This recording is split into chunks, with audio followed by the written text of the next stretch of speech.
everybody bloody good. How is everybody doing on this fantastic Friday chat? It's a goddamn React day. Quick dub in the chat. I'm excited. I hope you guys are excited. We got a lot of good videos we're going to be watching today. Anyways, I'm basically on time, which I'm pretty happy about. We're not doing MREs today for the people that weren't here for the past few days. I ended up recording a video for the MRE review because I didn't think it would work well on stream. So today is just going to be a React day, and that'll be like a standalone YouTube video that my editor will just edit as if it was a regular stream cut down. Anyways, that's the plan for today. Tomorrow, we are going to be doing a Block Wars rookie event. I'm the captain of my team. I believe it's me, Anthos, Rev Scarecrow, Quite, and who have I not played with? I'm missing somebody. Schrodinger Lee. That's going to be my team. There's a bunch of people playing in that. A lot more variety creators in that Minecraft Block Wars event than the regular Block Wars event, just because they try to get less professional people in. So hopefully I'll also perform a bit better, and that's also why I'm captain. I'm not normally captain in regular Block Wars because I'm not good enough. But I'm good enough to be a captain on rookies, which is great. Anyways, that'll be tomorrow at 2. I'll probably be live a little bit early for that, just so because it starts at 2. So I'll probably be live at like 1:45-ish. Sunday, I'm going to be live at 2. We're going to be doing reacts. Monday's going to be VR at around 4. Tuesday, we're going to be doing TCG, Pokemon Sim, Fortnite, and then maybe also finishing Arctic Eggs, the sim game. Wednesday's going to be a full horror day. We're going to be playing Mouthwashing, maybe more Sniper Killer, or some other scary shit. Next Thursday, I'm off. Next Friday's reacts. Next Saturday, or not next Saturday. Next Saturday. Next Saturday. Fuck. Next Saturday. Ignore all previous things I've said. Next Saturday is probably going to be a Roblox day. There we go. 2 EST. Yeah, I'm usually live 2 EST on weekdays. Or not weekdays, weekends. Oh my God. I am fucking up my schedule. 2 EST. Yes. Why do you keep... June keeps putting 2 EST, question mark, question mark, question mark. 2 EST, question mark, question mark, question mark. Yes. 4:30 EST on weekdays, 2 p.m. weekends. I'm actually timing you out, June. Dude, you typed the same message 4 times. Oh my God. I'm timing you out. It. Donut, Epic, and Bros for the sub-low pack for the 3. Grape, I'm Just, Jake, Kaylee, M. Dales, Lava, Dominic, Jordan for the sub, Julia for the 3. Trump 1, stay mad.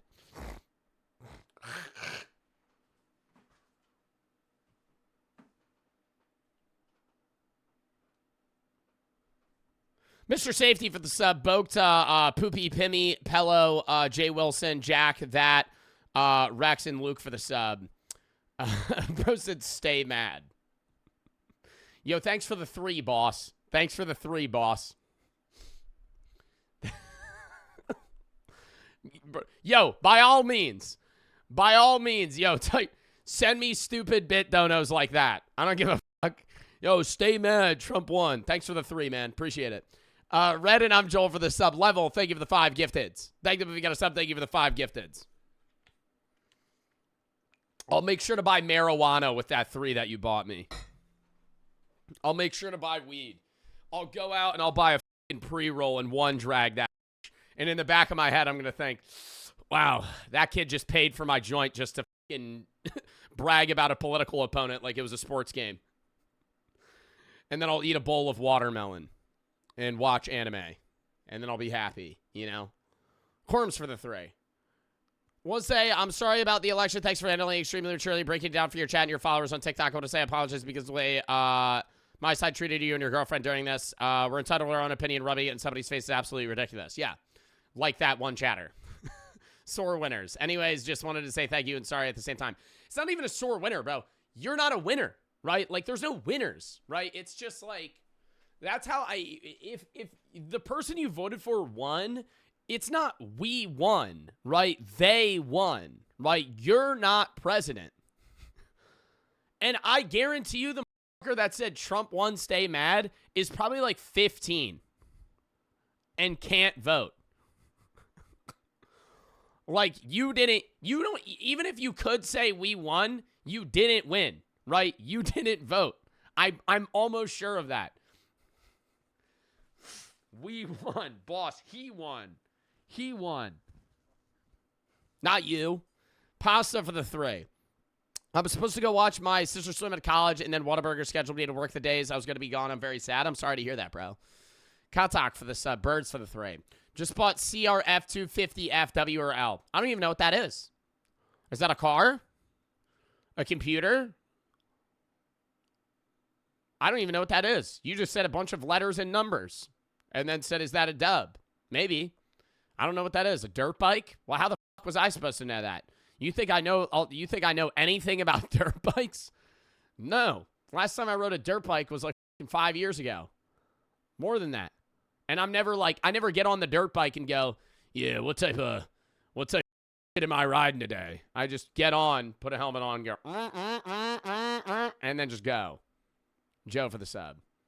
I'm never sitting there questioning what engine it has, how many cc's it is, or some shit. Why is your head like that? Corms for the 3. Hear you on that point. I guess what I meant is the side I voted for. Yeah, now I know what you mean. I wasn't saying that to you specifically. I was saying that in general. To that one chatter, not you. You were respectful. Pizza head. All right, now we're just going to be calling me Italian slurs. It's okay. It's whatever. It's fine. You know. My chat's a bunch of fucking racists. Yeah, you guys just calling me pizza head and shit. It's whatever. You guys don't care. It's fine. It's whatever. Anyways. We're watching a bunch of videos today. Starting out with a Channel 5 video called Election Day. Then we have a crazy video, which we're probably going to have to scan. Dad realizes his baby was eaten alive by rats. I tested ridiculous product claims. Moon astronaut reacts to moon landing deniers. This might be the craziest TLC show. Boys don't cry except when they do. And then we have a philosophy video. This one's a little bit philosophical, but more movie review-esque. And then this one's actually philosophical. Unsettling Truth about human consciousness. I don't know if we watched this or not, but somebody will tell me when we get to it. King for the 3. First time sending best love to the council. Keep it up. How do you feel about Trump being president? Already talked about it. Mods, I don't know if we clipped that yet. I am not going to be talking about this every day of the fucking week. Personally, don't like it because I voted for Kamala and I am Hispanic. I also voted for Kamala. But am I upset about it? Yeah. But am I going to sit here and say he didn't win? No. Right. But if you want to get the gist of it, go to the stream on Wednesday. I talk about it for like an hour. All right. Anyways. Oh, do you think we're going to have to put a political warning for this video? He just interviews a bunch of, like, random people. And some of them are characters. Can you watch the Larry Wheels' newest video? Somebody sent that in the video suggestion tab I saw. I added it to the watch later, but I don't have it for today. We'll probably watch it on Sunday. It's like that TikTok lifter that, like, just, like, half reps everything. And it's, like, him maxing out. Joe's a Democrat. Yeah, I know, right? Hashtag unfollowed. Hashtag disappointed, right? Joe Bart's a Democrat. Hashtag comrade Kamala.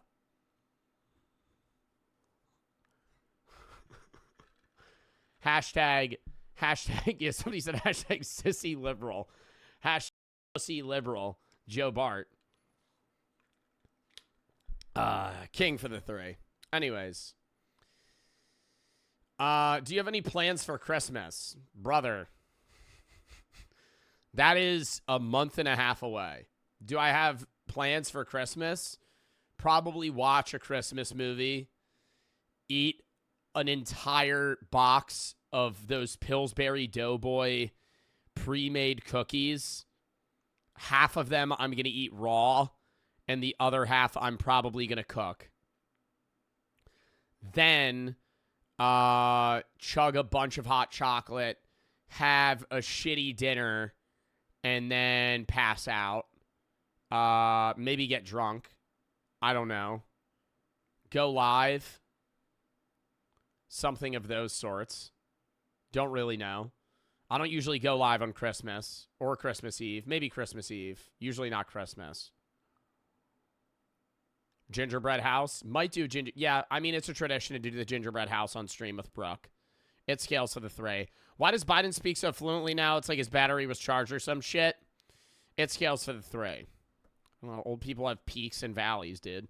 BBL for the 5. I started struggling with depression last winter, and I want to say thanks for helping me through that. Also, today is my birthday. Happy birthday, bro.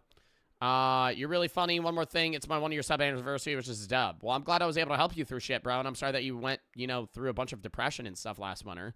I hope you're doing better now, and happy birthday. Infinity for the 5. Wanted to know why some people are being labeled as racist and homophobic just for not voting for Kamala. I do appreciate that you talk about politics and not force it on people. Keep up the great work. The reason that a lot of people are being labeled as that is that even if you have a specific reason to vote for Trump, the argument is that you're kind of complacent and ignoring the fact of the other things that want to be pushed during the presidency, regardless of why you're voting for them, right? Like, you could vote for Trump for foreign policy, but at the same time, giving a vote for Trump on, this is what people are saying on social media, giving a vote for Trump is also giving a vote for a nationwide abortion ban, right? Which a lot of people are saying, oh, that's never going to happen. Like, look it up, right? Things of those sorts, right? Or, you know, whatever. You could, not even an argument about Project 2025, just shit encompassing LGBTQ people and stuff like that. Somebody redeemed Flex. And then you see cucks like Nick Fuentes get on and say that it's your body, my choice, which is like the biggest puss cake thing that you could fucking say. VV for the sub. Literal keyboard warrior. But, like, I don't know. That's just, that shit's fucking annoying. But that's its own thing. That's just like most people that voted for Trump aren't even Nick Fuentes fans. That's like its own. That's like the extreme. All right. But yeah, let's lock it in here, chat. First video of the day. Unpopular opinion: Kim Jong-un is a cutie patootie. All right. Knowing that, let's start up the video. Election day. Oh, let me put a political trigger warning here. Otherwise, Twitch will give me a fucking another warning or some shit. DC throughout the time that I've been here. Election day. When Trump has been in DC throughout the time that I've been here and there are large rallies, that is when I will get... I'm going to scan this video.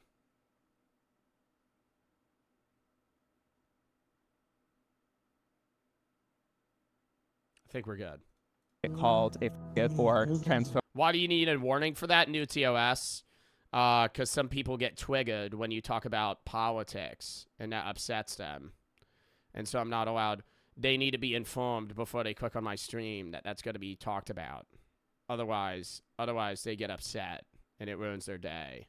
Phobic slurs just by the presence of this man and his supporters in town. The atmosphere alone is really damaging, and then on top of that, the legislation. Project 2025 is a set of legislation that has been prepared by the Heritage Foundation and proposed to Donald Trump is a set of laws to enact once he, if he gets elected into office. Right on that first page, it describes transgender people as pornographic inherently, and throughout the pages of this document, it moves for legislation that would ban this quote-unquote pornographic material from being around kids. What this does in practice is transgender parents or people who have transgender children would be restricted from seeing their own children, among other things. There's this belief that trans people are inherently sexual, that their identity is based on being sexually predatory, when the reality is that trans people are just... Oh my god, the person talking in the background while I'm trying to listen to this is so annoying. Like cisgender people, they just want to live their lives in peace. I hear two audios. Yeah, it's because somebody was giving a speech. Voted Kamala. Kamala is just clearly better. She definitely slays. We don't need a revolution. We need a stable leader who can continue us on the path we're going.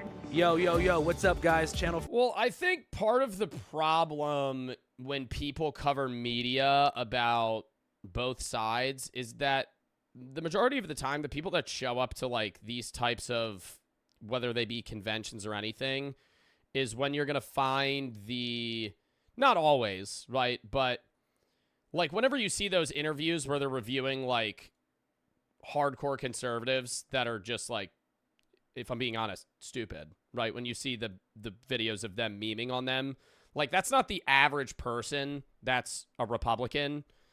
It's the people that are showing up to those events and being like, yeah, the Democrats are cloud seeding and saying that, and they're causing hurricanes to wipe out Florida. Like, those people are idiots, right? Those people are, like, the extreme.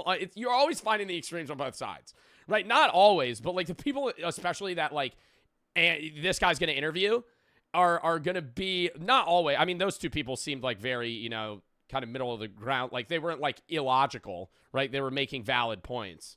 But, like, I'm assuming this video is kind of delve into, you know, interviewing the extremes. 5 election season 2024. No shot people actually say that. Bro, I watch, on half of my For You page is, like, random videos of, like, this one, like, white guy with black hair. I don't even know his name. But he'll go up to them, and it'll be like, what's that? It's that one video where he interviews, like, an old, like, white guy, and he's like, I had a revelation. It's going to be, Trump's going to be, his lineage is going to be president for the next 20 years. And he custom made a shirt that said it was going to be, like, Trump, Ivanka, Don Jr., and, like, every single family member of Trump is going to be president, like, over and over for the next, like, 40 years, which is just, like, insane, right? I would say 85%, 95% of the people that voted for Trump would be like, yeah, that's not going to happen, right? Like, there's just no way that Don Jr. and Ivanka and everybody else them are the people that get elected after that. November 5th, watch Charlie Kirk? No, Charlie Kirk is the conservative version of that. in DC. I love the LGBTQ community, but they are sadly deceived. As y'all can see, there's a fence. Past that is the horseman of the apocalypse, Robert E. Lee. Abraham Lincoln. Behind him is scaffolding. Behind the scaffolding is the White House. And somebody new is about to move in 24 hours. I must say, I was here exactly 4 years ago, and the vibes were much more. What does he mean somebody's going to move in 24 hours? You don't act like Trump's not president. Trump won. Trump's not president for another, like, what, 2.5 months? More intense. Isn't it January 25th is, like, inaugural day? There's a lady screaming right here. Culture appropriator. They're yelling at each other. There was cameras everywhere. There was tension in the air. Right now, there is January 20th. My bad. not much tension in the air. I don't know when it is. You got my I guy know it's in January. That's all I know. right here, just chilling. What are we thinking? I'm going for Trump. I don't know. I just like his stance on the economy a little more than the current administration. So. Yeah, lower taxes. I like what he did with immigrants. Oh my God, lower taxes, but he's not getting lower taxes. This guy's what, 28? I'm gonna maybe you're a finance bro. I don't know, but I'm gonna beg to differ that you make over $500,000 a year. As well, just kind of securing the border. I know many Oh, you know, just tax stuff. migrants. I go to school Lower taxes. I'll get less taxes. in D.C. So You like them? do I like them? You're homies with them? Like, Is Obama still president? Dude, I saw this one meme, which was really funny when it was like, if Trump removed removed term limits, it would be like Infinity War, and it was like LeBron James, LeBron James and a bunch of NBA players, just a compilation of them of Obama versus Trump. If that shit happened again, why are people spamming lag? It's not lagging. I'm not frozen. It's not lagging. I'm not frozen. It's not lagging. There's literally no lag. There is no lag. There's zero lag. This shit's just screen went black. Oh my God, lag. And this is where I pull up my stream and it is perfectly fine. It's not lagging. Oh, I actually am frozen. Hello? Oh, I actually am. Why is it lagging? I don't have dropped frames. Can you guys see me? Yes or no? Can you guys see me? Hello? Why is it lagging? Okay, everybody can see me. Why the fuck is it lagging? You're lagging hardcore? Hello?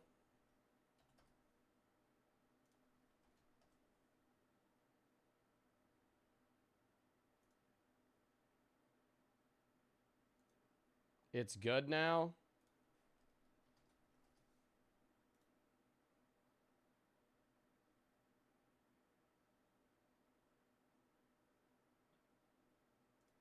Are we okay now? You were never lagging? Well, then what the fuck is happening?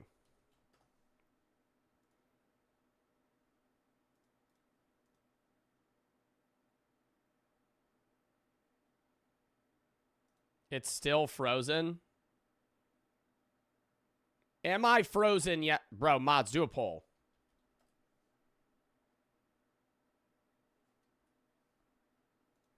Am I frozen? Yes or no? I don't think I am. Andre BBL Australia, John Omise, Braden for the sub, DZ for the 1,000 buddies, Dolphin Genesis, VX for the sub, Infinity for the 5. I already read that. No? Okay, yeah, 92% are saying no. The rest are fucking trolling. Okay, relax, chat. God damn, dude. All right, whatever. Lock in. Are they homies? Yeah, I'm friends with Marcus. Would you be pissed if they got deported? Yeah, Imagine how awkward that would probably, yeah. Who am I voting for? Kamala. I voted Kamala this election. I'm voting for Kamala Harris. As an atheist Jewish man, I just want to let everyone know that freedom of religion is real. Did he just say he was atheist and Jewish? Does he mean like ethnicity or nationality? Let everyone know that Like Ashkenazi Jew or something? freedom of religion is real. I've been seeing Atheist Jewish man, because you could be Jewish religion wise or you could be ethnically Jewish. Like I am part Ashkenazi Jew. Like those protesters bring their religion on other people, and I just had to go to CVS straight this way just to. You're Italian. I could be more than one. I could.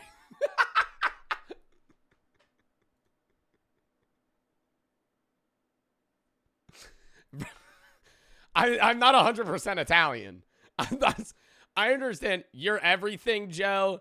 Joe, shut the fuck up. You're like everything Italian, German, and Jewish. That's not everything. That's 3 things. That's 3 things, bro. That's 3 things. I'm like 30%, I'm like 35% Italian, like 30% German, 20% British, Jewish, and then the rest is random.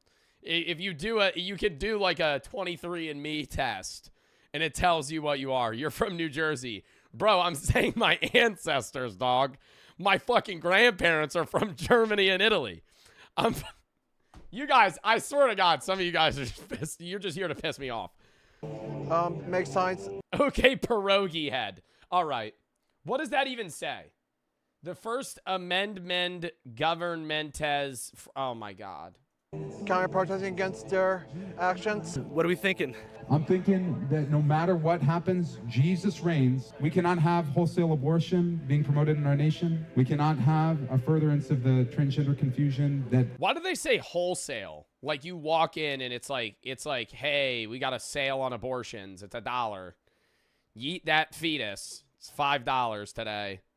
Abortion Tuesdays. Is really being enforced from the top down. How are we going to solve You could buy a bundle for $6 in advance. the transgender confusion? By introducing people to the love of God, because the love of God changes people's hearts. Well, this is the White House Peace Vigil, otherwise known as the William Thomas Memorial Nuclear Peace Vigil. We don't believe the war machine should be the base of economy, so hashtag no war. We don't believe in nuclear bombs, nor do we believe in nuclear electricity, so hashtag no nukes. And we believe in justice in every individual case, justice for all, so Yo, I fuck with the Rugrats shirt. hashtag justice. For those who don't know, what is the war machine? Very simply put, we are now spending about half of our congressional budget, $1 trillion a year, Is that Jill Stein? on endless wars.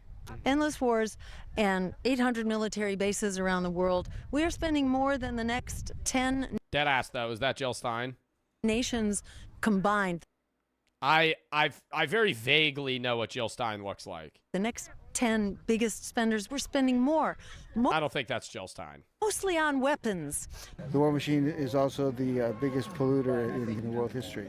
With like fossil fuels and carbon emissions and stuff? Yeah, and I don't know how. Well, one of the biggest annoyances is that the majority of pollution comes from corporations, not citizens. And so it's like a lot of that's put onto us, which is true, right? Because the average American is still polluting a lot, right? Whether you're driving a car, throwing out shit, fucking in the wrong recyclables versus trash. Like, a lot of people contribute to pollution, but like, you ever walk past like, not a smokestack that's doing steam. Like, you ever be in a city and you just see, like, shit going into the air? And it fucking smells bad? And, like, people in China have to wear, like, masks because the pollution's so bad?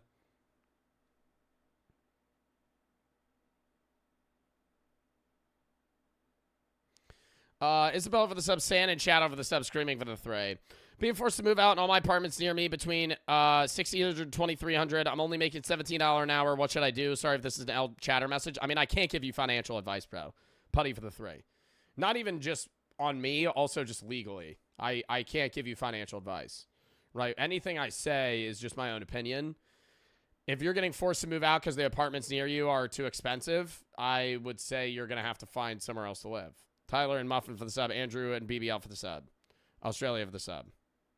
How we can beat that system, but it needs to happen. Obviously, there's a lot of people in my You can't tell me what stocks to invest to? No. generation who are casting ballots for third-party candidates like Jill Stein because of the war in Gaza. What do you say to those people? Well, I voted for Harris, and I'm hoping Harris wins. I'm in school for teaching now. I'm in my last year, and I work with kids who are at risk for going into the school-to-prison pipeline, kids who are in poverty and at a higher likelihood of ending up in the criminal justice system. Here in D.C.? Yeah, I also am against voting for people who are complicit in genocide, but I believe strongly, like, if they're both complicit in genocide, I want to do what I can to protect my kids here who get benefits from federal programs. Like, my kids can't afford supplies, my kids can't afford food, my kids... Also, I'm concerned about what I'm going to be able to teach. I was at a conference a couple weeks ago for youth. Well, I think book banning's whack. And I also don't think I think the idea in a public school system of having a specified, like, regiment of what you need to teach them is fine. But they also have just no leeway to be, like, an individual teacher. Like, they have to be, like, NPCs, dude. They just have to, like, teach you. Like, they have no choice, right? That's why a lot of teachers will take a docked salary to work at a private school because they would rather be able to teach what they want to than what they have to, and they just make less money. Like, when I used to go to a Catholic school, I had teachers that weren't Catholic and didn't agree with the religious values, but were like, yeah, it's better to teach here than elsewhere because I have some freedom and I make less money. Somebody redeemed push-ups. I will do it after this video. It is for the 1,600 biddies. What fast food should I DoorDash? Taco Bell. Boogie for the 1,000 biddies. Talked to my foster brother for the first time in a year and a half. He's in the Army. I found out I make more money than him monthly, and I just paint houses and apartments. Well, yeah, most people in the military make jack shit. You just have everything paid for. Patty for the sub. I have a few friends that were and are in the military. Or the Marines, rather. You don't make much. You get good benefits when you're done, but you don't make a lot of money. In the justice system, and someone in Louisiana is a teacher, they are not allowed to say the words diversity, equity, inclusion in schools. And, like, just with bullying, straight up, you're not allowed to say the word inclusion. I'm worried about what I'm going to be able to say to them. I worry about teaching evolution. I'm in middle school, so I don't have to worry about sex ed as much, but, like, I had a kid last week ask me... All right, I don't want to say that we should hit kids. So before I even get into this, just know that I think teachers should be able to go off on students to a degree, okay? Like, it toughens you up, all right? When you're in class and you're fucking around, I'm not saying, yeah, you know, like, smack them or some shit, but, like, scream in the kid's face, you know? Like, some shit like that. Put the fear, no, I don't want to say the fear of God, because that's bringing religion into schools.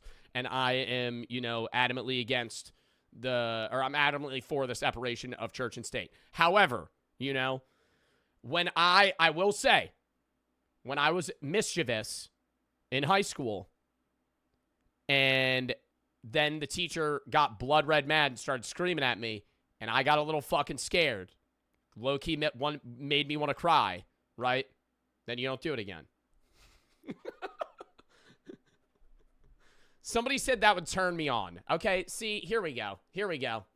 Here we go. Here we go. Yeah, no. All right. Oh, if Mrs. Smith were to scream at me. Oh.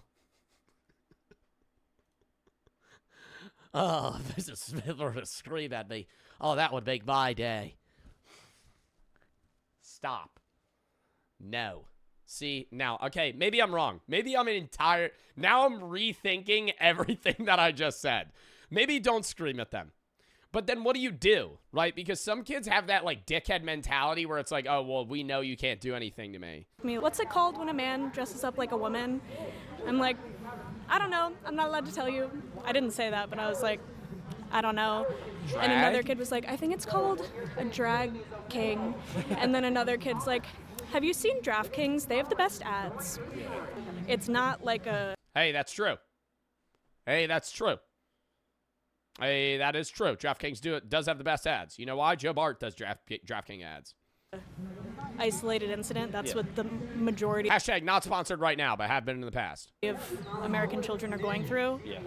So I don't know. I'm voting Kamala because I want to be able to teach my kids. I want them to not be afraid to ask questions. I want them to get... Phantom done taxed your hair. You kinkin', I know you look like Ed from Ed, Ed, and Eddie. Like, I know for a fact you look like Ed. This motherfucker. This is you kinkin'. Talking shit right now. Saying I look dumb and shit. This is you kinkin' right now behind the screen, bro. Shut up. Shut up. Get the resources that I think they'll get. Yeah. And if I can't protect kids abroad, I want to protect my kids here. What do you think about what's going on? You think dogs should be able to vote? You feel like a politician represents your interests? Anyway. I think parrots should be able to vote. The gray ones that are able to question things, they should have a say. They should have a fraction of a vote. Wait, no, we're not getting back. No, never mind. They should be able to vote. Wait, no.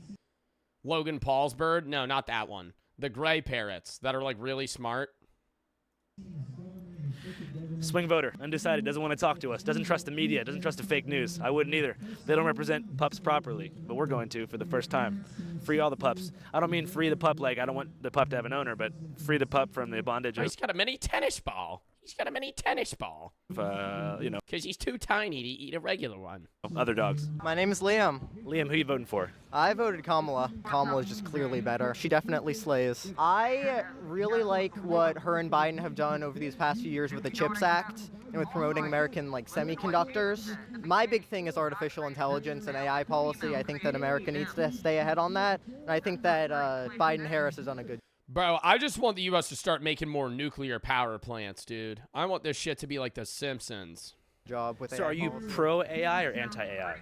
I'm generally pro-AI. I'm not never regulated at all. It's like defensive accelerationism. You accelerate, but you also keep safeguards to make sure it goes well. What are the top 3 benefits of AI? Probably medicines and biology. Like, we can do so much engineering to cure diseases and fix problems. Part of the problem is, I think at some point, the use of AI is going to have to be regulated drastically in the education system. Otherwise, upcoming youth will be so fucking dumb because instead of just even being... Like, we were able to Google shit, right? Like, right now, you're beginning to be able to use AI. But, like, we all Googled shit before AI, right?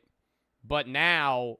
AI is just immediately gives you the answer without even you having to search for it, which just enables zero learning. Already we've seen it where even a lot of agriculture companies... And then it'll be like that one movie. What's that one comedy movie where everybody's dumb? Oh my God. Somebody tell me. I love when my chat immediately knows this. Idiocracy. I already thought of it. I didn't even need my chat. Idiocracy. Already knew it. Like that one movie where they can't even fucking put a square block through a circular hole. Companies are making... I don't think it would get that bad, but... it much more efficient, or genetic engineering so that you can make larger crops. But then alternatively, you could use AI to help teach kids. It's just in what setting in use they're using it. For less money, and then I think you'll start to see that you'll have a return of American manufacturing, and you also just get cheaper and better quality consumer goods for the average person. AI is really useful for teaching. Like students are more likely scientifically to remember lessons that they're interested in. So if I filter my lesson plan through ChatGPT and be like, rewrite this with the same lesson objectives for a kid who's really interested in FIFA, or for a kid that's really interested in Minecraft. I hate that. I hate that though. I hate when teachers try to be relatable to students. And they try to cross that gap of being like cool. Like that that used to annoy the fuck out of me. When they'd be like, "All right, math example. Math example. Imagine you're in Minecraft and you have 68 diamonds, but Steve takes 33." No. And it gives me the same lesson where, like, I can teach the same lesson, but the worksheet or the homework I give them is going to relate it to them. And then just creating entirely new experiences that we couldn't have even imagined before. Like the idea that I could immediately generate an image or generate a song just in 3 seconds. My math teacher was humming Hot to Go. Like for class or just in general? Made a song last night even. What was the song about? About the election, actually. About different people who are going to be voting this time. What are some of the lyrics in that song? Somewhere in America, there's a young Latino man. No job, no education, not a single long-term plan. I'm done with this video.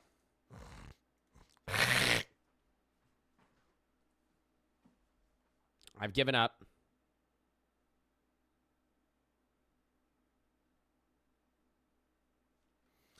Bagel and One Piece for the sub. Fresh Patty for the sub. Islord for the 1,600 biddies. Dad realizes his baby was eaten alive by rats. Oh my god, I gotta do the push-ups. Refund them. I'm lazy. I don't care. I'm sorry. I'm not doing them today. Chat. It was chest day. I don't want to do the push-ups. I'll do them. Fuck. Mods, did he refund them yet? Mods, don't refund them. Did he refund them yet? Mods. Mods. Mods, don't refund them. Did he refund them yet? Mods. Okay, I'm doing it. Fuck. All right. 20 push-ups. Here we go. I'm not doing any more redemptions after this, so don't try and redeem more when I'm done. Lock in.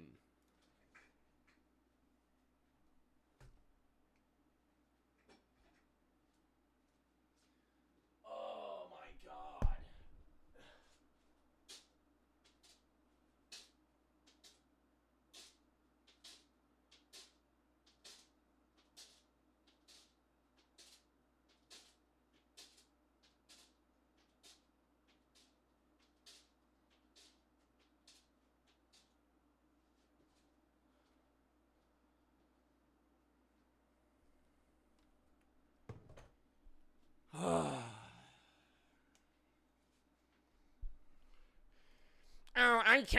I counted 19. All right.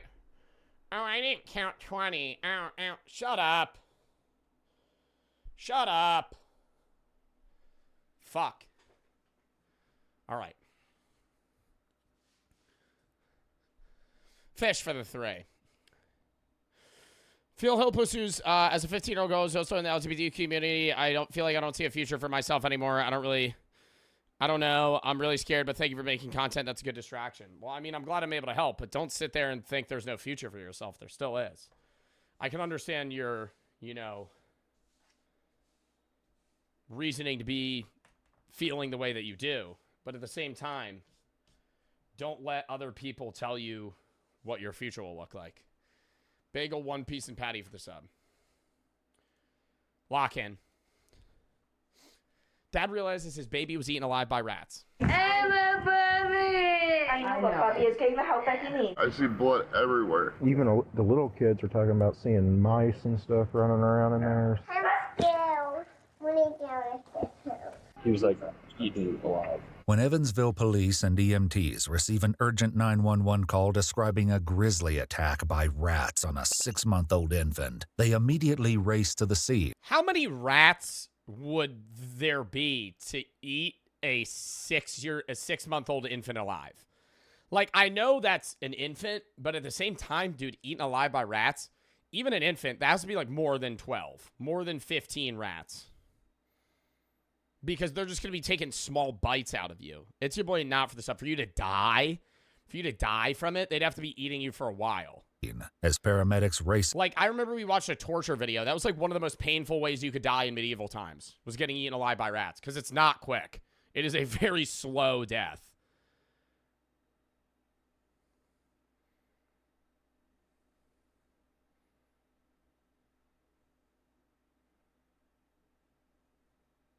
Hold up. All right, lock back in.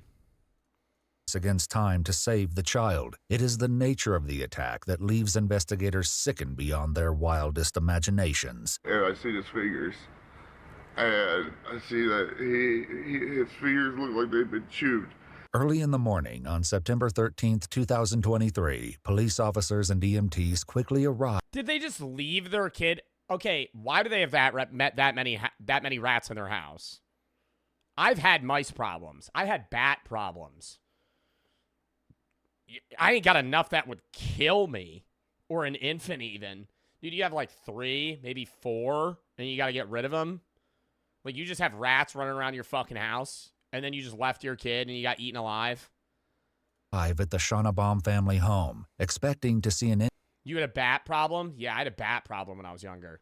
That shit was fucking scary. Dude, I remember I was 8 or 9. Probably like 10. Wake up. There'd just be whatever noise they make. Like they sound like rats a little bit. Just flying around. Fucking scary, dude. They hit you in the head.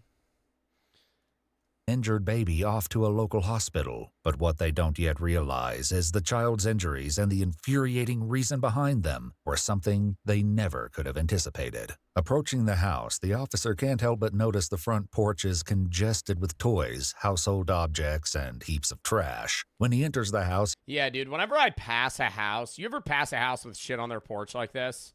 And you're like, dude, I can just imagine what the inside of their house looks like. he's greeted by Delana Thurman, the aunt of the victim. Just trash. Just shit everywhere. And David, the victim's father. Both are also looking after several crying children. I walked to the fountain this morning. Like, I'd be so stressed. There's plates on the ground. Like, I would be like, how are they not? And they just walk right by it. Like, I would be stressed out, dude. Like, this is the shit. This is the way the house looks at an Airbnb with 14 guys that are just getting hammered, and the next day you wake up and everybody has trash bags and they're fucking cleaning it up. This is just the daily life. Scan this video. It's not even age restricted. I don't even think I need a scan. Explore with Us is usually really good at blurring stuff. See, like, they entirely blur out.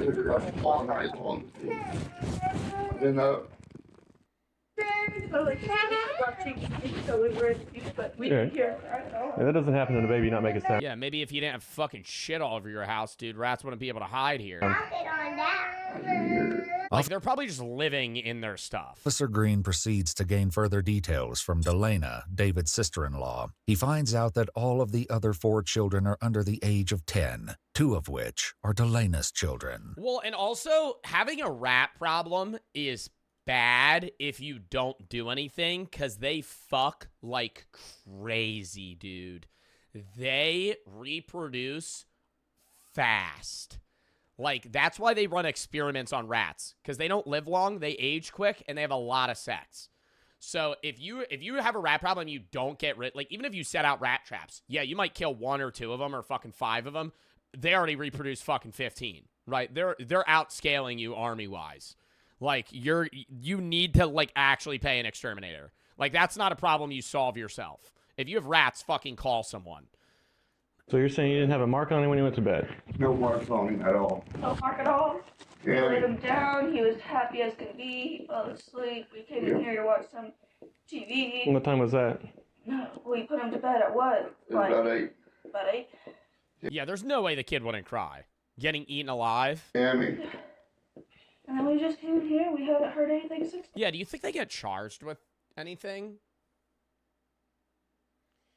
Like, does that count? Maybe negligence. You're not getting charged with, like, murder. I I mean, he was supposed to be at one time around like Yeah, like 10 child or neglect. 11.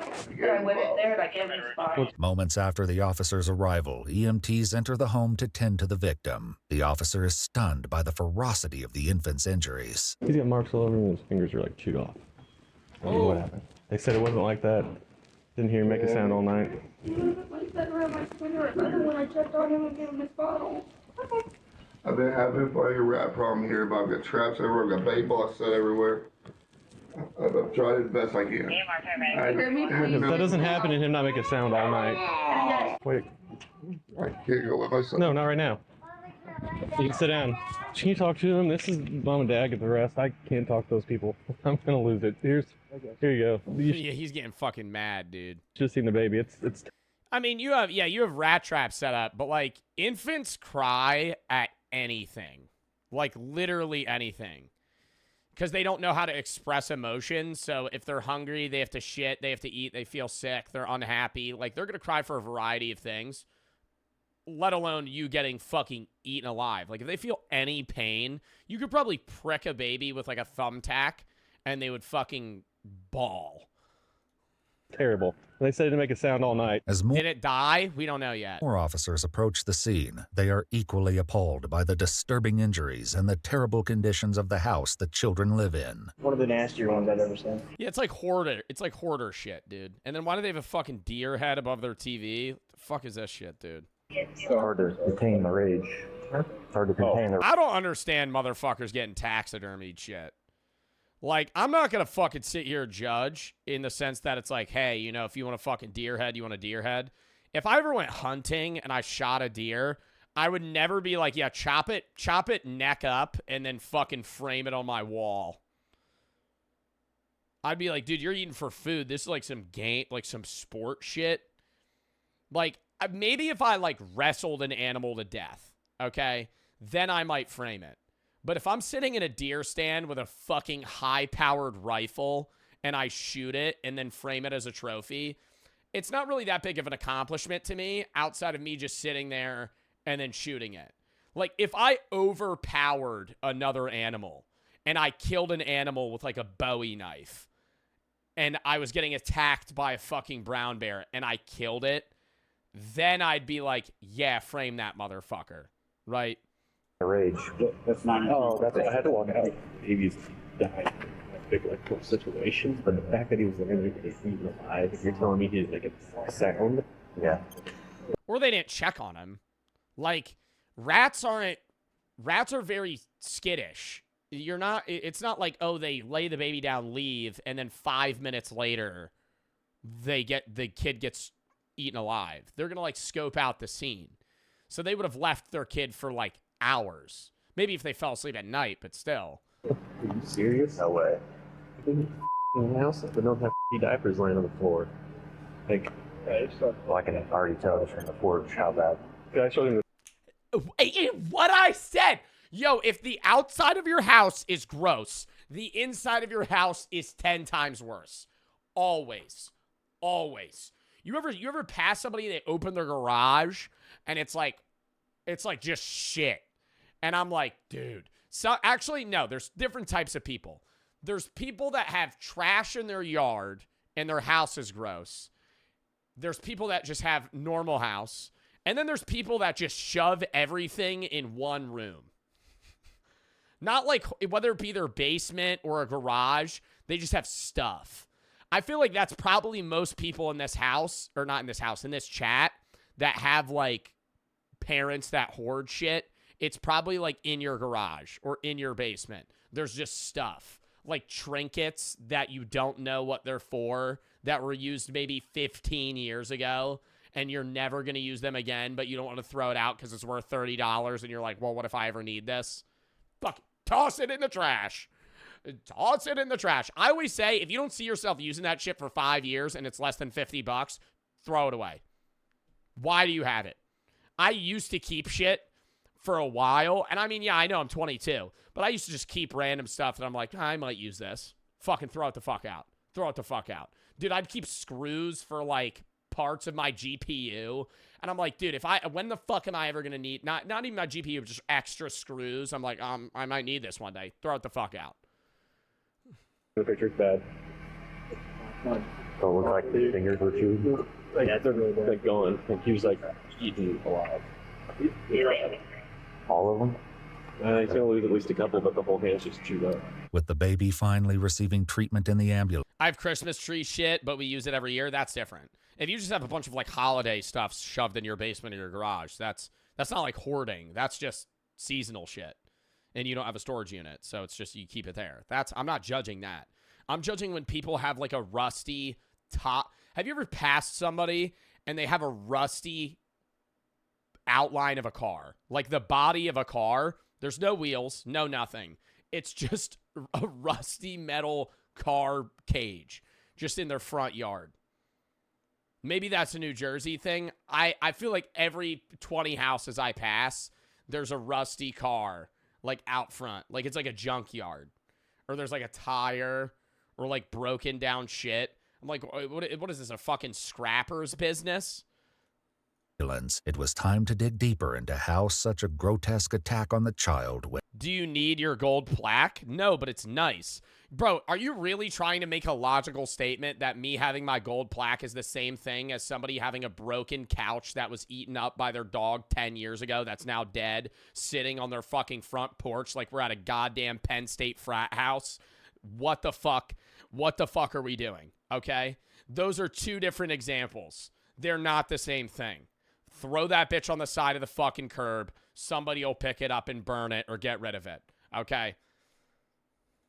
Went unnoticed. The suspects are clearly being less than truthful, and officers must get to the bottom of it. Police isolate the victim's father, David, for questioning. You just want to take a seat. Pro related my YouTube plaque to this plastic bowl that's sitting out on their front porch that probably has mold and old food under it. No. Look. There's just wires out front. What are the wires out? What are the wires out front? What is this? We just have electrical cables? Is that like fucking like hiking gear? What is this? Is that rope? Is that a fucking extension cord? Look. Listen. I have no idea what's going on. I just got here, but I want to talk to you. But you're not under arrest or anything. But I'm gonna read you your rights before I talk to you, okay? I was getting all the kids up ready for school this morning. Okay. I went in there like I've been doing. Went in there to get him up, and I see blood everywhere. So I got him up. I was like, okay, where's the blood coming from? I worked for AMR for a while. Okay. I was like, where's the blood coming from? You know, said, did he have a nosebleed? Did he have an ear bleed? I noticed amount of blood, and I see his fingers. And I see that his fingers look like they've been chewed. All right. And okay, what does he sleep in? Like a crib? Or? He has a bassinet. A bassinet? bassinet. I didn't know rats attack people like that unprovoked.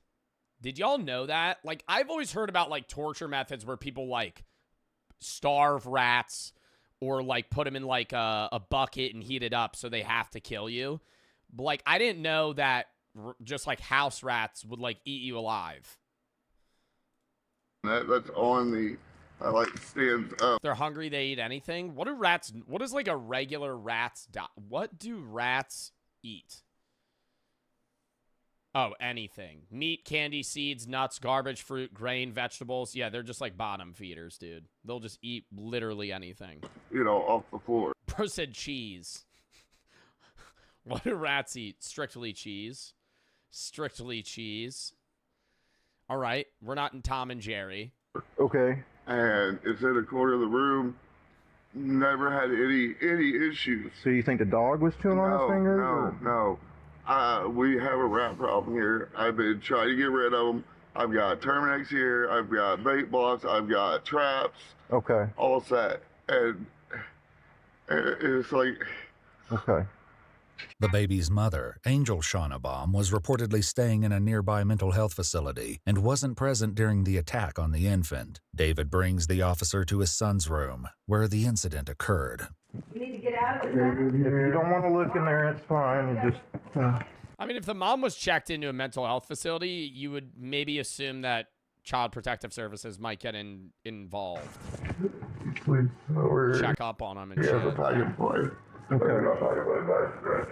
The Oh blood my god, dude, there's just stuff everywhere. soaked bassinet and boppy pillow create a scene like something out of a horror movie. A defenseless infant would not have stood a chance fending for himself against what was Bro, that's right next to their bed. likely a multiple rodent attack. The officer only has time for a brief look before David becomes overwhelmed. Okay. It's all right. It's all right. Is the kid dead though? Let's get you some. Let's get you some cigarettes. That's my baby, you know. I know. I know. They're gonna help him, okay? As David paces through the house, the children are becoming restless, realizing something is very wrong. When David is able to take a minute to calm down on the front porch, officers gather near the ambulance to compare notes. Despite the house's condition, the question of how this many rodents were infesting the property and the role the adults played remain to be discovered. Is it both hands? The right hand's the worst. The left one is, for lack of a better term, more superficial. Okay. His feet. Nothing really noted on his back. Groin area looks okay, a little bruising in the perineum. According to the police incident report, the baby had over 50 rat bites all over his body. Despite the terrifying wounds Oh my god. on his left hand, it was his right hand, however, that had the EMTs deeply concerned about the child's well-being. He would need His temperature dropped to 93.5. Wouldn't you die at that low of a level? He was transferred to Indianapolis. His body temperature was 98.8. Blood pressure 89/50. O2 was 100%. Holy fuck. Missing flesh halfway down each finger. Dude, exposing the bone. a blood transfusion when he arrived at the hospital, as the wounds were nearly fatal. We'll get him buckled up before, All right. Bro said natural selection, let the weak die. Yeah, you're getting banned. Let the weak die. Any infant in that scenario is getting eaten by rats, you dumb cuck. The reason that you're reliant on your fucking... Dude, that's the entire point of being a human, is that you're reliant on your family for the first, 3-4 years of your life at least. That's why in Confucianism, you're required to mourn your parents for the first 3-4 years of your life, because you can't live without them. It's physically impossible. No infant between the ages of 1 and 4 is fucking surviving alone. Bro said, let the weak die. The fuck out of here, survival of the fittest. If us get angry enough to say We don't live in the fucking wild anymore, dumbass. hello to the parents. I'm assuming they're not coming to the hospital. No. Absolutely not. All right. I don't know how you wouldn't hear it. This has to be excruciating. And if he wasn't screaming, then something else. Yeah. While the officer continues to speak with David, the children are Yeah, I mean, there's a scenario where the infant might not be making noise, but then there's something else wrong with the child that would have been known beforehand. growing restless inside as an officer Like, if your kid never cries... tries to calm them down. Oh my god. It's okay. Here. Here, come over here. They're all girls. Yeah, the little boy. You want to sit down so we can talk to you? A call from DCS, their person, to see if they're going to want the kids to stay. Okay. So we'll wait just a little bit, and then if so, we can talk here in a minute. I know you two want to go to school, but we're going to wait Bro, hope rats go extinct. I feel like we need rats to a degree. until one other person comes. Do we? I don't know. Are rats an animal that provide for the ecosystem? Are rats needed for... Are rats essential for the ecosystem? Yes. Because a lot of things eat rats.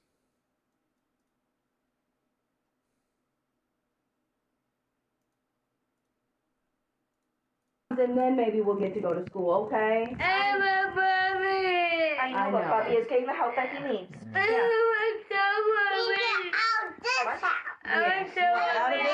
Out of this house. Please do not ask again. Well, let me show you again. I'll give him all this.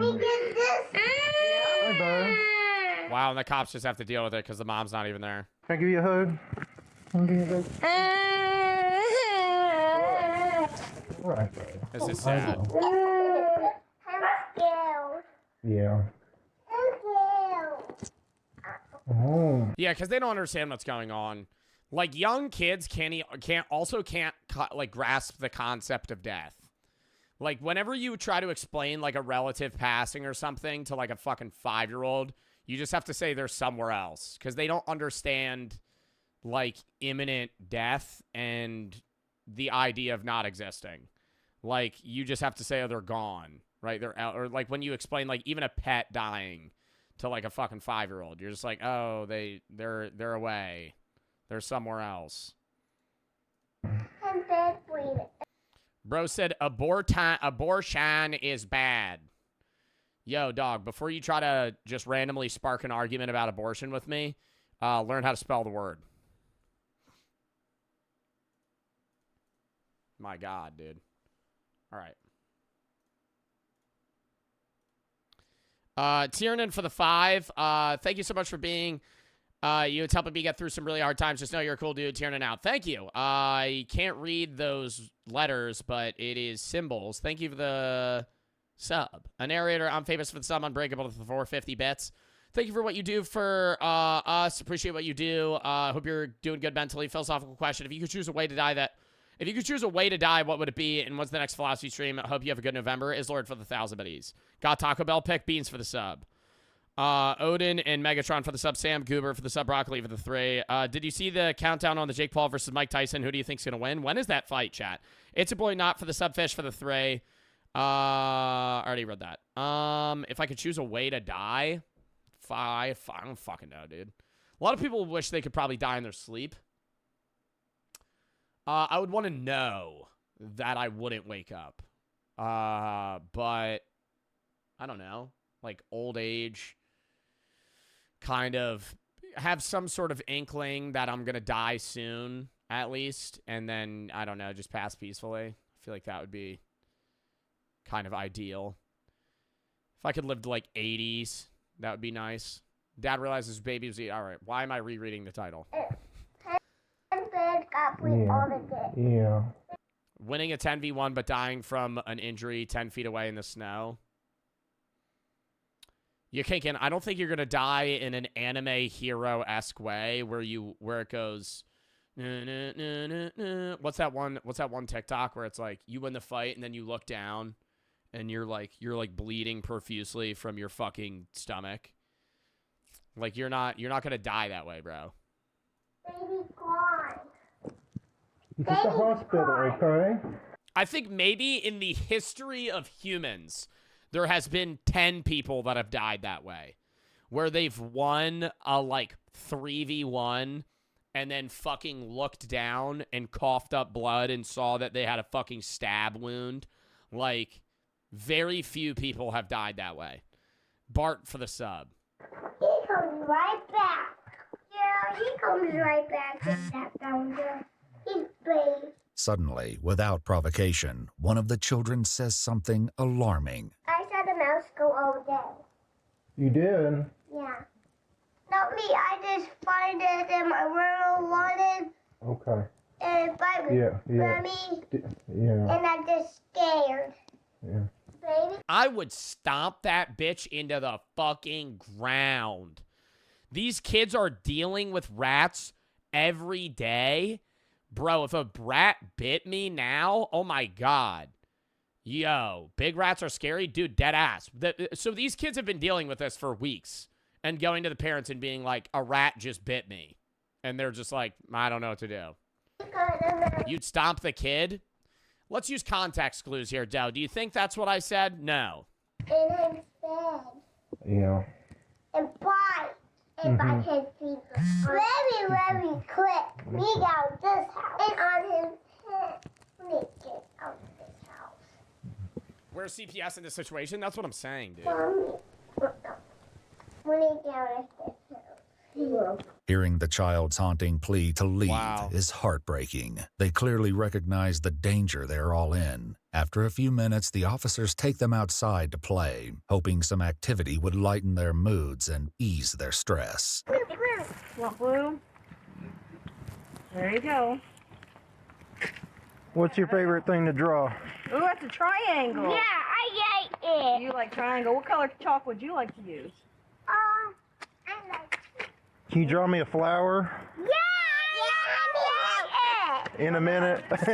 In a minute. Straw flower. I'll make you some more. Oh, if I can bend down.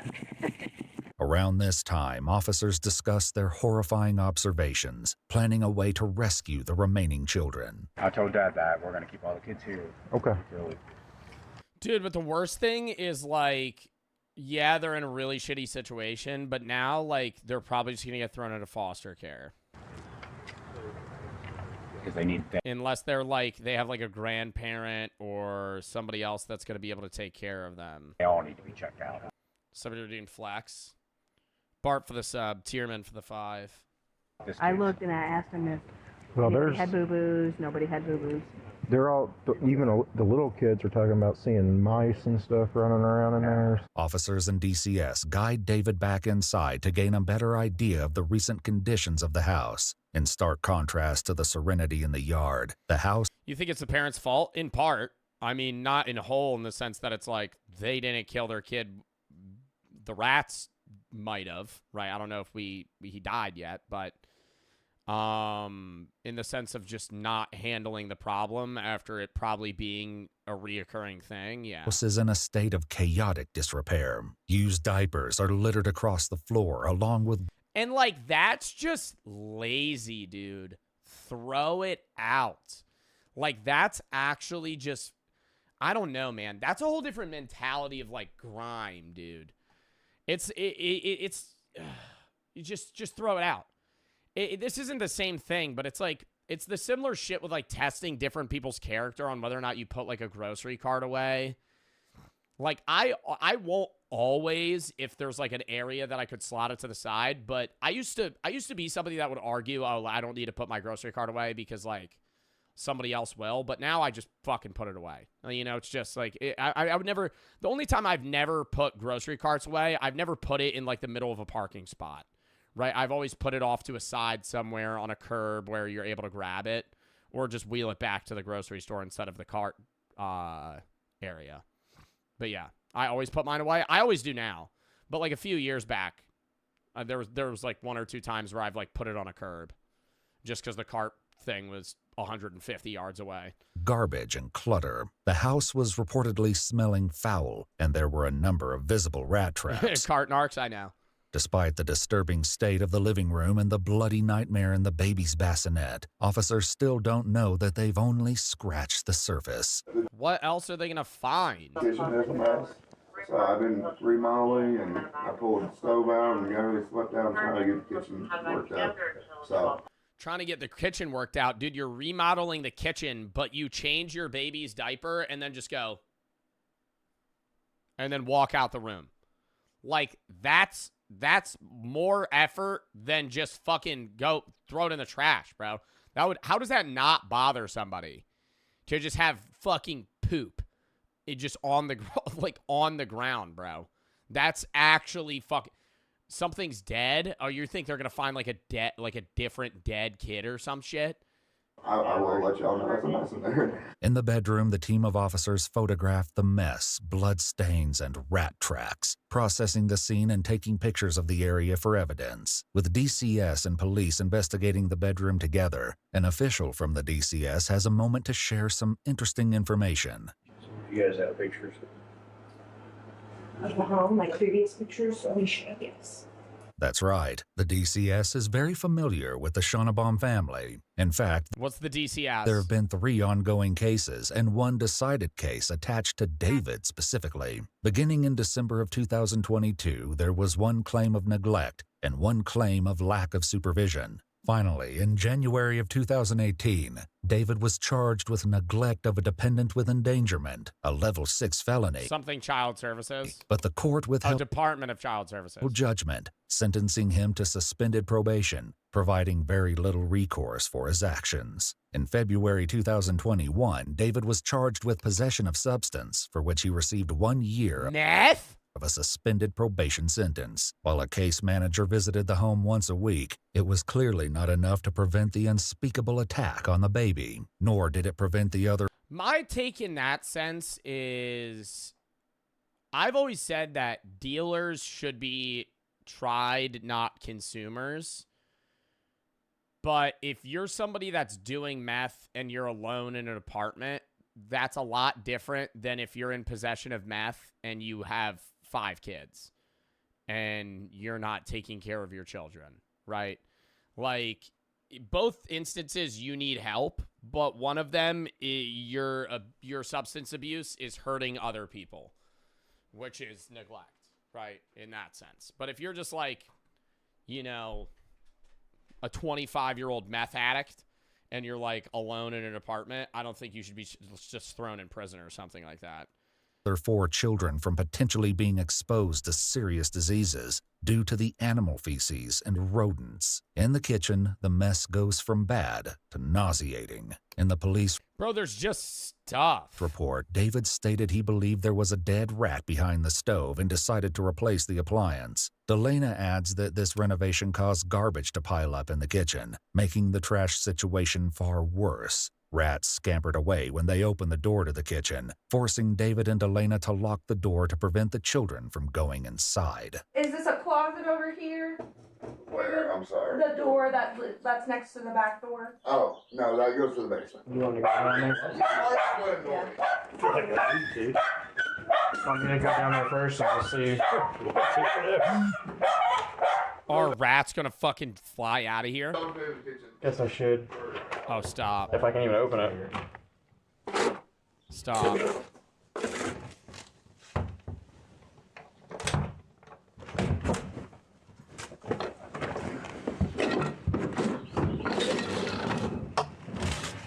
You probably don't go down the basement. Yeah, it's very rarely open. Yeah, there's tons of rat down here. There's blood in the kitchen in there too. Old blood? Bro, that's worse than poop. That's worse than poop. Because then that's just like confusing, you know? Like, if I walked into somebody's house and there was like poop on the floor, I'd be like, oh my God.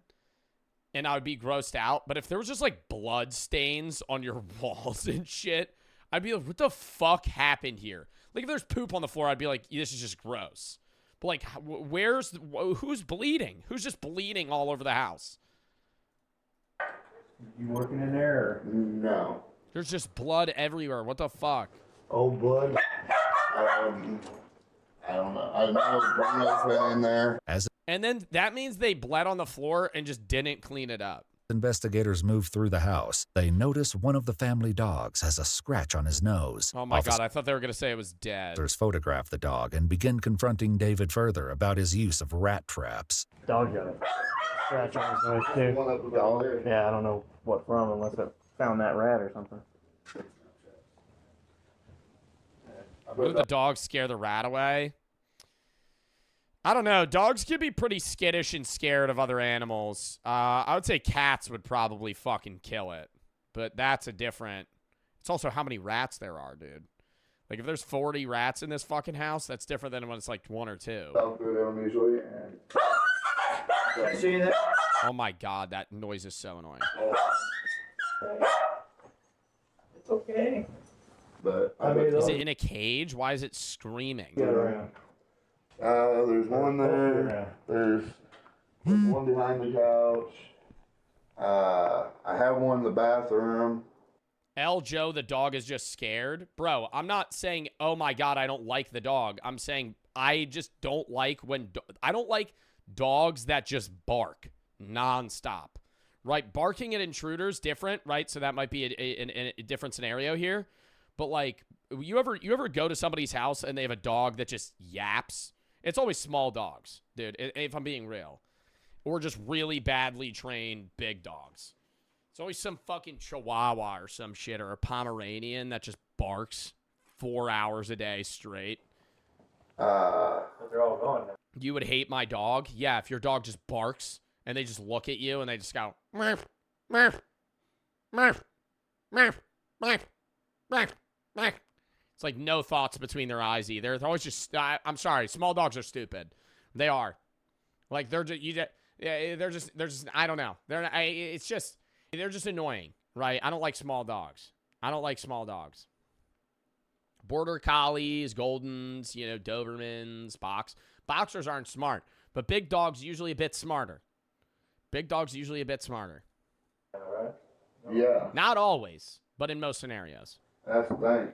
Mine's a medium-sized dog. That's different. I'm talking about ones that are like pocket dogs or like purse dogs. I lived here for 4 years. Only small dogs I like, wiener dogs. Oh, love wiener dogs. They're so cute, dude. Just looks like they're planking all the time. And they have the little legs. They get the little legs. Oh, my God. Oh, they're so cute. Oh, just look at him. Just look at him. He's not smart. He's stupid. But look at him. He's your little dude. He's just a little guy. You know? I like those. Those are cute dogs. I don't know. I don't know what other... Oh, shit. I think I exited out of a fucking video by accident. Ah, fuck. Oh, my God. I just did it again. Oh, my God. Hold up. I gotta find these videos now. Oh, my fucking God. Okay, now here it is. 1939. There's the last two videos I just exited out of. I was like, why do I only have like 4 videos left? I was like, we just started. Okay. Lock back in. Jess for the sub, Alfie for the 3. My friend 13 ate some weird candy from a random box in the kitchen. I know his dad takes weed and he says he has a dry throat and a headache. I told him to tell somebody, but he won't listen. I'm genuinely worried for him. He ate candy in a box in his kitchen. Were they gummies? And how much did he eat? And how long ago? That might be bad. I feel like you should probably tell someone. If your friend just ate a bag of edibles like they were Sour Patch Kids, he is going to be high for like 2 days. That is, if I just ate a bag of edibles, that would be, yeah, you're going to be fucking, he's going to green out. He's going to throw up. 100%. If I don't know about headache. Headache's odd. Dry throat, different. Right? What you're describing kind of sounds like an allergic reaction more than weed. But if his throat's dry and he's starting to feel weird, Goofy for the 5. My take on the whole drug dealer thing as a former drug addict is that it's a person's choice to buy the drugs. It's not the dealer's fault. They do that. That's just my opinion, though. It's a person's choice to buy the drugs, but the marketing that drug dealers can do is to get people addicted. And the same thing with dealers cutting things with fentanyl to make them more addicted is bad, right? Yeah, you could sit here and argue that in a world where a drug dealer is selling pure products to people and they don't market and they're just there, it's different.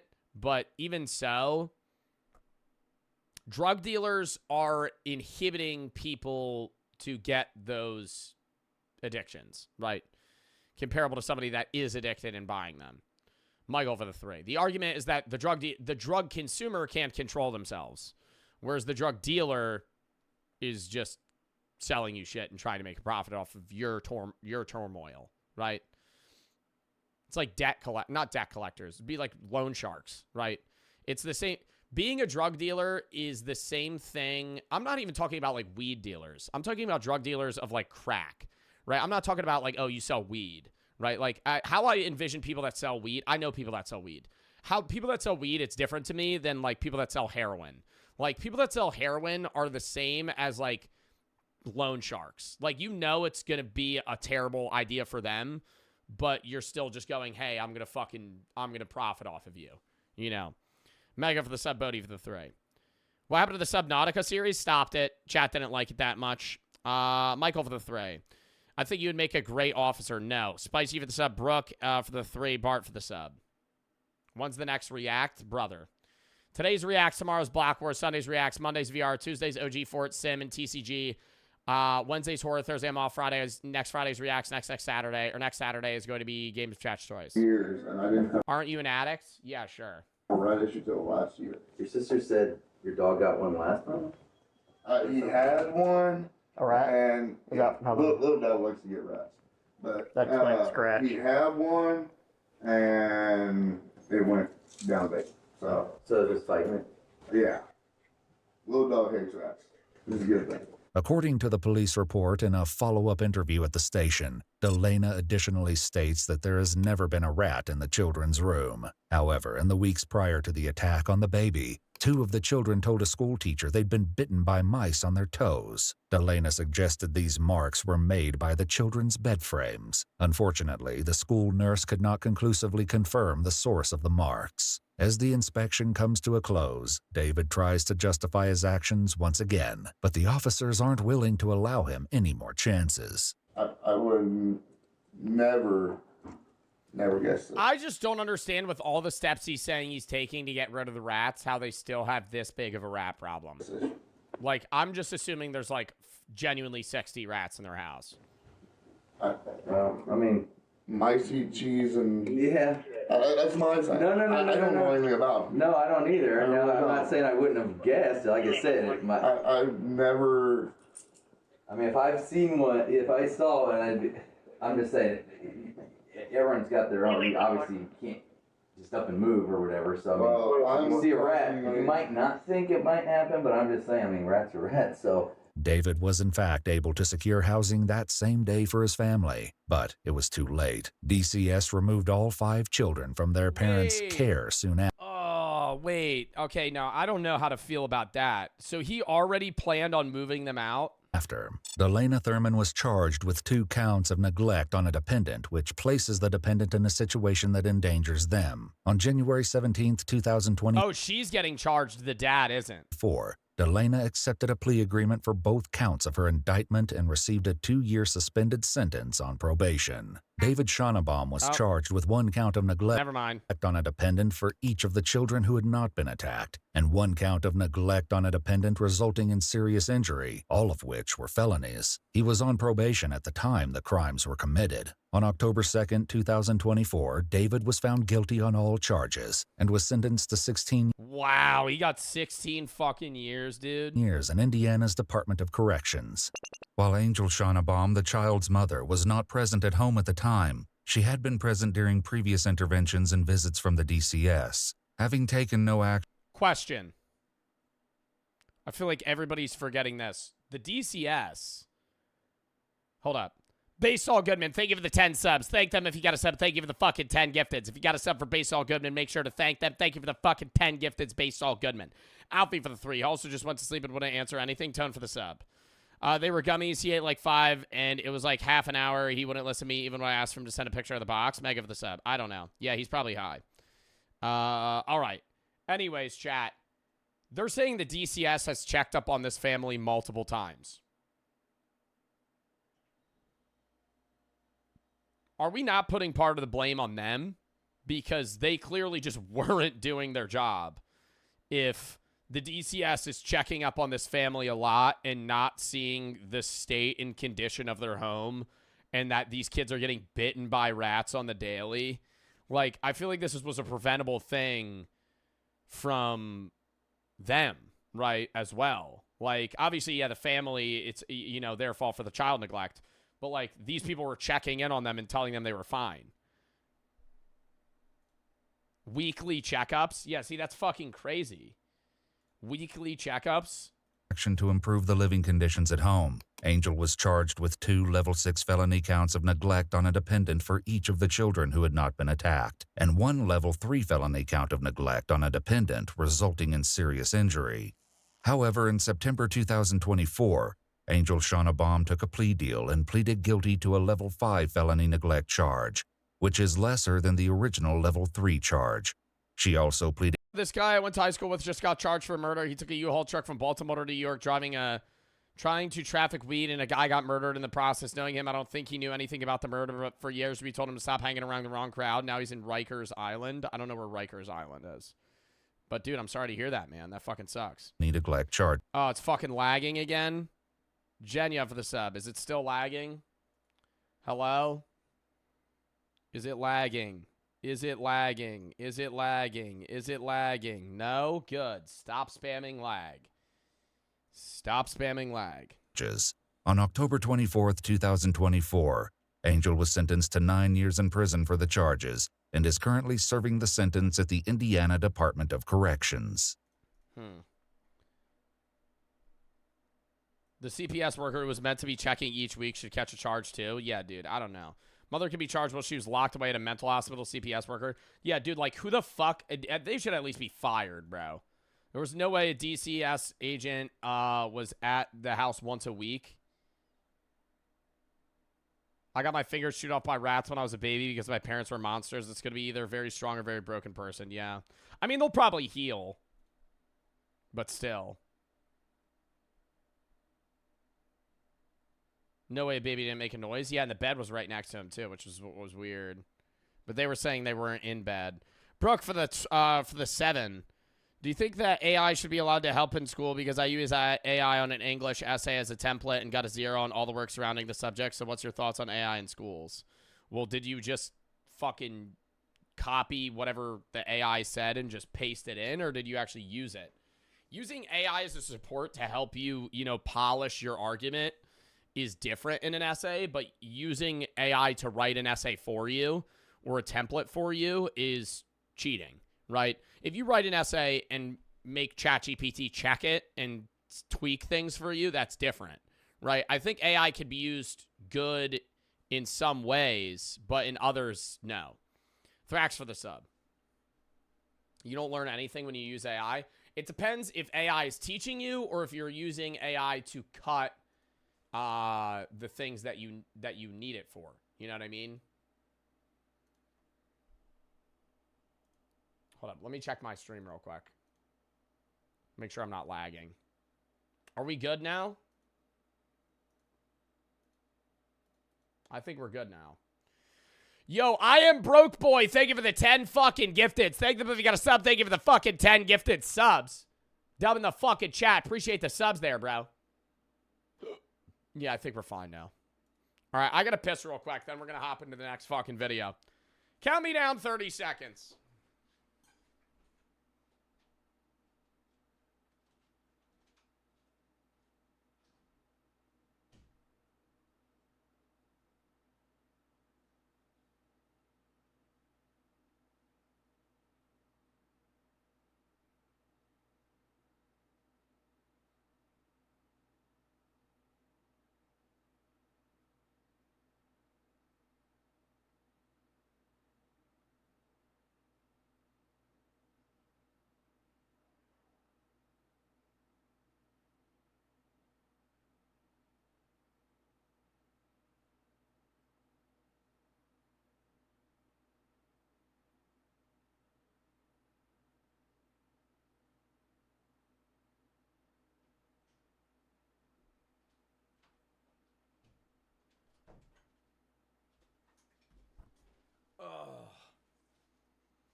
We're back. We're back.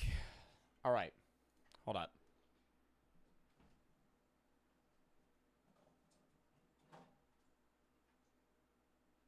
I'm going to crack this open. I want a little bit of caffeine. Sometimes for the 500 biddies. Last time I talked about how I miss my grandma since she passed, but I got good news. I passed one of my GED tests. Dub. My first hearing to try and get disability for myself with my lawyer, and I got part-time job at a doggy hotel. What is a doggy hotel? What, like when people go on vacation or some shit? That sounds really cool. Yeah, that actually kind of sounds like a fun job. Started working out and taking better care of myself. Hair, skincare, and drip. Happiest ever. Thanks for being a cool streamer. Well, I'm glad I'm able to help, bro. I'm sorry for your loss once again, but, it's good that you're on the right fucking path now. You're getting a lot of stuff done. Working at a doggy hotel sounds sick. My grandma puts her dog in one. I don't even think I've ever heard of that. I've heard of, like, when you put him somewhere, but I didn't know it was... I wouldn't call it a doggy hotel. I know friends that, give them to, like, people that run businesses, but not dog hotels. Yo, chat, low-key, I would love to do that. Everybody who's always asked me what I'm doing when I'm done social media, I would love to take care of dogs, bro. Oh my God. Not even for profit. Like, I would run some shit on some cheap ass margins, bro. Like, obviously I would want to make some money, but I would love to take care of animals, man. Like, that would be so fun. I love dogs. I love dogs, bro. A dog cafe. Coffee shops are too much. Coffee shops is like one of the biggest businesses that everybody just tries to get into. Like, especially if you live in a big city, there's probably so many niche coffee joints that just pop up. And they make money because coffee's a big thing, but... Swag the Outbreak and Eurexia for the sub. I don't know. Even small dogs? Yeah. Oh, but little yippers would annoy the shit out of me. That is true. I would still take care of them, though. I would train that motherfucker. Yo, it'd be like sending that motherfucker to boot camp. You give him to me? Yo, some grandma gives me her fucking Pomeranian, and that thing bites me. Oh, best believe I'm going to set that motherfucker straight before she gets back. Yo, that's going to be a whole new dog. I'm going to be playing some music. I'm going to have that dog marching for me. You're welcome, ma'am. I fixed your dog. And I chopped his nuts off. See you next time you take a vacation. I just neuter their dog. That would be fucked up. That would be so fucked up. I fixed your dog. By the way, I chopped his balls off. He's a lot more docile now. Yeah, I would not do that. That would probably be illegal. Calvin for the 10 gifted subs. Thank you for the 10 gifteds. Thank them if you get a sub. Thank you for the fucking 10 gifteds. Calvin Homan. Soylent for the sub. Bake for the 3. You should be in the next Sidemen charity. They have to invite you. I use AI as a support even with an AI checker too, but I have ADHD, struggle with shit like that, so I use it as support since my brain doesn't really put it together. Yeah, but then you're not making that final connection, which could be bad for your learning. Pop for the sub. Jenny over the 3. Thoughts on corgis? I like corgis. I would say they're more medium than small dogs. Turned 18 today. Happy birthday, Foxy. Thank you for the 5. All right, next vid. I tested ridiculous product claims. Why do you rap whenever you read bits? I just read them quickly. Reading them quickly is not rapping. Thoughts on Doberman? I like Doberman. I don't like when they what is it called? Crop their ears. I don't like the whole cropping dogs' ears thing. I understand it's a tradition, same with docking tails, but there's just no point in doing it anymore. You know what I mean? Like, we don't live in times where you got taxed based on how long your dog's tail was or something like that. The idea of docking tails or cropping ears, Somebody said it's abuse. I don't know if I would describe it as dog abuse because it's like a one-time thing where it's like, by that point, you could say fixing your dog is abuse, which I would not. Right? Pop for the sub. But pop for the tier 2. Thank you for the tier 2 sub. Anyways. I wouldn't say it's abuse, but there's no need for it, right? There's a purpose in getting your dog spayed or neutered, right? But to dock your dog's tail, it doesn't really help, right? Declawing is abuse. I've never even heard of that. That's like saying giving your baby earrings is abuse. Doesn't it make them aggressive? What? Docking tails? Not to my knowledge.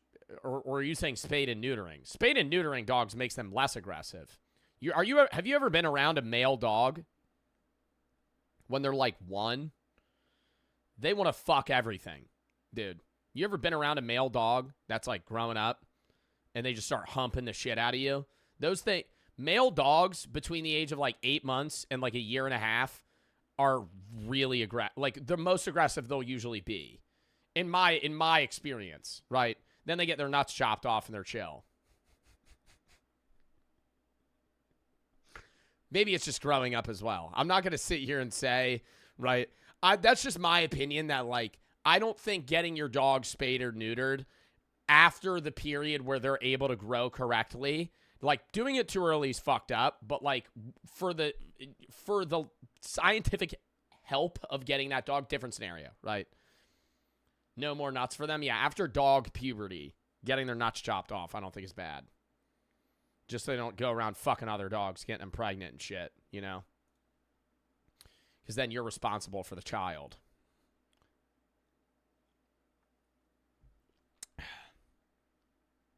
Or you're going to have some weird dog breeds, dude. Your Rottweiler gets it on with your friend's Corgi. Now you're going to have an alien pop out. I tested ridiculous product claims. Lock it in. Flex tape? Now I need to Google that. Now I need to put that in my mind. Rottweiler Corgi mix.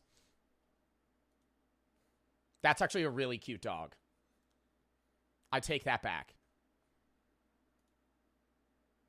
It looks weird, right? It doesn't look right. But it's a cute dog. That's a cute dog.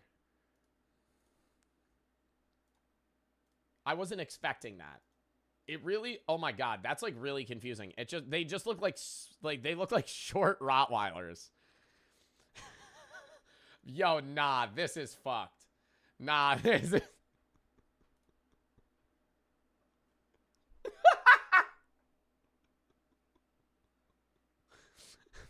Yeah, bro, like that literally just looks like a short Rottweiler. Like, there's no corgi there. The corgi's not pulling through there. All right. It scales to the 3. Did you chop Daisy's nuts off? Daisy's a woman. She got her uterus cut out. She was not happy. She was not happy at the time. I remember that. We had to take her to the vet. And then she came back out. And, like, her whole underside was, like, shaved. And she had a cone on. And she was, like, on drugs, bro. She was on drugs, dude. Daisy walked out, like stumbling. And the nurses were like, come on, come on. She was like, and then I take her outside. Bro, she just pees just on the asphalt. Doesn't even squat to piss. Just full standing, just on the ground. Dude, I remember that shit. I bring her back. And then she just fucking falls asleep for like 10 hours, wakes up, then she's just herself. Wakes up. I mean, she still had the stitches in, so we had to be careful. But then once she got those out, she just had to wear a cone for a little bit. She would be banging that shit everywhere. I remember I had to duct tape it because she would rip it up. I tested ridiculous product claims. Lock in. That, and then I remember she had a tumor. That really scared me. Daisy had next time I show Daisy on stream, like if I show her face, one of her eyes looks a little peeled back because they had to pull some of her skin because she had like a fat tumor on the side of her head that just kept getting bigger. And they said it wasn't cancerous, but they didn't know what it was. And so I was just like, dude, fucking cut it off. Fucking cut it off. So she had to wear a cone for that too. And that time I put a cone on her. I don't think I was streaming then because I've had Daisy since Daisy's almost 7. Or she is 7, she's turning 8. I don't know. I had Daisy since I was a sophomore in high school. In 2018, right, is when I got Daisy. So she's turning 7. So, wait, yeah, so she's turning 7. Anyways, when we had to get that surgery for her and she had to wear the cone for the second time, she was, like, so scared of it. And she didn't like it on. So if I was around her, I would let her not wear the cone. And then one time I had to go. And I was like, Daisy, I got to put the cone on you. And I put the cone on her, and she freezes. And she just goes... And I go, Daisy? Daisy. And she wouldn't move. I left for a half hour. And I came back. And she was in this, I swear to God, the same position. I felt so bad. She did not move. She did not move for a half hour. She stood still for a half hour. Maybe it was like 20 minutes. But like she was so scared of the cone for 2 days. And then right after, it was like a random switch. I think I think she was like worried that she couldn't see anything, so it was like kind of like horse blinders. And she didn't want to like run into anything. And then she went from like being so scared of it and like cautious to literally just running. Full sprint, would run into a chair and it would fucking it would literally be like clotheslining her. It would hit the cone. Her whole body would flail back. She would fall over, just get up, and just keep running. So it went from literally her being utterly terrified of the cone to just literally not giving a fuck. Somebody redeemed flex. Third flex of the day. Done with the flexes. Nazario, Zephyr, Dummy, and Queso for the sub, Parker for the 3. First donation, wanted to say hi. Hello. It scales for the 3. All right. Lock in. Savion for the sub. I tested ridiculous product claims. Joe yaps about Daisy for 30 minutes. Yeah, dog. I'm gonna yap about my dog for fucking 30 minutes. You got a problem with it? I love my dog. FlexTape claims that their product makes it possible to cut a boat in half. I miss FlexTape ads, dude. When he'd be like, I'm gonna saw this boat in half, and he'd fucking chop it up with a chainsaw. Or he'd hold like a 5-gallon bucket over his head with a fucking fat asshole in it. And he'd be like, ugh. And then it'd fill with water. He'd be like, look how strong this is. and put it back together using their tape. What would happen if I sprayed my hand with Flex Seal? Would I be able to get it off? Yo, Jay Skippy, thank you for the fucking 20 gifted subs. Thank you for the sub. Thank you for the fucking 20 gifted. Jay Skippy, dump in the goddamn chat.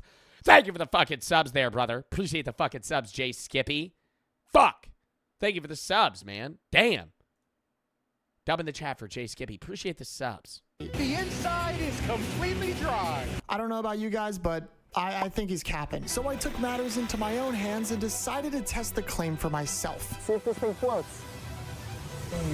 Okay, why are you jumping in the boat?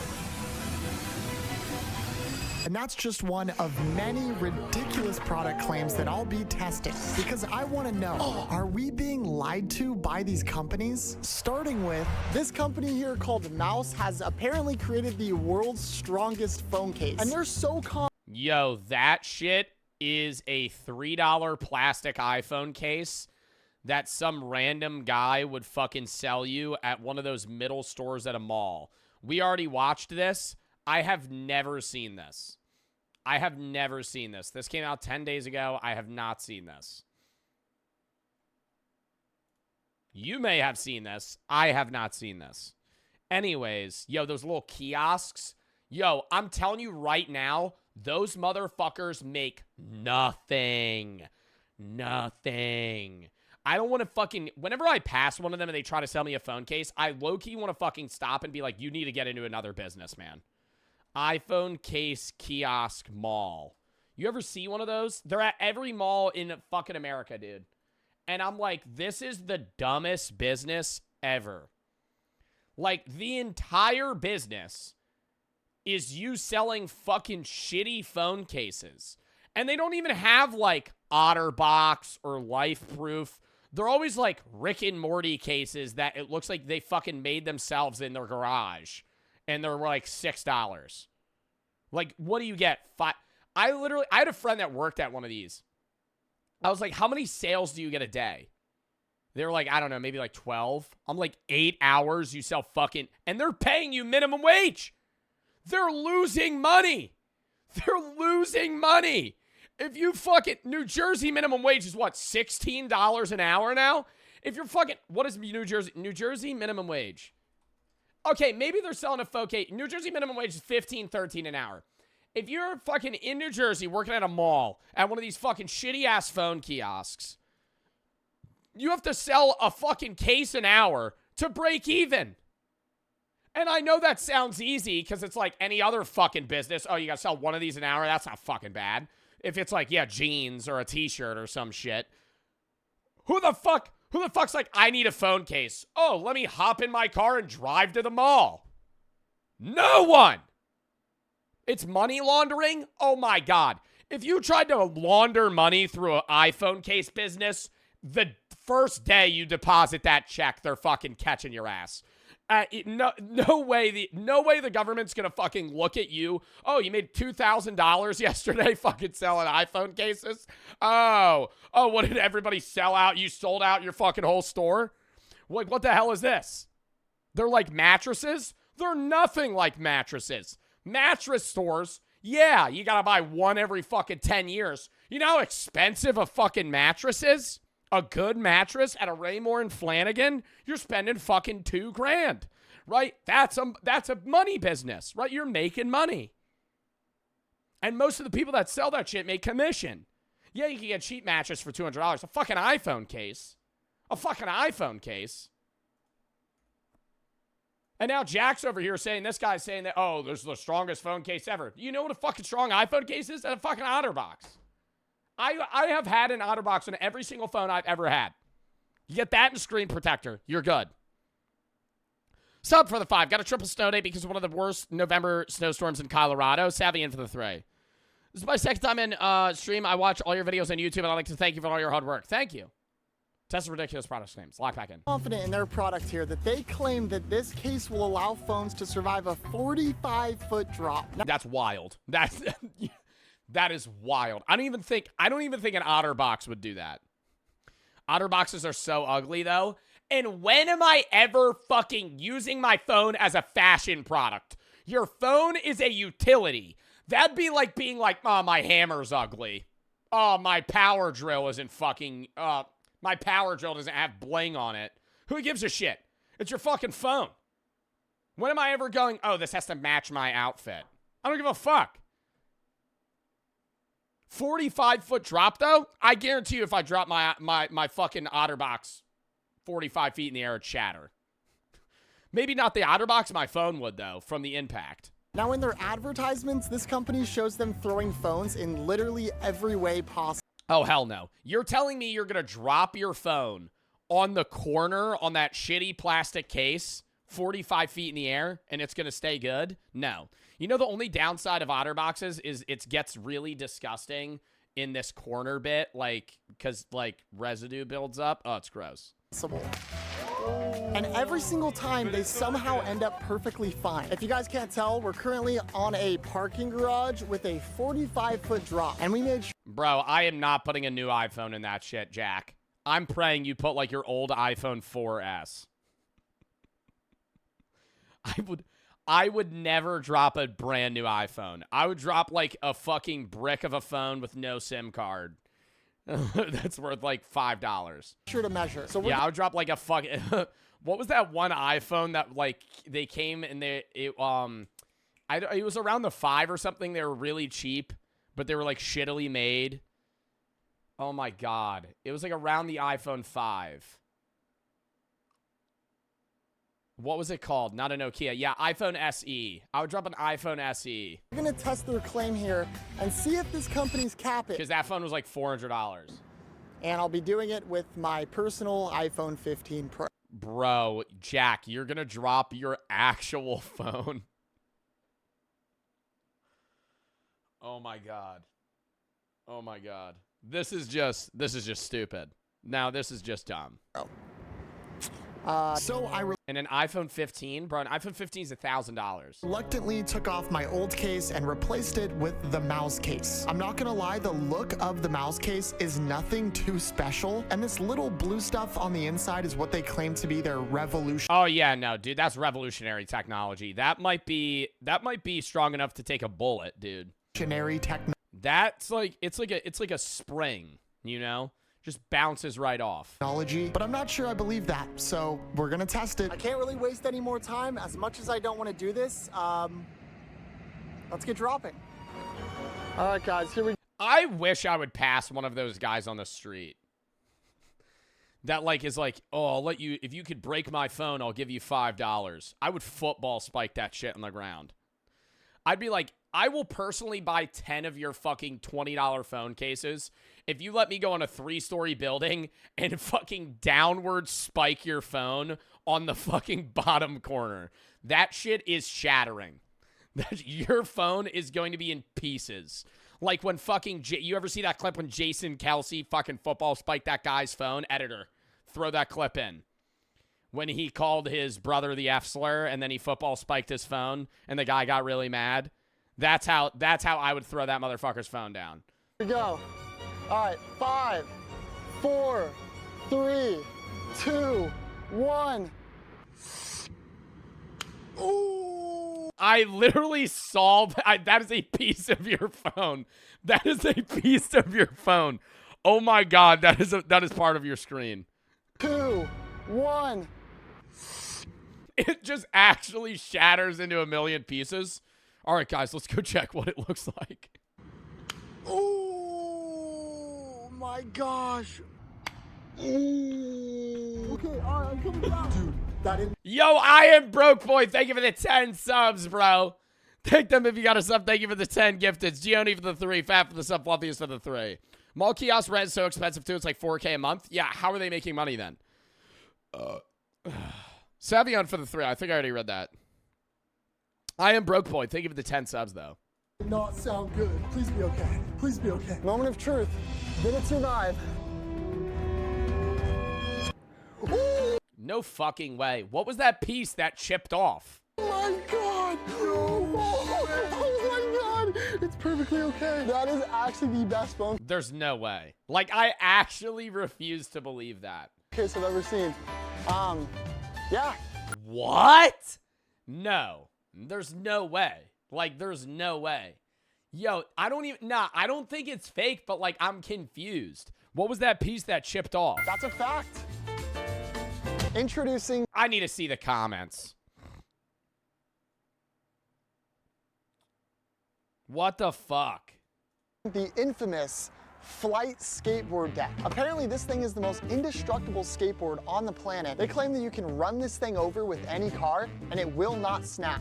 See, like I want to be a tester of one of these products. Oh, I'm breaking that fucking skateboard. If you give me a challenge to break something, I'm fucking breaking it. That would be the perfect job for me, to just be somebody that's just ready. I'm just ready to break shit. Give me that fucking skateboard and I am hammering that shit into the ground and I'm shattering it within 3 minutes. Unbreakable. Give me any product that's unbreakable. I'll fucking break it. I'll fucking break it. Behind me is a mansion that I found, and out front they have a... That's a YouTube video idea. I'm writing that down. That's a YouTube video idea. Breaking unbreakable things. Breaking unbreakable products. Yeah. Oh, yeah.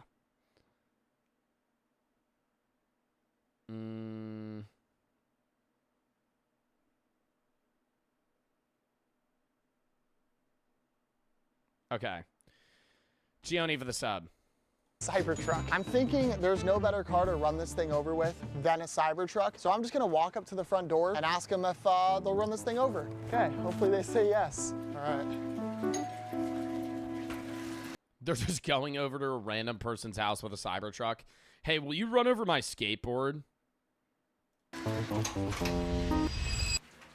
This is like a really random request, but I have this like indestructible skateboard. I was wondering if you'd be down to This part's probably staged. Run it over with that Cybertruck? Sure, let's do it. Okay, perfect, all right. Where you want me to run it over, like in the middle part? In the middle, yeah. Do you think it's gonna survive? I don't know. The truck is about 2,000 pounds. Wow. Let's see if it survives the truck. Yeah. A Cybertruck's more than 2,000 pounds. How much does a Cybertruck weigh? Dude, I feel like the battery alone. Yeah, oh, the Cyber Beast. Tesla reports that it's all Halo Wheels Cyber Beast. Is the Cyber Beast the same thing as a Cybertruck? The average Cybertruck weighs 6,600 pounds. So over 3.5 tons. Wait, no, 2.5. How much is a ton? Over 3 tons. A ton is 2,000 pounds. This guy's awesome, bro. I love it. But first... And how did they come up with that amount of weight? Yo, how much does that weigh? Oh, a fucking ton, dude. Oh, that shit weighs a ton. Do you think that was a saying after 2,000 pounds equates to a ton was made? Or do you think the saying that weighs a ton was made first, and then they just found out what does a ton weigh? 2,000 pounds. Which came first? That's a ChatGPT question. How did they come up with how much a ton weighs? Both a U.S. ton and an imperial ton are a measure of weight. They each equal 200. They each equal 2,000 weights. Huh? The ton is derived from the ton. The term applied to a cask of the largest capacity. This could contain a volume. See, and then they hit me with a boring answer. I wanted some shit where it was like, Emperor something wanted to do this, and the people he asked to do it were like, that weighs a ton. And then the Emperor went, well, how much does a ton weigh? And then they did it, right? Now, that's a more interesting story. Let's test just a regular skateboard. Oh, man.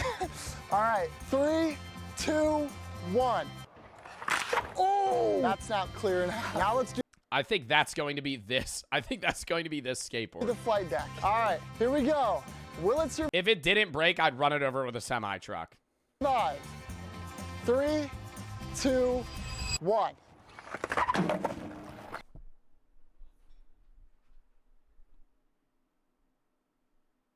What? Wow. It survived. It's all... It bent. Is it not made of wood? He's on it. Is it not made of wood? Oh my dude! Look at this thing. There's like one scratch on it. Are you surprised? I'm shocked. What is that made of? Thanks again, man. I appreciate it. I guess they're not capping. Bro, it literally full bent the board and then it just went back. Next up, the gyro bowl. The claim. Wow! Oh my God, that brings back memories. I forgot. Yo, Jack, if you ain't mentioned the gyro bowl just now, I would have forgot about that bitch the rest of my life. The gyro bowl ads. I remember wanting one of those when I was a kid. And they'd be like, oh, no spills or mess ups. Let's watch a gyro bowl ad.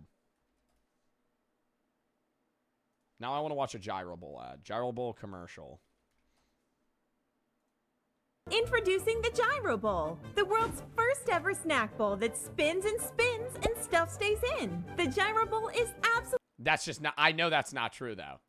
Right? It spins and spins. But if my ass goes... Absolutely kid-proof. Gyro Bowl's inner bowl rotates 360 degrees and magically stays open side up no matter what. Pack crackers and grapes and get on with the chase. And when mom drives to the store, Gyro Bowl keeps the snacks off the floor. Moms love it because it's dishwasher safe and virtually indestructible. Plus, attach the Stay Fresh lid to keep food fresh between snacks. Call today to get the Gyro Bowl with the Stay Fresh lid for just $14.99. Call now and you'll get a second Gyro Bowl and lid absolutely free. Free! 2 for 1? 2 for 1?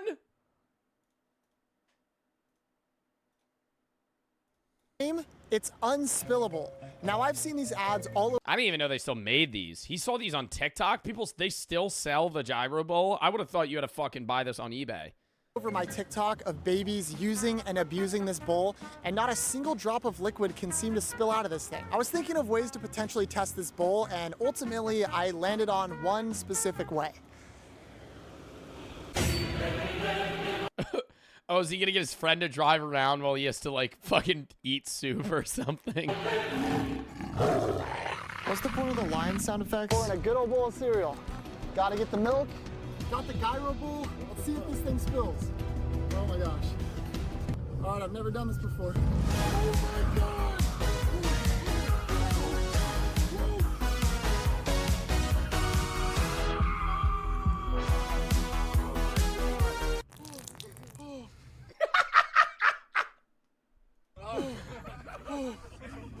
I mean, it kind of spilled. On to the next product. Go, go, go, go. Introducing Clocky, the alarm clock that claims to wake up the heaviest of sleepers. Our victim, my friend Justin. We're outside his house, and I say... Bro, one of my friends, like, not old boyfriends, but one of my friends' old, like, guys that she used to talk to, we were all out at an Airbnb, and this motherfucker fell asleep, and they were like, she was like, you need to wake him up. And I went, okay. And I walk over to him. I'm like, wake up. You know, I'm shaking him and shit. I think he's the heaviest sleeper I've ever met. I'm shaking this guy. Doesn't wake up. I do one of these. You ever get pinched like this? I start pinching his face and his arms. Doesn't wake up. I'm like pushing his entire body. I pick his shoulders up, let him down, still asleep. I'm starting to think this guy's dead. I end up getting an ice cube and a bit of water, and I put it on his forehead. He immediately wakes up. And he goes, what? I'm like, you were fucking asleep? And he's like, what? I was like, there's no way. I think I could hear a pin drop and I'd wake up. Here we go see if this thing can wake him up. Okay. Same guy that you put water on him? Yeah. It's currently 9 a.m. What time does Justin use? Well, I put water on a few of my friends to wake him up. Usually wake up like 12 was Justin. Water is how you wake somebody up that's a heavy sleeper. If they won't get up, just pour literally 4 drops of water on their head and they'll get up. Deep sleeper. No, he's the deepest sleeper I've ever seen. All right, bet. All right. So we set up. You ever see the videos where they? You ever see the videos where they put like an entire tub of water on somebody?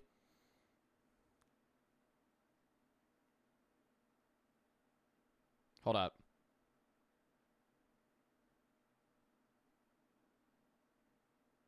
I gotta show you all this video. I gotta find it.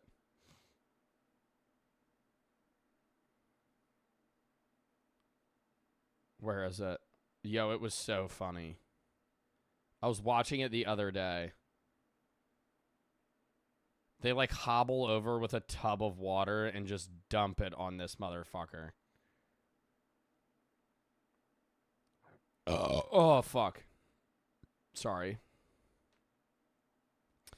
I hate how I can never find a video when I want to show my chat the video. Where the fuck is it?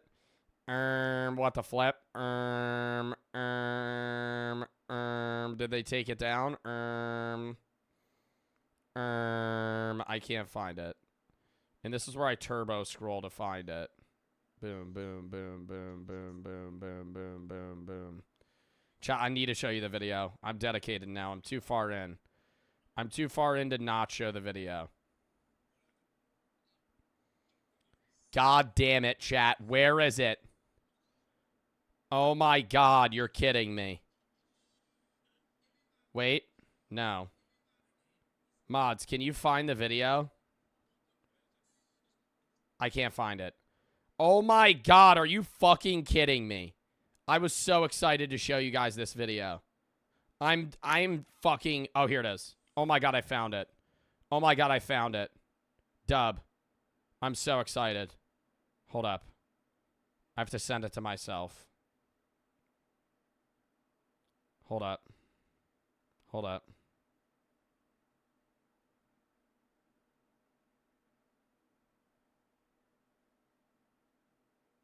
Okay. Here we go. This is what I'm talking about, though.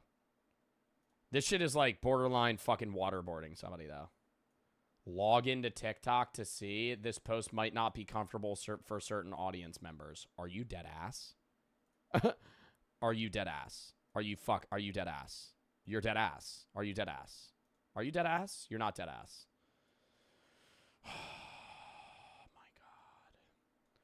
Can somebody download this? I'm sending it in the mod group chat. Can somebody download that TikTok and send it to me? I'm not logging into TikTok right now. A 5-minute timer on our clocky, and Caden Scully food, please. Scully food, please. sneakily set it up on Justin's bedside without even waking him up. Now it's time to see if this thing Honestly, it just better be like a screaming actually noise. works, and it didn't take long to find out.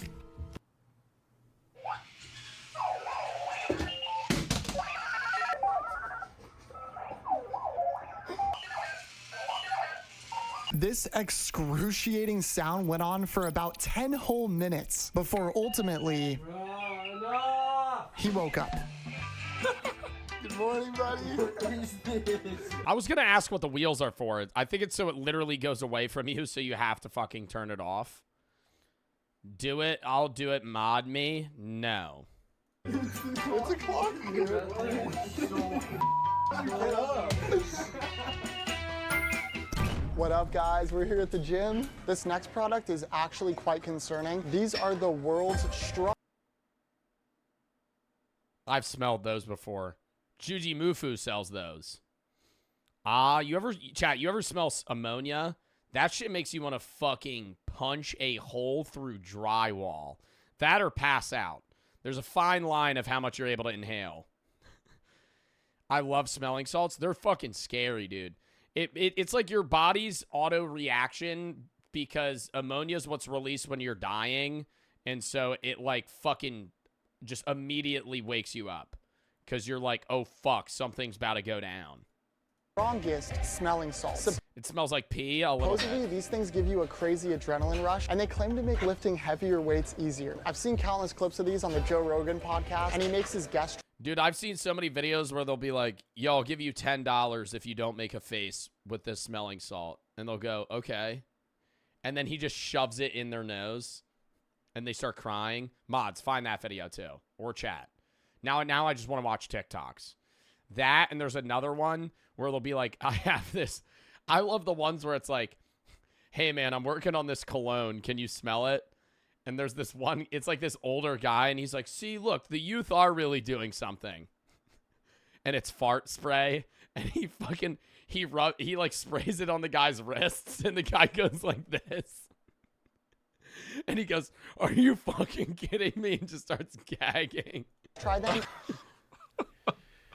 Oh, they do that right before they lift. Are you okay? And their reactions are terrifying. I'm gonna figure out what my max bench is, and then Just go shove it in that old woman's nose.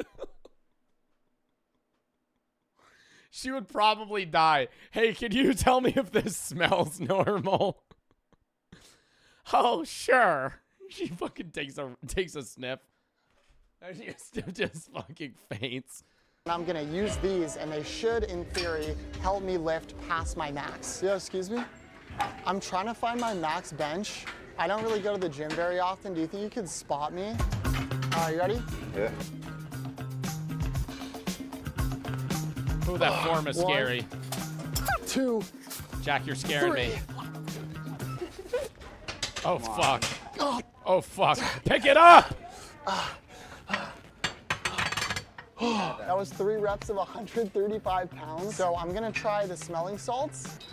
So scared. And then I'm gonna see if I can get more than 3 reps. He's about to drop it on his neck. All right, so we're gonna do the smelling salts. Oh. He just fucking actually faints with it on him.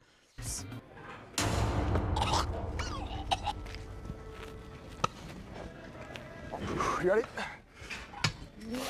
1. That doesn't count. 2. Oh my God, he's gonna break his shoulder. Jack.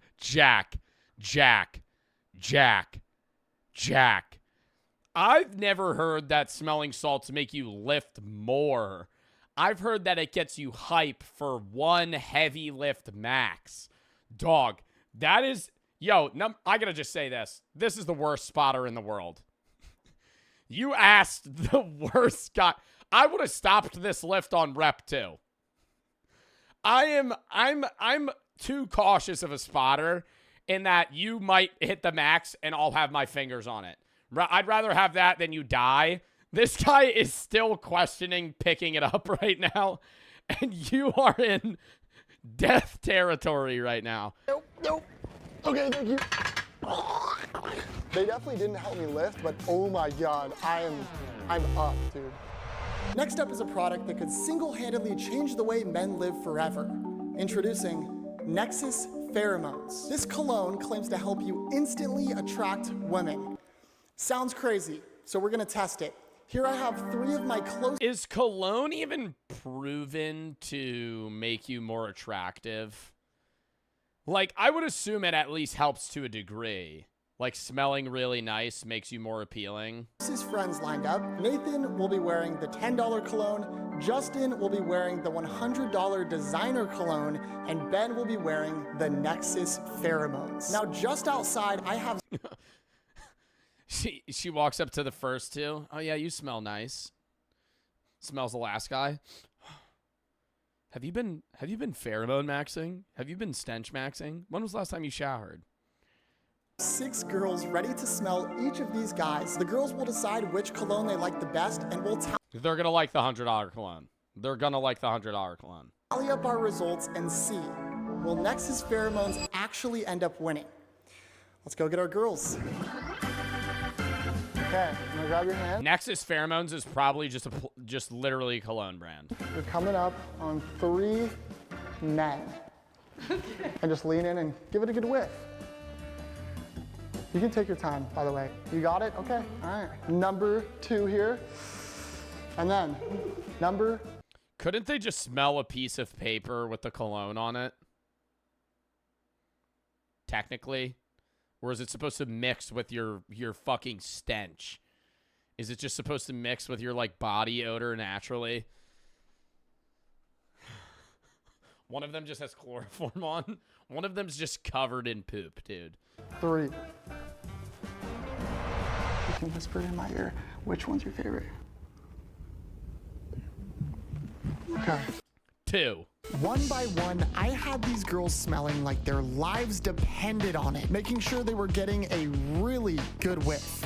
Take your time, really get the aromas going. Now the Nexus pheromone should be the winner by the end of this experiment because on their website they make some pretty huge claims, such as their proven benefits. They say it'll attract— Did that just say women come to you? Pretty huge claims, such as their— Women to come to you. That's why many guys are now turning to Nexus pheromones to give themselves a real noticeable advantage with women. Imagine the confidence this secret edge will give you, as beautiful women are suddenly more eager to talk and flirt with you. Ooh, that is a very, that is a very, I didn't see the last image there. Okay. Their proven benefits. They say it'll attract women effortlessly, develop instant chemistry, and even make you— That image was a little questionable on number 3 there. Have more— And that's not even including the so-called 12 Yo! years of Can we, like, what are these fucking pictures, bro? God damn. Scientific research to prove it's true. And they have diagrams to prove it. No cologne needs multiple diagrams, bro. And on top of it all, they've been featured on almost every major news outlet. After a whole lot of sniffing and tallying up the— Oh, yeah, the Seattle Times. Featured on almost every major news outlet. After a whole lot of sniffing and tallying up the girls' votes, we finally came to our consensus. Here we go. The $10 cologne got 1 vote. Okay? The $100 designer cologne got 5 votes, which means Nexus pheromones got literally 0 votes. Yo, that shit probably smells like nothing, too. That or it just smells like Axe body spray. Just like, and yo, they actually should have just compared it with Axe. I think it still would have lost. I love looking at Axe body spray. Like their fragrance names. Oh my God. It's my like favorite thing to do on stream. Oh, goat sign up. Black vanilla premium deodorant body spray. Purple patchouli. Fire santal. Golden mango. Aqua bergamo. Yo, what you know about aqua bergamo? Yo, you ever talking to a cologne head? Bring up Aqua Bergamo by Axe. Oh my God, you smell delightful. What do you have on? Oh, spiced latte premium. Just my deodorant body spray by Axe.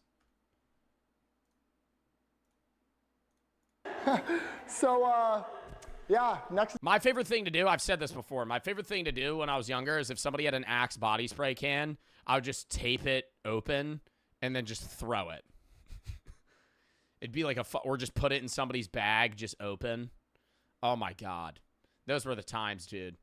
I should just carry those around and just prank people with that shit. You just get a can of Axe body spray. It's like a fucking stink bomb, dude.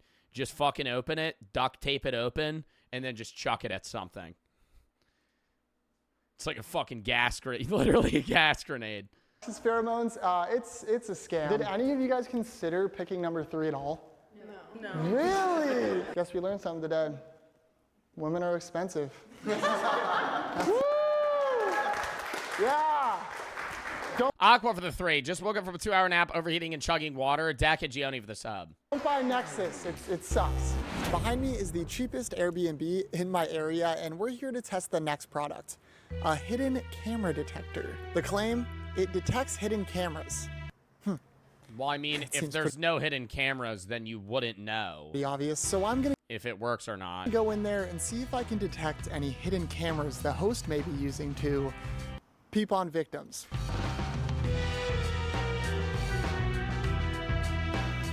That is a weirdly large flat screen for a cheap Airbnb.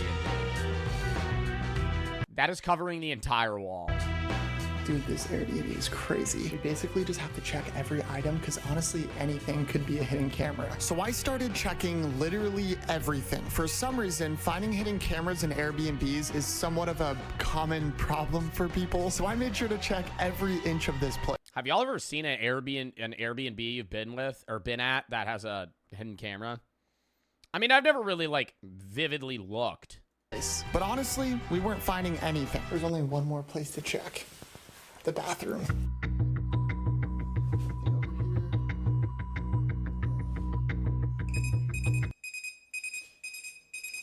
peeping on this thing. Is that a camera in there, dude?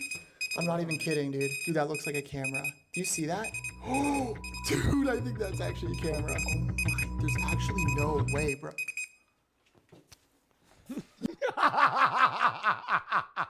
You just got pranked. This thing just kind of goes off whenever it wants. It doesn't actually work, and we placed the Bro, but like, how are people allowed to sell products like that? camera there, so give it up, guys. Next up, Stanley Cup bars. The claim, their cups. Oh yeah, they survived fires. I've seen that TikTok clip where the girl's car like blew up and the Stanley still had ice in it. Can survive fire. So a while ago, this video went viral on the internet where this girl's car was engulfed in flames. Yeah, they bought her a new car too. And the only thing that survived was her Stanley Cup. The president of Stanley himself saw her video and gifted her a brand new car. Yeah, because that shit was the best marketing Stanley has ever seen since the fucking dawn of that existence of that company. Dude. The fucking Stanley has never had better advertising. 97 million views showing that your fucking Stanley will still have ice in it if your fucking car explodes. You know how much money they fucking made from that shit?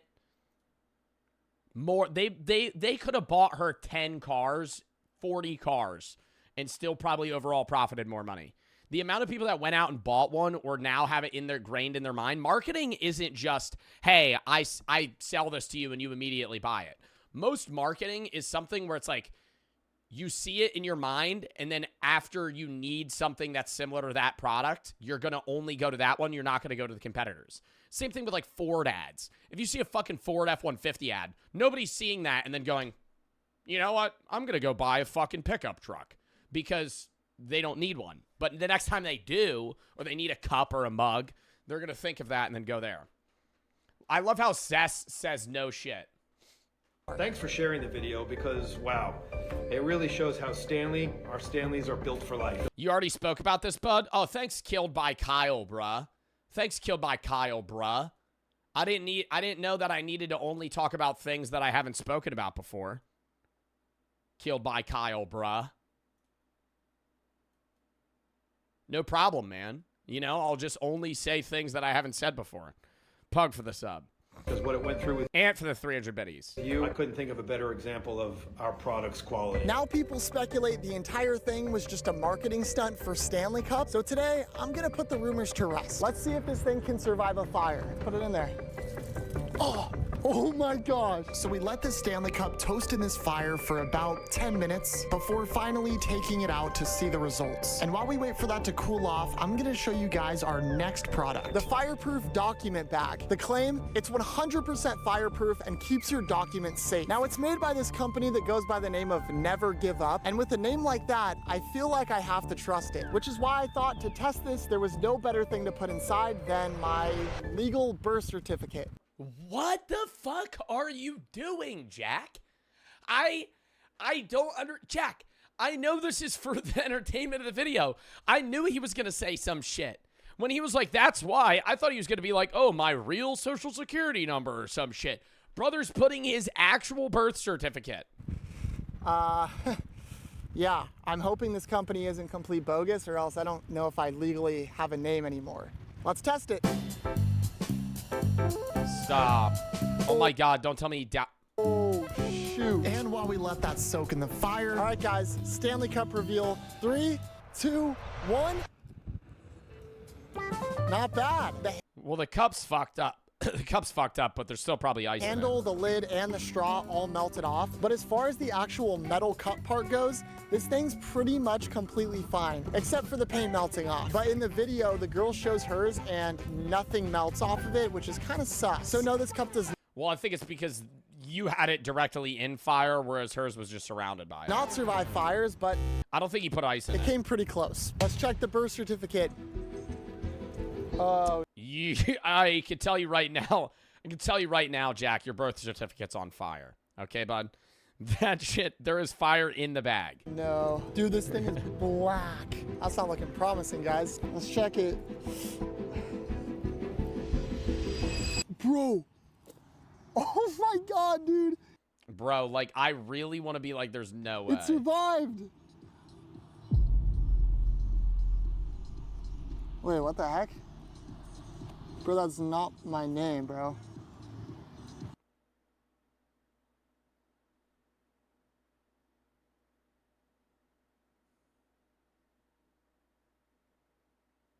Bro, what? It says these nuts now, bro. It says these nuts on it.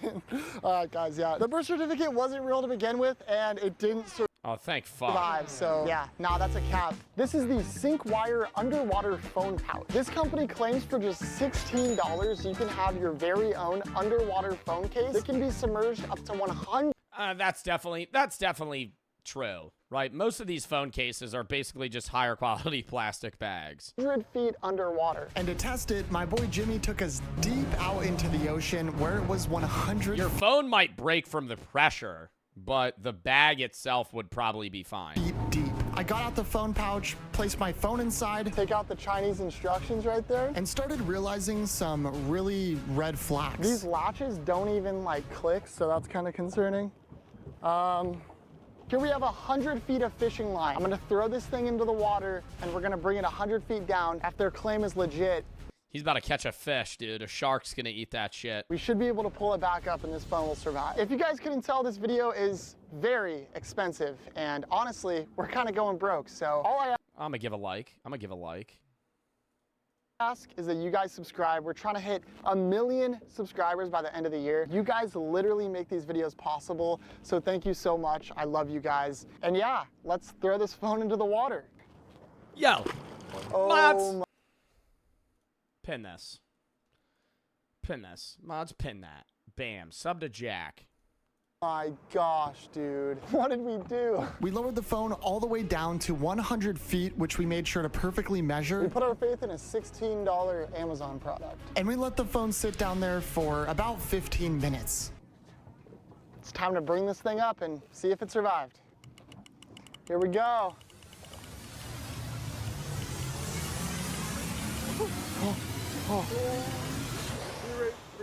Is it fine? See if it's on. See if it's on. I don't think it's gonna turn. It works. Wow, it does. Yeah, I would have assumed the pressure would have fucked it up or something. I'm not gonna lie, I didn't think this thing was gonna work, but SyncWire, you guys are goated. That is 100% fact. As a kid, I always wanted to have superpowers, except I could never actually attain any. Well, today I think I found a product that might just make my dreams come true. These bad boys are Victory insoles. Now these insoles... I remember seeing ads for this shit when I used to run track, and I was like, dude, I should get these. These are gonna up my athletic capability. Claim to make you run faster. Apparently these have scientific... Run faster, jump higher. ...backing, and a lot of professionals actually use these. These were $150, and I'm calling bogus. So we're gonna test them. Now, more specifically, these insoles claim to make you 0.12 seconds faster on your 40-yard dash. So first, I timed my 40-yard dash without the insoles. Yo, the one thing I want to say, though, bro, is the reason I didn't buy them is because if you're sitting there like, I need to get Victory insoles so I could run faster, brother, you just need to give up. Like, I don't want to sit here and damper, like, if you're like slow as fuck and you're like, I can't, I'm JV as a senior, and you're like, I'm gonna buy these Victory insoles, brother, just stop playing that sport. You need to find your athletic capabilities elsewhere. You know, because that's just paying to win. That's not even like, oh, you're upping how good you are as an athlete. You're just paying more to run faster because your insoles are more springy. I was 633. Then I threw in the Victory insoles, which if they worked, they get banned. Yeah, I don't know about that.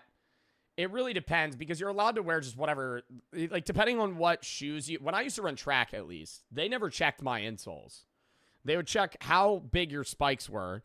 Right, depending on where you were allowed 1/8 or 1/4 inch spikes, and then you had to get usually like a zip tie on your shoe to show that they cleared it. I mean, maybe now they look at the insoles, but I don't know. I also feel like that would fuck up your foot mobility because you know how rigid these have to be springy enough to where they're able to fucking help you run quicker. It's probably gonna give you foot problems. By the way, were like the stiffest insoles I've ever Yeah, it's probably gonna be uncomfortable as fuck. felt. I geared up for my run and it was go time. Wait, I think I'm just glancing past the fact that, Jack, you ran a 6:33. What? 0.12 seconds. Jack, you ran a 6:3:40. Faster on your 40-yard dash. So Jack, you got to work on your running form, dog. That back foot is 3 feet away from your front foot. Like, what the fuck? first, I timed my 40-yard dash without the insoles. I was 6:33. Then I threw in the victory insoles, which, by the way, were like the stiffest insoles I've ever felt. I geared up for my run, and it was go time.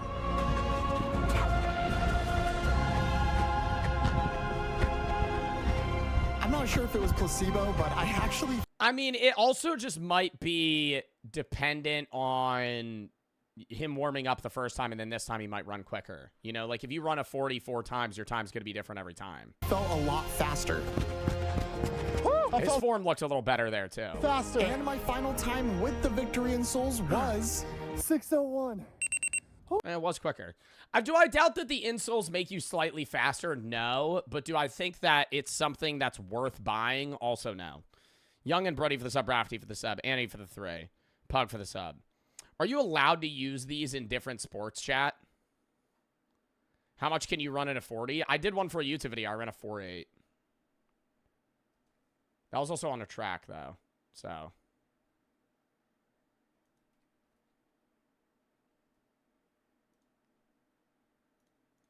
And that's actually more than the 0.12 seconds that they claim. So yeah, I mean, these are legit. For $150, you can have superpowers. Bruh.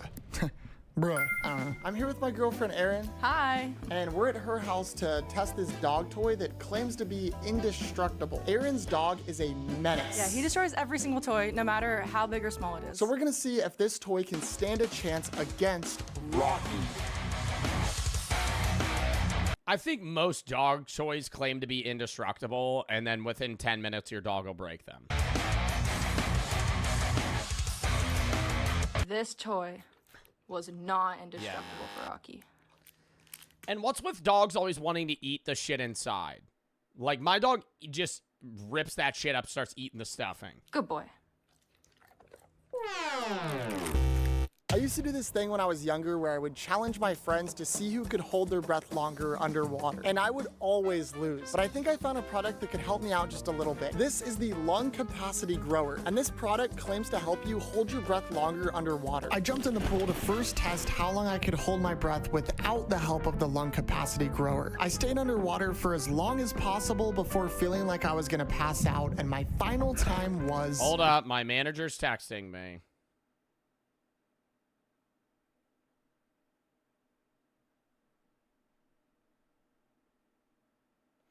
Okay. Young for the sub. 56 seconds. Okay. Not the swim shirt. I don't diss people wearing swim shirts, you know, but I hate the feeling of wearing a wet t-shirt. Joe, are you mad geeked right now? Yeah, dude, I'm fucking blasted. I'm fucking hammered, man. I'm just sitting here fucking... No. You guys just sit here and say I'm high every fucking stream. Like, I don't hide that I'm getting... If I'm getting high or I'm high, I will tell you I'm high. I'm not high. Sticks for the sub. Bro's on that Galaxy gas? Yeah, I just rip that shit every time I go to the bathroom. Just be sitting there. Oh, fuck, dude. This just got me fucking feeling like I'm on the fucking moon right now. And then I walk back. So, now to test the product. You're supposed to put it in your mouth and kind of just breathe through your mouth for 30 minutes with it in. It was like breathing through a tiny straw. Hold up. My friend's buying me card sleeves for my Magic the Gathering set. I have to tell him what type. Don't call me a nerd. Can you get me clear sleeves if possible? Actually, get 2 deck boxes and a bunch of sleeves. Let me know. I Venmo whoever. W Magic the Gathering. It's the best card game. Judge me. I don't care. That would clog over and over. I did this. Should I leave your stream for Kai Cenat? No, just watch both at once. Just put Kai's really low, and then just watch me. And then just watch me. This for 30 minutes, which was actually kind of gnarly, but by the end, I was excited to see if it actually worked and to see if I could beat my previous time. Once again, I stayed underwater for as long as possible. Let's see if this product actually works and if I could hold my breath for longer. Eventually, I tapped out and came back up to the surface, and my new time was 1 minute and 18 seconds. Oh my God, what? That is kind of crazy. I'm surprised, but this product actually works. Next product, the world's saltiest chip. The claim, it's the saltiest chip in the world. Under the Amazon listing of this product, there was a video of an old man eating one of these. No, it's not. I mean, I don't know. The world's hottest chip just seems like a good product. The world's saltiest chip is just, it's like just fucking pour a bunch of salt in your mouth. Like, it's like just eating a tortilla chip you douse in salt. What's the point? The world's hottest chip, it has like some pizzazz, you know? The world's saltiest chip killed somebody, or the world's hottest chip? The world's hottest chip's probably killed a few people. Part of me doesn't want to even eat this thing, but I signed up for this as a YouTuber. So, let's get after it. Oh my God. The hashtag salt chip challenge. It comes with gloves. On the packaging, it comes with gloves. Yo, literally just dick riding the world's hottest chip, trying to be fucking extra here. Says if you want to win the challenge, you have to eat the whole chip. Did that just say it'll make you feel like you're drunk? You will feel like you have drunk a lot of seawater. Yeah. Yeah, you're just pouring table salt down your fucking throat. Want to win the challenge, you have to eat the whole chip. I'm gonna try my best. Oh, that looks like pain. 3, 2, 1.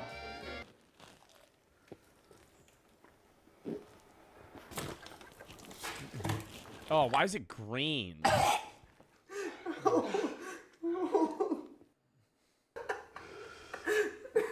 I swallowed it. That is without a doubt the world's saltiest chip. Have you ever been walking and been like, this is way too slow, but you're a Cheeto-eating iPad kid, so running is just a little bit too much work? Well, I have a solution for you. Introducing Shift Robotics, the world's first AI-powered walking shoes. These puppies claim to make your— Oh my God, I've seen these before. I think I've seen a different type of them. I think I saw Casey Neistat use them. Or we watched a video of him use them, and they do work. Walking commutes 30%. I feel like I would just fucking bust my ass, though. Faster. Now I'm gonna take a stroll. Yeah, you know what also just helps you commute faster? Just buy a fucking scooter. Just buy a fucking big wheel. Buy a big wheel Razor scooter, and then just fucking push 4 times, and you're gonna go 125 yards. To my local Target about a 9-minute walk away. If these things actually make me 30% faster, they could be a game changer. But first, I timed how long it would take to get to Yo, those estimated walking distances, though, are for actually like Disney World strollers. If you ever see a walking distance and it says 10 minutes, I'm expecting that I'll get there in 7, maybe 6. If it's just a 30-minute walk, I'm there in 20, right? Get the fuck out of here. Oh, what, like the average, what is the average walking distance that they're factoring in for that? Target without the AI power. You ever buy the scooter you wanted? No, I do want to buy an electric scooter though. Powered shoes, just so we could compare the times to see if it's truly 30% faster like they claim. And when I got to Target, my final time was 8 minutes and 5 seconds. Now let's put on the Shift Robotic shoes and see if it's 30% faster on the way back. So I put on these AI-powered shoes and began walking on my way back. These things were insane. I felt like I was half cyborg. Guys, we're in the future. The shoes move in a way where you feel like you're— Dude, it probably just feels like you're on one of those things on an airport, like at an airport, one of those moving walkways. Gliding. It's pretty sick. You're picking up some speed. I'll be honest, I wasn't super good at these because it was my— It honestly just looks like he's walking slower. First time wearing them, but I did feel noticeably faster. I arrived back at the exact spot where we first started, and my final time was 6 minutes and 23 seconds. It is faster. That is unfortunately not 30% faster. Although the product is really cool and it's probably due to user error, but to be fair, it got pretty dang close, and I feel like in the right circumstances, this product could definitely work.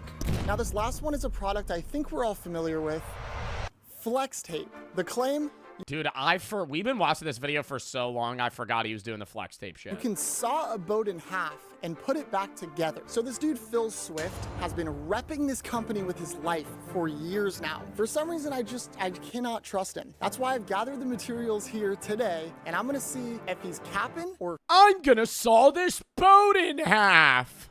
facted. So with a saw, a boat, some flex tape, and a dream, we decided to start trying to cut this thing in half. Yeah, just start inhaling those microplastics. Yeah. We aren't the best with power tools, but I'm not gonna lie, I kind of felt like a boss doing this. This was way harder than it looks, especially keeping the line straight, but with enough willpower, we got it in half. That is a boat in half. Now it's time to tape it up. Hopefully flex tape will be able to keep this thing together. Now the taping process was tricky. It is so sticky, dude. This tape was like the strongest holding anything I've ever seen. Making sure it had a tight seal was a tedious process, but we did our absolute best. 3 hours later, it looks solid to me. Our boat is finished. You know, it's not the most beautiful thing in the world, but I think it's gonna be perfect for the test. Now the only question is, will this thing float? To find out, we loaded this behemoth into the car and made our way down to the bay. This thing was heavy, but eventually we got this bad boy on the dock. And that's when I met the homie, Keed. You think it's gonna float? You should. I got faith in it. Yes, sir. With Keed's help, we got the boat on the water. It's floating, so I better jump on it as soon as possible because I don't want this thing to sink. But then we realized there was a small leak. Oh, I see it coming in right there. Oh my gosh, dude. Okay, I gotta get on it. All right, ready? Hit it. I'm gonna do it. It just snaps in half when he jumps. 3, 2, Yo, why is he wearing a raincoat? 1. He's gonna miss.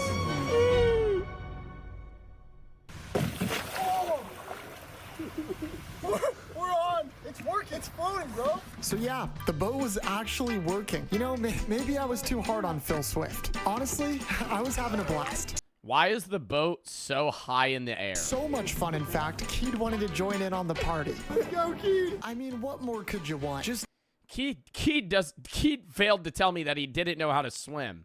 And when this boat started sinking, things went a little south. 2 dudes chilling in a boat. This was awesome. I mean, I was having so much fun. And the boat was working surprisingly perfectly. That was until...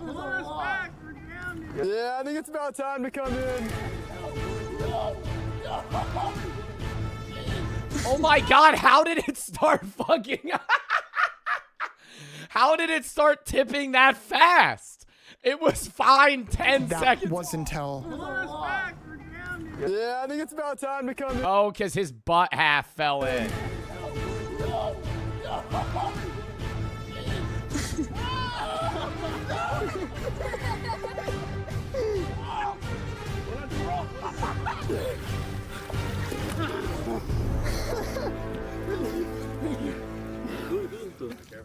Phil, I'm suing your ass. Wait, baby girl, what you doing? That is actually really fucking funny. Charlie and Barry for the sub. X1D and Sticks for the sub. That was a good ass fucking video, yo. Go sub to Jack. All right, next. I gotta piss real quick first.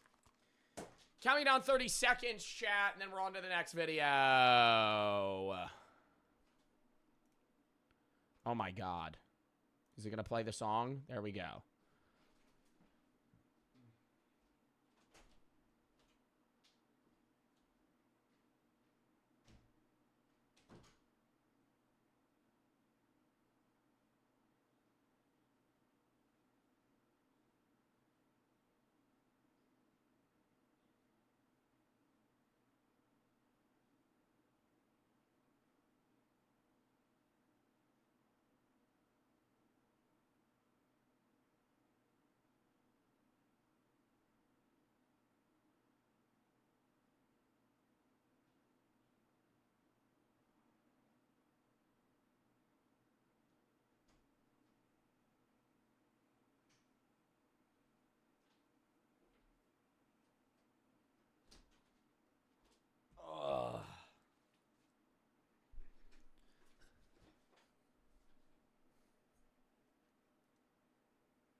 What's the song 1 scale? Mango for the 3.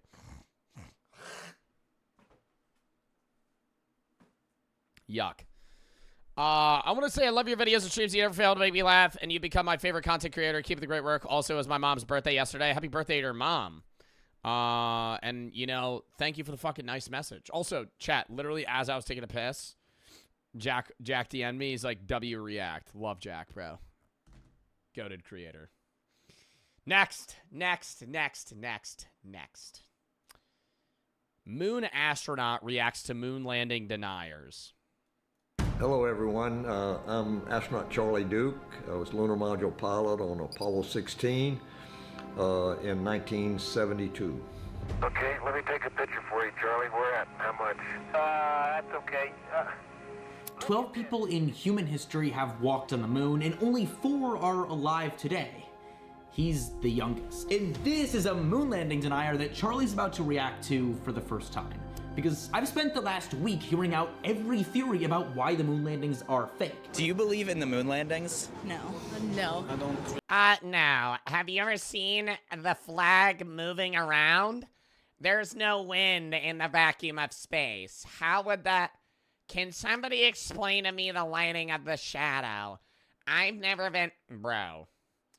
Like, no. The moon landing was not fake. The one thing I'll say is, like, yo, maybe the first time you could sit here and argue, oh, yo, we were just doing it to fucking beat the Russians. We've been to the moon.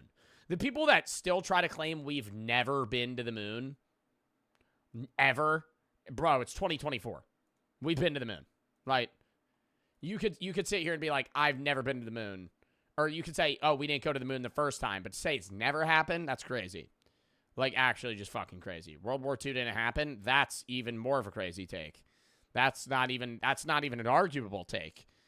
Really believe on that? They could be real, they could not. With 18% of people thinking it's fake. There's a race between America and Russia, so they kind of faked it. It's cap. It's fake. No, I don't. They could have been AI, nobody knows. And some conspiracy theorists feeling... Yeah, could have been AI in what, like 19 fucking... When did they go to the moon? 1960, 1970? When did we go to the moon? 1969, yeah, AI. ChatGPT in 1969 really faked that shit.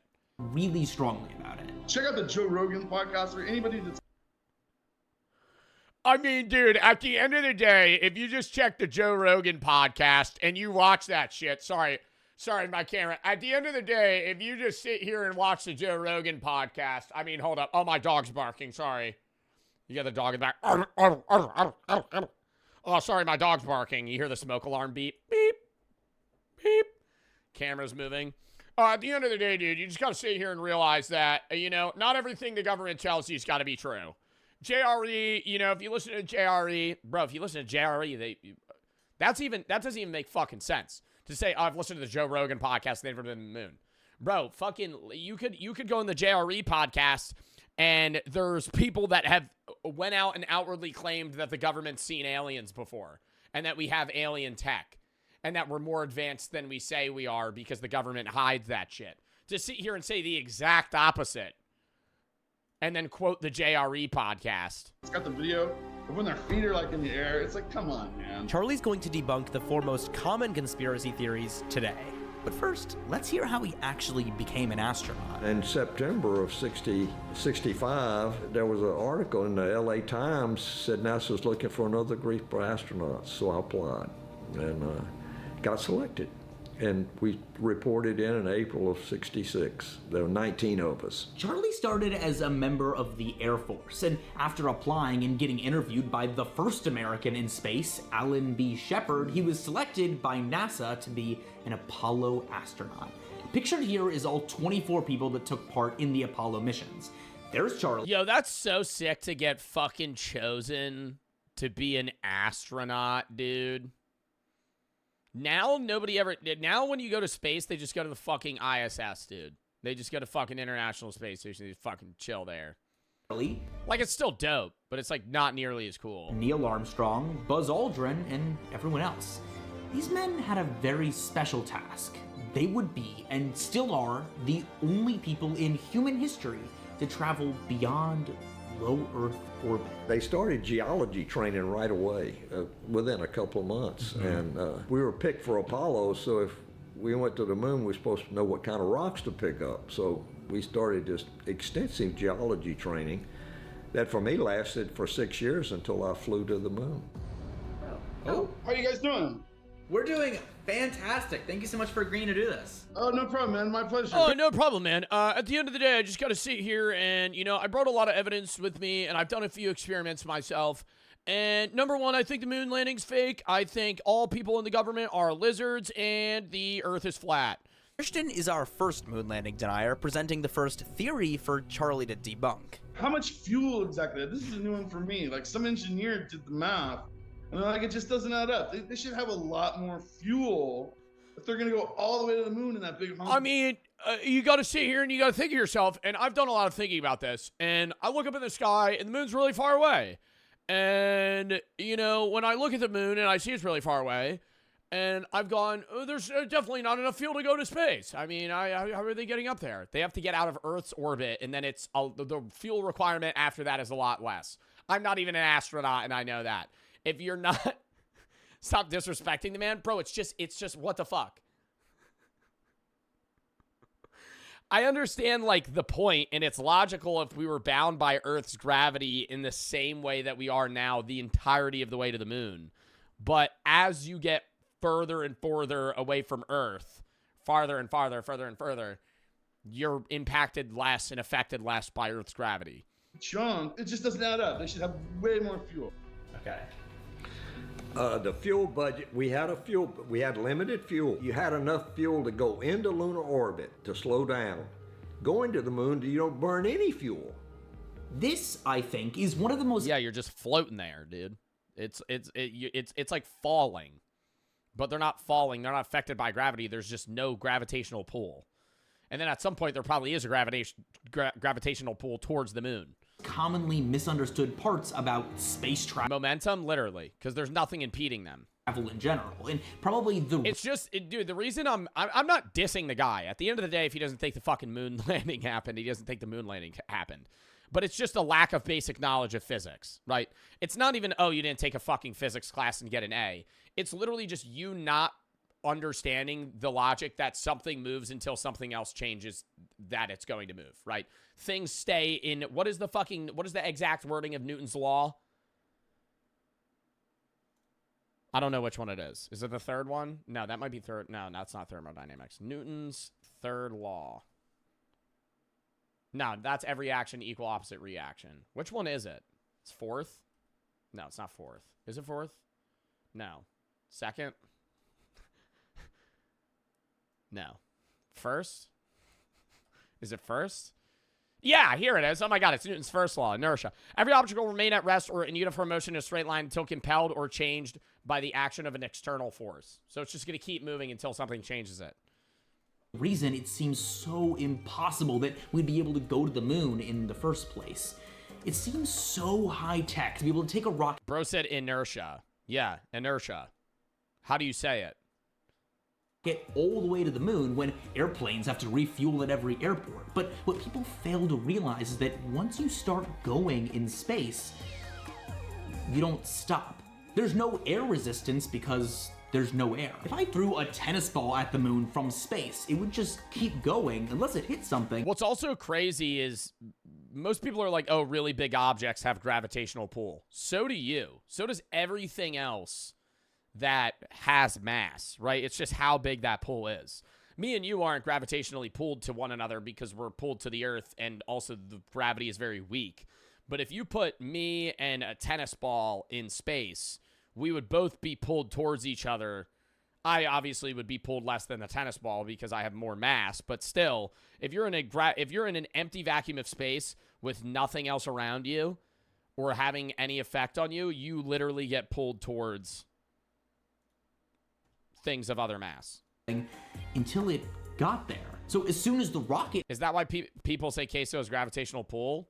I mean, yeah, but they're just making a fat joke, which is, like, annoying. But that's, I mean, if that's true of anybody that anything that has mass. Korean for the sub, tactical for the 3. Only money I had to give. Thank you for the 3. Benyai for the sub.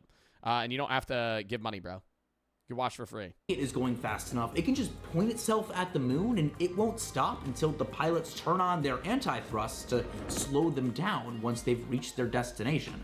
That's just how traveling in space works. When you get to the moon, you're going probably 6,000 miles an hour, thereabouts, and you have to slow, but that's too fast to go into orbit. And that trajectory was designed because you had only limited fuel in the service module. They shot you out in front of the Earth, and it took you 72 hours to get there. If they just fired you right towards the moon, you got there in 12 hours. But you're going so fast, you don't have enough fuel to slow down. So they fire you way out in front, so gravity Earth slows you down. Then when you get started getting to lunar gravity, you start to accelerate, but you're not going too fast that you can't slow down with the fuel you have on board. All this was designed, planned out, and then get out of orbit and come home. The crew ain't. Yo, I really, like, I don't think I'm a dumb person. Like, a lot of you guys say I'm stupid, but, like, I don't think I'm a dumb guy. But I am nowhere near the level of intelligence that the people had that figured this shit out. Like, even with the help of computers or anything, for people to be smart enough to calculate what speeds and how much fuel and plan all these things meticulously. And I know there was, like, a few missions where people died, right? And the fucking, spaceship blew up or they fucked up and they had to do a million tests. But, like, yo, give me, even with trial and error, I am not going to be able to accurately calculate how these people are going to get to the moon and back, land, and be safe. They would die if that was under my fucking, jurisdiction. And then now on top of that, when people fly to space, they have to fucking also factor in space trash. And they have to figure when they're going to be able to fly to space so they don't get fucking hit by objects that are going to blow them up. Aimed the rocket to pass in front of Earth after finishing its orbit, therefore catching a little bit of Earth's gravity and slowing it down. Earth's gravity slowed it down just enough where when it reached the moon, it wouldn't have to use nearly as much fuel to get itself slow enough where it would be able to make a safe descent. Unless they did bring a ridiculous amount of fuel like Denier Christian is referencing. But since Christian is right and they didn't, this was the method NASA scientists spent years developing to allow them to get to the moon on such little fuel. Christian isn't right, of course, that the whole thing was faked. When you look at that technology, I'm not buying it. I'm not buying it. It's so insane how many people don't believe in the moon landing. These people fall into the conspiracy theory rabbit hole, and social media platforms just continue to serve them what they want. But there is a site and an app called Ground News, founded by a former NASA engineer, that I'm partnering with for this video that gathers related articles from... I'm sorry, Jack. And thanks again to Ground News for sponsoring this video. I've never looked into different Jack. There's a lot of Jacks on YouTube. What cameras they were using, but it seems kind of odd that at least there's literally no sources of light outside of what's directly in front of them. Almost like it is a sound stage. The lights are directed directly down on them. This is an interesting point. When you imagine space, you generally think about all the stars in the sky, but in the moon landing photos, you don't see any. The sky is darker than my heart would be if I found out the moon landings were fake. Which, luckily... Isn't that just light pollution from the sun and also the effectiveness of the camera in the way that it's taking that shot? I'm pretty sure I've seen the Mythbusters and Neil deGrasse Tyson talk about this. Where there are obviously stars in the back, but the way the camera takes a picture, it's just how cameras work. Yeah, lighting exposure. They aren't, but this still doesn't make any sense to me. Here's what Charlie said. Well, it's not true because the sun's shining. You're on the moon and the brightness. Yeah, it's the same logic of, like, can you see stars during... We have, like, a blue sky and clouds and shit, but if you're on the moon and you're in the sun, it's going to be the same thing. It's like, can you look up right now when it's broad daylight and fucking see the stars? No. Of the lunar surface is really overwhelming. So you had two sun visors on. And the sun is shining all the time when you're on the moon. It gets a little confusing because the sky doesn't turn blue when it's daytime on the moon. It's dark, Joe. Bro said it's dark. Dude, the sun is still shining on you. Even if... it's dark out. It's dark out because they don't have a fucking atmosphere the way that Earth does, right? But listen. If it's nighttime outside... right, on Earth, and there's a bunch of lights around you, right? And you're in the big city. You're in New York, and there's a shitload of lights around you. And you look up in the sky. Are you going to see stars? Probably not. Or you're going to see like 2, and you're going to see the North Star. It's the camera and just, hey, if there's a bunch of light around you that's shining on you, you're not going to be able to look up and see other light that's shining because the other one is going to impact you more and fucking outshow the other, so you're not even going to be able to see it. Like it does here. That's why the best places to see stars are where there's no artificial light. But that's just because the moon doesn't have an atmosphere. Somebody said I don't even see stars in Florida. What city? The reason we don't see stars during the day on Earth is the same reason we don't see them on the moon. It has nothing to do with the color of the sky. Our sky only appears blue because the molecules that our atmosphere is made out of scatter the white light that is the sun into a blue shade. When you get to the moon and you go behind the moon and the night on the moon, you look out and you can see the stars. But if it's day on the moon, right, and you're standing there, you look up and it's black because there's no atmosphere. But it's the sun shining, so you can't see the stars. So on the dark side of the moon, you can see stars because it's nighttime there. The bright sun is on the other side of the moon.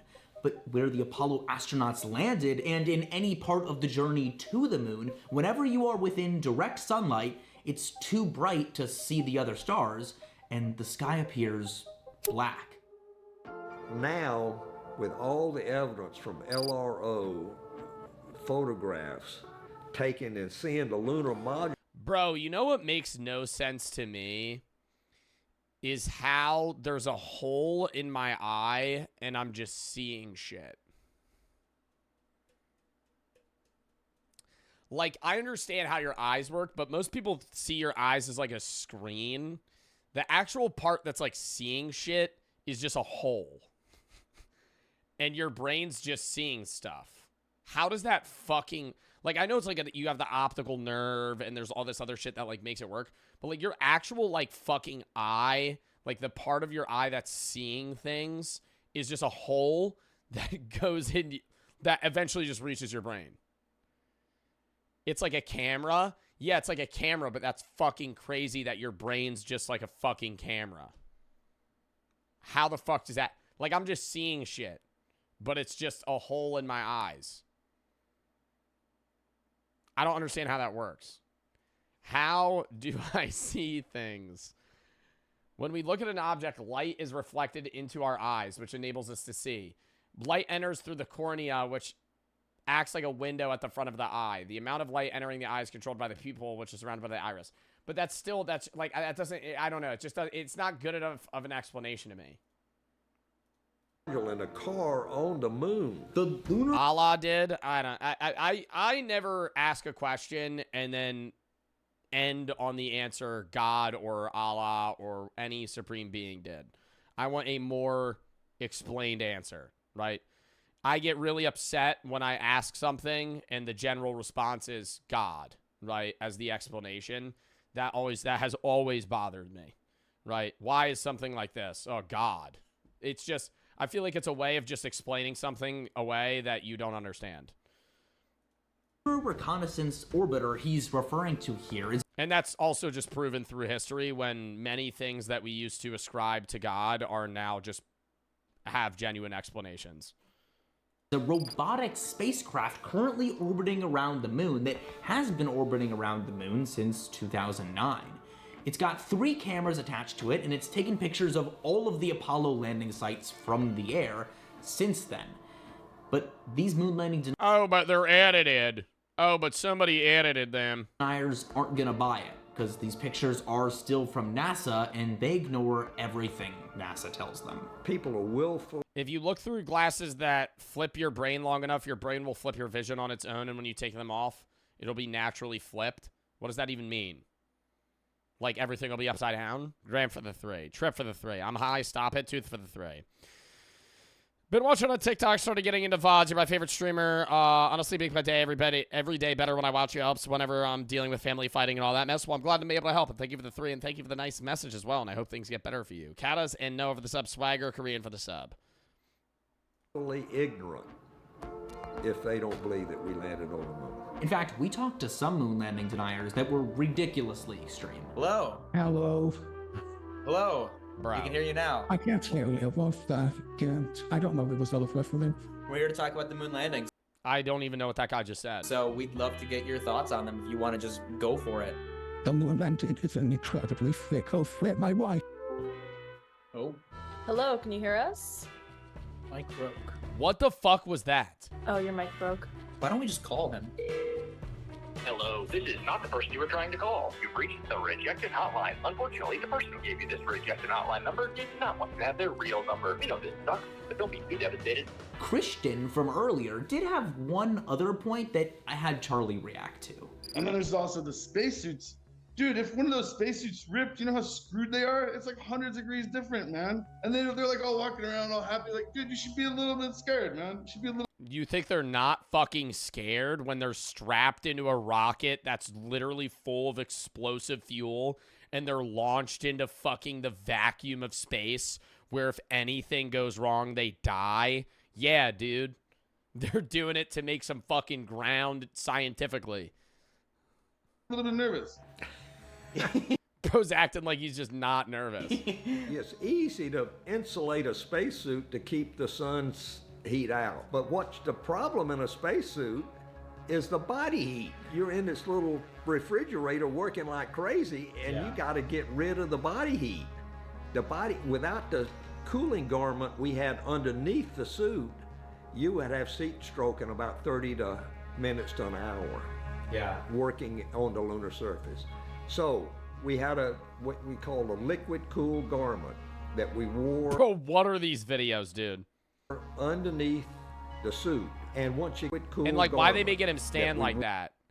Gripping his fists? So we had what we called a liquid cool garment. Legs out. That we wore underneath the suit. And once you got zipped up, you could turn on a little pump.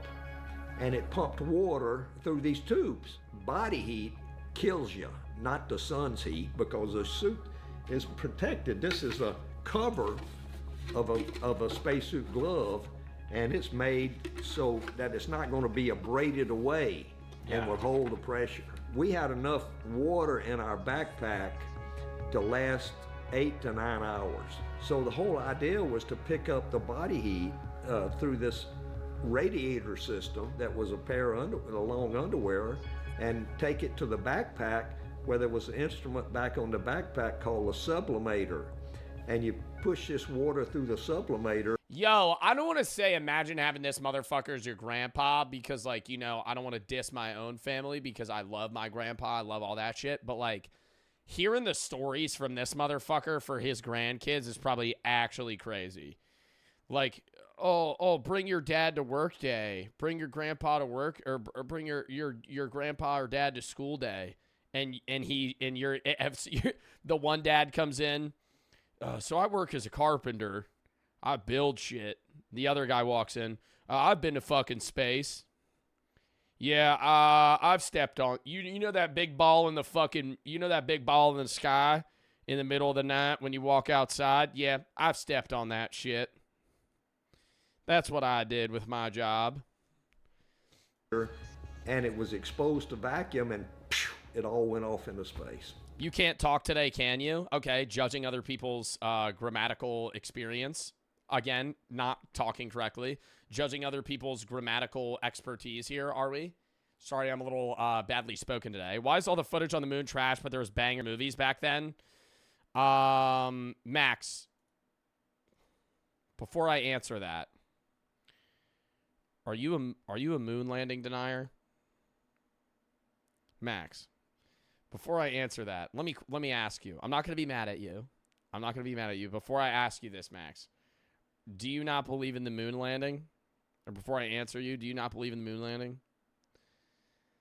I am. You could say the cameras were good back then, but let's go to like 1969 movies, right? And you also got to realize the cameras that they're using at the time are not cameras that could just be used basically anywhere. I could look up what camera did they use during the moon landing. And it'll probably tell you. Yeah, the Hasselblad 500 EL data camera. Why'd they use the camera they used during the moon landing?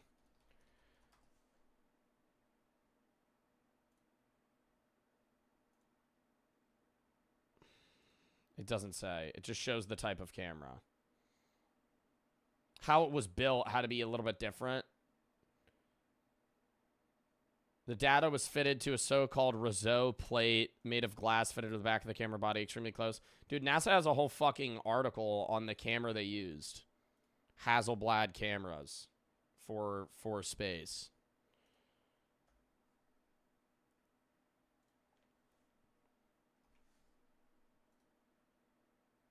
What did Max say?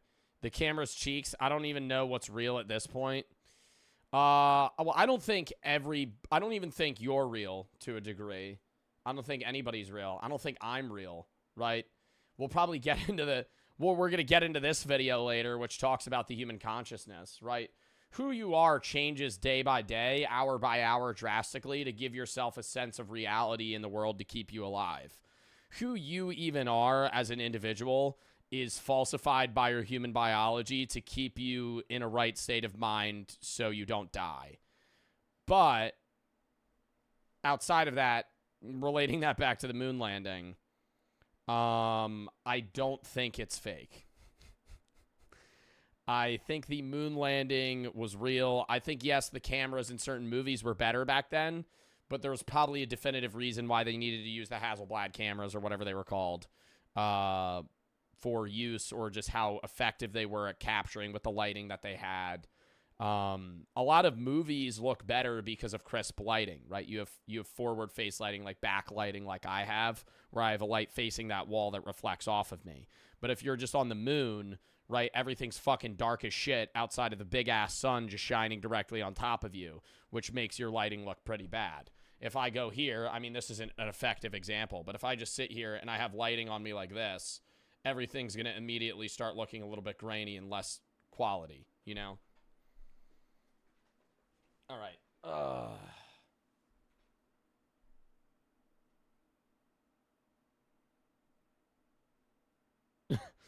My friend said, do you want a bit of weed? I'll respond to that later. Grant for the 3. If you flip your... I already read that. Lock back in. The water and the heat. Why is there no recent footage? We haven't gone to the moon in forever. What did you say when you first landed and when you first stepped on the moon? Well, I can tell you what I said when I first landed. It was, oh, Orion is finally here, Houston. Fantastic. Bitch, I wouldn't even be thinking that. I'd turn around, see space, and immediately start having an existential crisis. My ass would be in that spacesuit, go, I've landed. Hold up, let me turn around. The guy would be in the mic going, Joe. Joe, over, are you there? And I'd just be going. just that 1,000-yard stare, dude. I'd be like, oh my God. It's crazy every human ever has been born and lived and died on Earth. We've never escaped it. Right? The universe is fucking huge, and we know a lot about it, but we also don't know mostly everything about it. But at the same time, we've never been anywhere but Earth. At the moon, yeah, but like very momentarily, very briefly. Nobody died in space. You understand my point. Yes, there's been people that have blown up in space or died in space. You know, the lunar module never had to have a speech when he got... we were always second out. Mm-hmm. And so the commander had to... Have you heard of the Thursdayism theory? What, that everything happened last Thursday? Fluffy is for the 3. Joe, you give me round earther vibes. Like, actually, bro, you think the earth is round? Yes. Tiernan out for the 5 said, would you ever consider making a viewer Minecraft sub-only SMP? No. Taha for the sub. A little speech. Probably Neil Armstrong had this little speech. And then Buzz Aldrin didn't say anything. He just jumped out. Well, that was my feeling. I just jumped out and started being ecstatic about, I'm on the moon. I'm on the moon. Okay, the camera is running. The 16mm is running. Outstanding. Outstanding. You could see all these major landmarks around, you know, and it was perfectly clear because there's no atmosphere on the moon, so you had no haze. Still, yo, chat, I could be a NASA astronaut with 10 years of training pre-going to the moon. I'd still be scared some shit would bum rush me and kill me the second I landed. If you're the first motherfucker on the moon, I'd be like, dude, what if some animal just fucking mauls me? Or anything like that. Some weird alien type shit that just doesn't need air. Just all the way to the horizon, all the way around. It was a sharp break between the lunar surface. Nothing can live on the moon. I know. But there'd still be, dude, it's the same thing when you fucking check under your bed at night. And the blackness of space. The things Charlie did on the moon are amazing. But as he was about to leave, he did something fun. So we were going to do the Moon Olympics, and we decided we would do the high jump and maybe the broad jump. So anyway, we start to bounce, and my backpack or the life support system weighed as much as I did. So astronauts walked with bent over to keep your center of gravity over your feet. So as I was bouncing, I gave a jump, and when I did, I straightened up. Well, my center of gravity went backwards, and over I went. Wow. Charlie, that ain't any fun, is it? And that was the only time in the whole flight I had fear. But fear is not a bad emotion if you don't panic. So I'm going over backwards, and the thought occurred, roll right. And I rolled to the right, and I broke my fall on my right hand and my right leg. Bounced on him. If he had fallen on his back, would he have died? My back, and I'm flat on my back, and there's the Earth right up there, and my heart's pounding, but I'm still alive. And I looked at my pressure gauge. It said normal. Pumps were pumping, and I said, I think I'm okay. And John Young came over and looked down and says, yeah, that wasn't very smart, Charlie. That ain't very smart. I said, I know, John, help me up. And so he helped me up, and my heart was pounding, but I'm still alive. Mission control. Yo, but that's fun, though, right? Like, it'd be kind of annoying if everybody was so professional. Like, him being kind of stupid, you know, and being like, I'm going to see how high I can jump. Like, that's such a human thing to do, you know? That's not like, oh, just straight professional. It's like, yeah, I landed on space, and that shit was crazy. I wanted to see how high I could fucking jump. I just started jumping, dude. Was seen this. Fell on my back. I thought my pressure gauge was going to fucking go down, and I was going to suffocate. High jump record, but they didn't like it. I'd be scared I'd float away. Yo, I'd try to float away, low-key. I'd be like, I'm going to see if I could jump out of orbit. Hold up. Let me get a run and start here. Let me get a Kobe dunk. Just keep jumping. You're like 6 feet in the air. I think I almost got it. How would you try to do that? You're not going to be able to jump out of orbit. It would be impossible. They said, that's no more Olympics, guys. Didn't get to do the broad jump? No, we didn't get to do it. They canceled the Moon Olympics. Oh, man. And I'm thankful they did, because never do anything in space you hadn't practiced down here. But Charlie still had one more moon landing theory to react to. Why haven't we got to the moon after 1972? It doesn't make sense, because there are a lot of people, a lot of billionaires, a lot of rich countries, especially here in the Middle East, that are ready to invest to be the second country or the second nation to reach the moon. The question can be answered very simply. Apollo was so successful that they canceled the last 3 missions, 18, 19, and 20. They wanted to start building the space shuttle, and that took all the NASA budget. And they just finished this most successful program, so why go back to the moon? Well, the shuttle lasted for 20-something years. It first flew in '81, and it was still flying, and then right after that, they went to the space station to make a science laboratory in Earth orbit, which was all the nations of the world participated. All that took all the money that NASA had. And so that's why it's been 50 years, because all the money went into these other programs. The best part about all of this is that NASA... Well, I was going to say, there's also like, yeah, you could do research on the moon and other shit, but like the moon doesn't have nearly as much to offer as like Mars or other fucking... What is that one moon that orbits Jupiter, Titan, that could like actually have like water on it? Is finally ready to return to the moon with the Artemis missions. people have already been selected to be the ones to return to the moon. Let me know if you want a video interviewing them. And this time, the footage they send back won't be grainy black and white. All of this is in preparation for the first human to Mars mission, which is currently scheduled for— I'm hype for that. I'm hype for that. And I ain't even going, dude. I'm hype as shit to look up in the sky, see a little fucking like orangish dot that kind of looks like a star, and be like, yo, somebody's all the way the fuck over there. Some other motherfucker looking back at me too. Somebody just going like, we're both looking at each other, don't even know it. For sometime in the 2030s. And it seems like people are itching for it in order to believe it's real. So can't wait for the Twitch stream of the landing. You think they'll have a stream of it? Keep your eyes peeled and get— I'm watch partying that. Oh, I'm watch partying that. Ready. Because the next few years are going to be fun in space. I'm proud to be an American. Joe will be retired by then? Oh, fuck, dude. I didn't even think about that. Damn, dude. Damn, dude. When are they doing it? Fuck, man. If they're doing that shit in like 2030, yeah, it's over, bro. User and Jacob for the sub. Taha for the sub. Yo, chat. If they do the Mars landing and I ain't doing Twitch anymore, just remember when I'm watching that shit, I'll be like, damn, wish I could watch this with my Twitch chat from 2024. Your last stream then. I just pop back. I pop back randomly. Doing a Mars landing stream. I'm like 45 at the time. It's like 20 years, 20 fucking 3 years from now.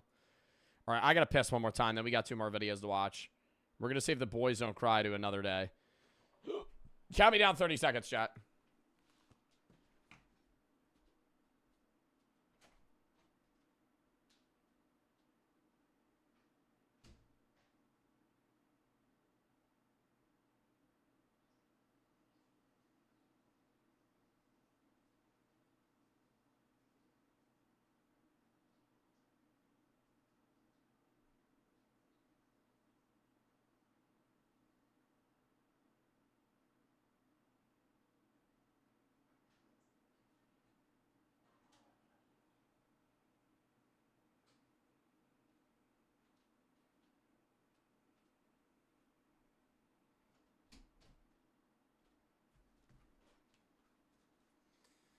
Bro, why did the song stop?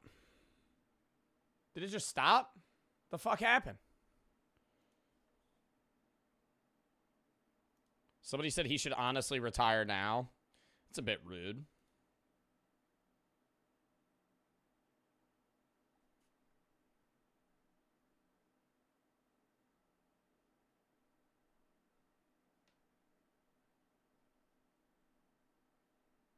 Sorry, was responding to my friend. That's a bit rude. No, I don't know. A lot of people are always like, hey, when are you going to retire? I'm like, I don't fucking know. Wherever the wind takes me, dude. Realistically, I am not probably going to like 29, 30. I could see myself streaming for another like 4 years, 3-4 years. Chat, like, and motherfuckers get sad about it. You got to realize, like, that's the average creator, right? I don't really know for sure, but like, the average creator, I've been doing social media on Twitch and YouTube for like 3 years. 3 years genuinely, right? Like I started a little before then, but it's like, since I've actually known what I'm doing. But I mean, the first time I made TikToks, I was in high school, right? I was 17, 18.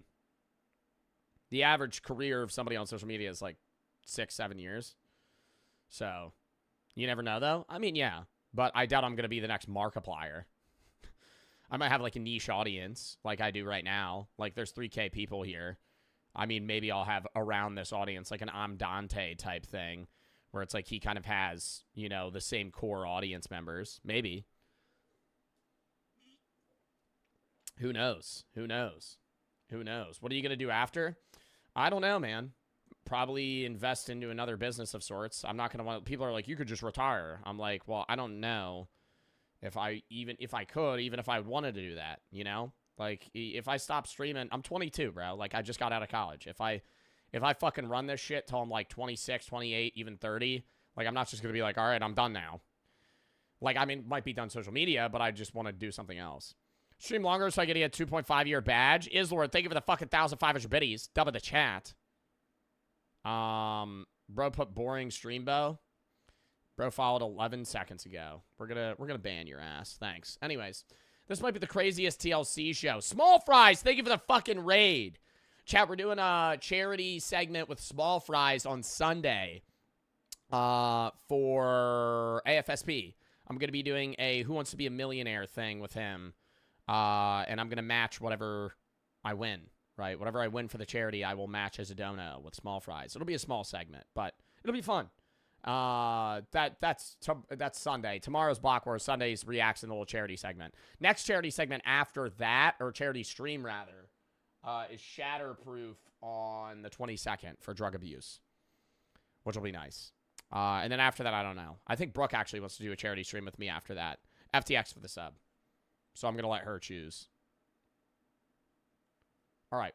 This one might be the craziest TLC show. What's up, y'all, and welcome back. Today, we're going to be going on a trip. Where are we going, you may ask? Well, dear viewer, Yo, and before a motherfucker says, oh, why are you reacting to a guy commentating or reacting about something? Bitch, I do it with Papa Meat, and I'm going to do it with him.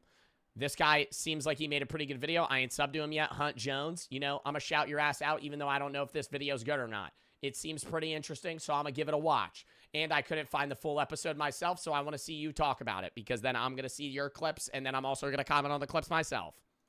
we're going to be venturing deep into the closet, because today we're covering the TLC television special, My Husband's Not Gay. My Husband's Not Gay follows 3 Mormon couples from, you guessed it, Utah, and it shows how these couples deal with the husbands experiencing what they call SSA, aka same-sex attraction. Not gay. SSA. These people... He's not gay, he's just only into men. Oh, my husband? No, he's not gay. He just doesn't like women, and he's sexually attracted to men. Oh, so he's gay. What the fuck? I don't understand. I know it's like they're staying married because they're both like Mormons, and it's like a very Christian, maybe, community. It also might be fake. It's a fucking TLC video, but still. To stay as the wife, to sit there and be like, my husband's gay, and then stay married. Like, I mean, you can't be mad at them, you know, because it's like you could be upset because it's like, hell, you know, we're not, you know, I loved you or something. But if I was dating somebody and they're like, I'm gay, I mean, would I be a bit upset about it? Yeah, but I mean, that's their sexuality. You can't really control that. So I don't know, dude. This just seems kind of crazy. To grow up and be like, yeah, my dad's not gay. He's just into men. But he's still married to my wife. Or my wife, not my mom. He's still married to my mom. Are more in denial than an Egyptian riverboat. And it hurts my soul that this is only a TLC special, meaning it's just a 1-episode thing. They didn't make a whole... I mean, I don't really know how you can make that into a series. Season or a series out of it, but the 42 minutes that we do have are absolutely fantastic. So without any further ado, let's get into it. The show starts off by introducing us to everyone. My name is Brett. My name is Megan. Married 8 years. At first in our marriage it was awkward, and it was not awkward, it was just is this okay? Cause he's gay. Cause he's not into guys and you're dating a woman, or not into women and he's dating a woman. Or married to a woman. Yeah, I could see how that might be a fucking stint in the relationship, dude. Okay to do? I realized how much it was frustrating to me when I would see him looking at a guy but trying to do it in a sneaky way. And so finally I just had to say, just do it. Just take a good look. I'm like, okay. Oh. I was always interested in him, but the feelings weren't reciprocal for obvious reasons. You don't say. There is also Curtis and Tara. Bro, like, I feel bad. Like, how are they in a fucking relationship? I understand it's like now they're kind of locked in and it's like they don't want to get a divorce. But I don't know. If I was an openly, I mean, they're not openly gay because they're saying it's SSA, right? They're saying it's saying same-sex attraction. They're using a different term to kind of change it. But if you're somebody that's Mormon in a straight relationship and you realize you're gay, I don't understand how you stay in that marriage, number one, and then make up an excuse to stay in the religion, number 2. It's just confusing to me. My name is Tara. And my name is Curtis. We've been married for 20 years. And about 4 years ago, Curtis came to me one morning and told me that he had same-sex attraction. 16 years into the relationship. Oh, fuck. Yo, then I might have a little, like, reaction. I was initially like, you're dating somebody, and they tell you you're gay and you break up. Bro, you've been married 16 years. Your kids might be out of high school almost. And then your husband hits you with the, I've never been into you.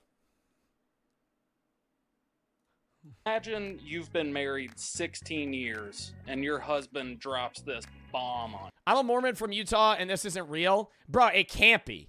That's what I'm saying. Like, there's no way. The stereotypes of Mormons are really wrong. There was a gay Mormon, and Mormons are accepting everybody. There's a small amount of Mormons that ruin it, being so judgmental. I feel that you find that with any religion. Well, yeah.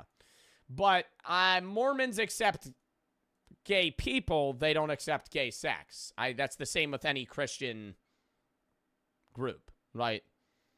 Gay sex is a sin in Christianity, right? Similar to premarital sex, right? Being gay is not a sin in, I believe, any Christian denomination, right? Because the attraction to a man is not a sin. It's the action of, you know, going off of those emotional desires that would be considered a sin. On you. I mean, more power to them for figuring it out, but boy, that had to be a wild conversation. And finally, somebody said Mormons are not Christian. I say that respectfully. Well, that's a whole argument within the Christian community, whether or not Mormons count as a Christian denomination because of Joseph Smith and the tablet and how what they believe is in a lot of ways different than what other Christian denominations believe. We have Jeff. That's a religious debate. That's an entirely different thing. And Tanya. My name's Jeff. My name is Jeff. And I'm Tanya.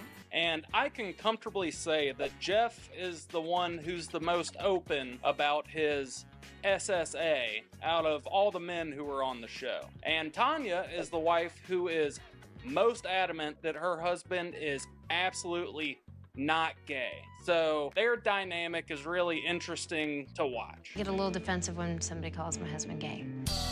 Who will I notice first? A beautiful man walking down the street or a beautiful woman walking down the street? I'll notice the beautiful man 9 times out of 10. So it's somebody that is attracted to the same sex, but wants to be in a heterosexual relationship. Yeah, Tanya, that's just bi. How I'm seeing it, there's people that are bisexual that are sexually attracted to both sexes, but only want to be in a relationship with one. Like, I know people like that, where they're like, yeah, I like men and women, but I would only date a man, or I would only date a woman, right? It's called being in the closet. I don't think we need to... I think that's different from being in the closet, because being in the closet would just then be entirely denying their sexuality. Come up with all this new... Whereas he's saying he's not gay, which is, you know, denying it, but he's also saying, you know, he is into men. Terminology. But because they're Mormon, they obviously can't... Toby said, yeah, I like femboys. Thanks for sharing, Toby. Say that they're gay, so they have to beat around the bush and use all these terms like SSA. And can I just say, Mormons are the best at finding random loopholes that let them do the flops real stuff that they really want to do. Facts! But they're not supposed to do. That's so facts.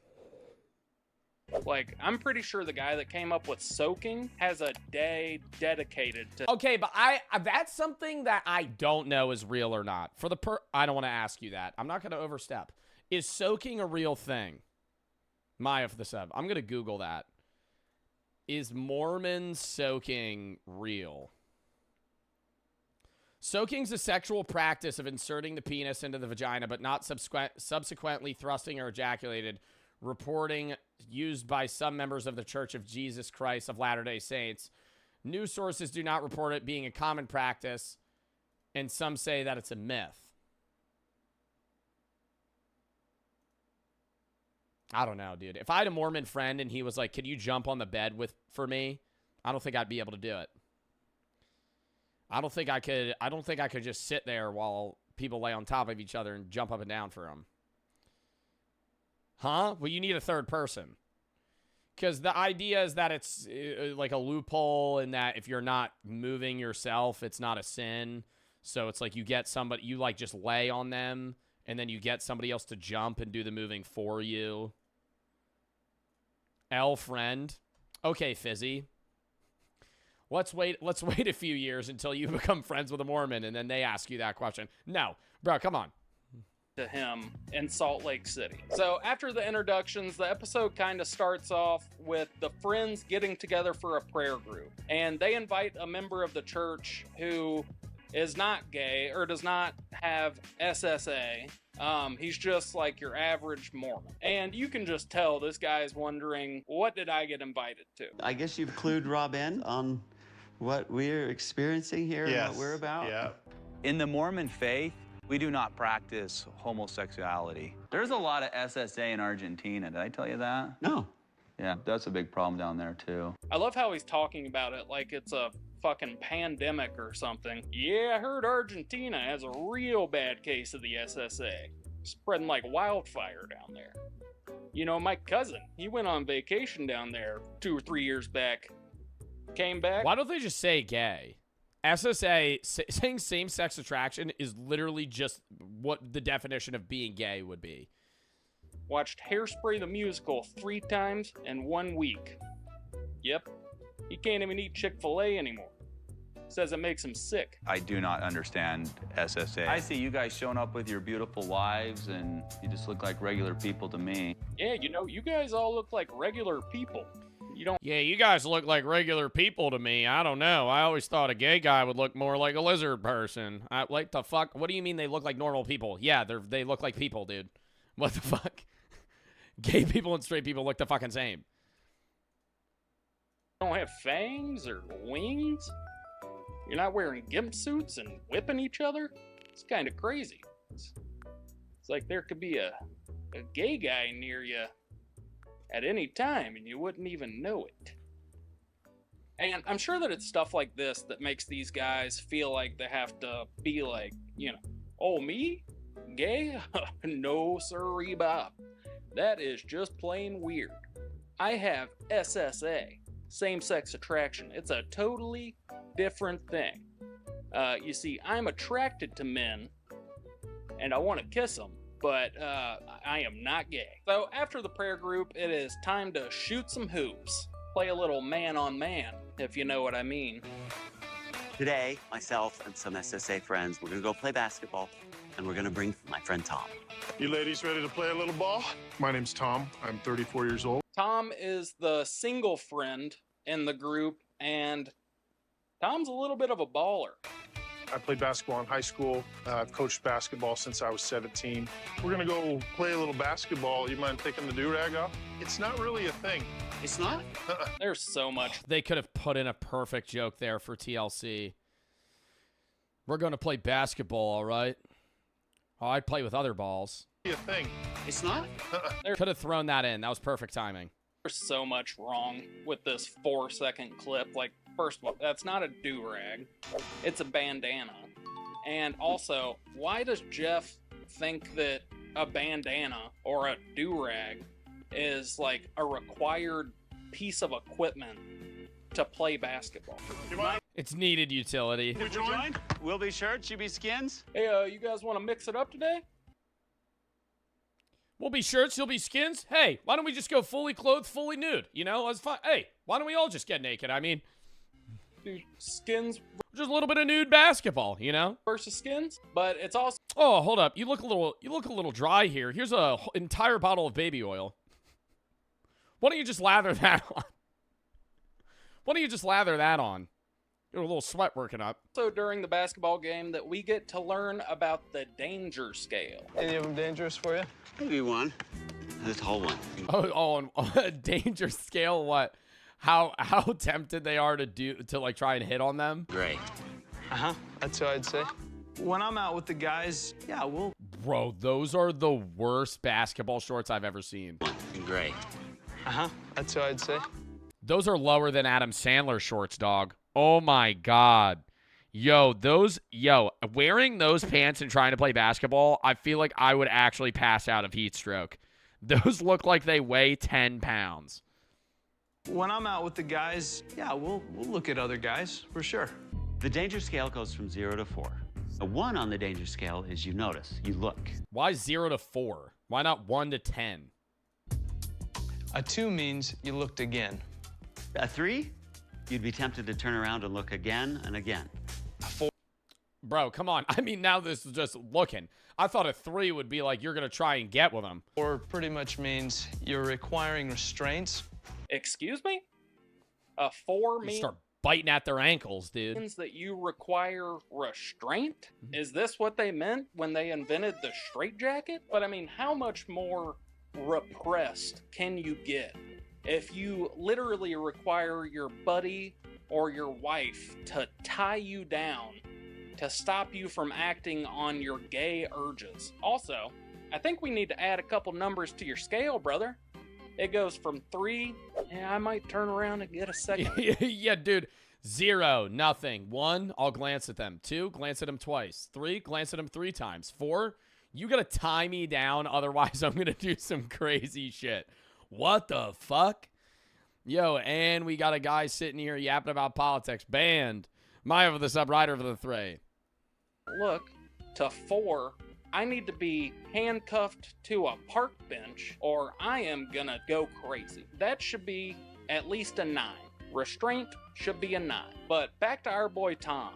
Tom is single and ready to mingle. They're kind of in a place that I want to be. I want to meet a girl and like her and say, by the way, I'm attracted to guys. You know, I'm ready to settle. They're not gonna date you. I honestly, after being in the relationship, different scenario. I'd be a little confused. I'd be questioning the woman if she went on a date with a guy and on the first date, the guy went, hey, I'm really into you, but I'm not into women. And then they also say they're gay. Well, they basically say they're gay by saying same-sex attraction. And then they continue to keep dating. If I'm the woman, I'm going to be like, what the fuck do you mean you're not into women, but you want to date me? What the fuck? Settle down, get in a relationship with a nice girl, and tell her I'm into guys. That is so insane. That's like saying, yeah, I'm gonna move to Alaska. I absolutely hate the cold, but I'm sure that I'll be very happy and content there. But luckily for Tom, his friends are there to help, and they're gonna set him up with a lovely lady. So we can set you up? If he's tall. Just kidding. Oh, good one, Tom. You have somebody in mind right now? Yeah, I think we could find one. She's pretty cute. I've got a friend of mine that I would like to set him up with. She's a little quirky herself. So it's set. Tom scored a date with one of Tanya's friends. I mean, that just seems desperate, dude. Going into a date knowing that they're a gay guy as a straight woman. Like, you're literally just not attracted to each other. So you know what that means. Get in, loser. We're going shopping. And obviously, Tom being the straight guy that he is, he's having a terrible time. You excited to get some new clothes? No. Tom walked into the store. I know he wanted to walk right back out. Some of the shirts the guys were picking out were not the best looking articles of clothing. It's awful pink. It's a lot of pink, but it might be worth trying No, on. I'm saying it's awful pink. Which I never really understood. If I'm shopping for myself, I'm usually having a good time. I mean, you spend 90 minutes in Sephora with your girlfriend, that'll have you on the brink of sanity, but... Oh my God. And she's testing every shade? That's where I just start audibly going, fucking every shade of makeup, dude. Oh my God. What matches the skin tone perfectly? I'm just going,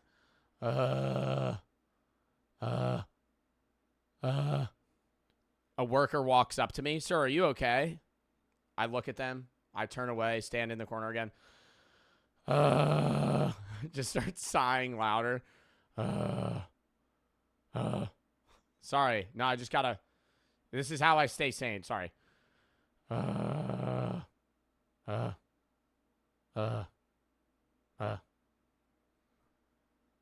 Are you good now? One more. Yeah, I'll be fine. Yeah, I'll go. Let me go wait outside of the store. Let me go eat 45 Annie Ann's pretzels, down a lemonade, and then throw up in the trash can, and have my girlfriend drive me home. Like I'm a fucking German shepherd that you just left food out for. Just need some shirts. But while they're in the store, they run into a couple of guys who are also in the SSA community. Hey, Jay. What's up, man? How's it going? So there was this guy in the store that Brett and I knew from years ago in the SSA community. What are you guys up to?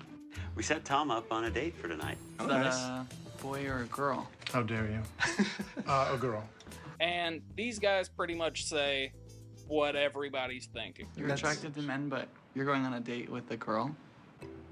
Yeah. If you like guys, like guys. So the shopping is done. Yeah! And it's time to get ready for the dinner party. And Jeff mentions to Tanya that him and the boys are going to go camping soon. And Tanya does not like this. I think me and the guys are gonna go camping. I'd be a little worried, right? Would you not? If a bunch of gay husbands are going camping together with straight wives without any of the women, I'd be like, bro, I immediately go, yeah, they're going to do it, dude. That'd be like the same thing as like, obviously, yeah, if you're in a relationship, you shouldn't be uncomfortable if your girlfriend or boyfriend is around, you know, people of opposite sex. But that'd be like you dating, that'd be like you as a woman dating a man and that man going camping alone with 4 straight women and you're not going.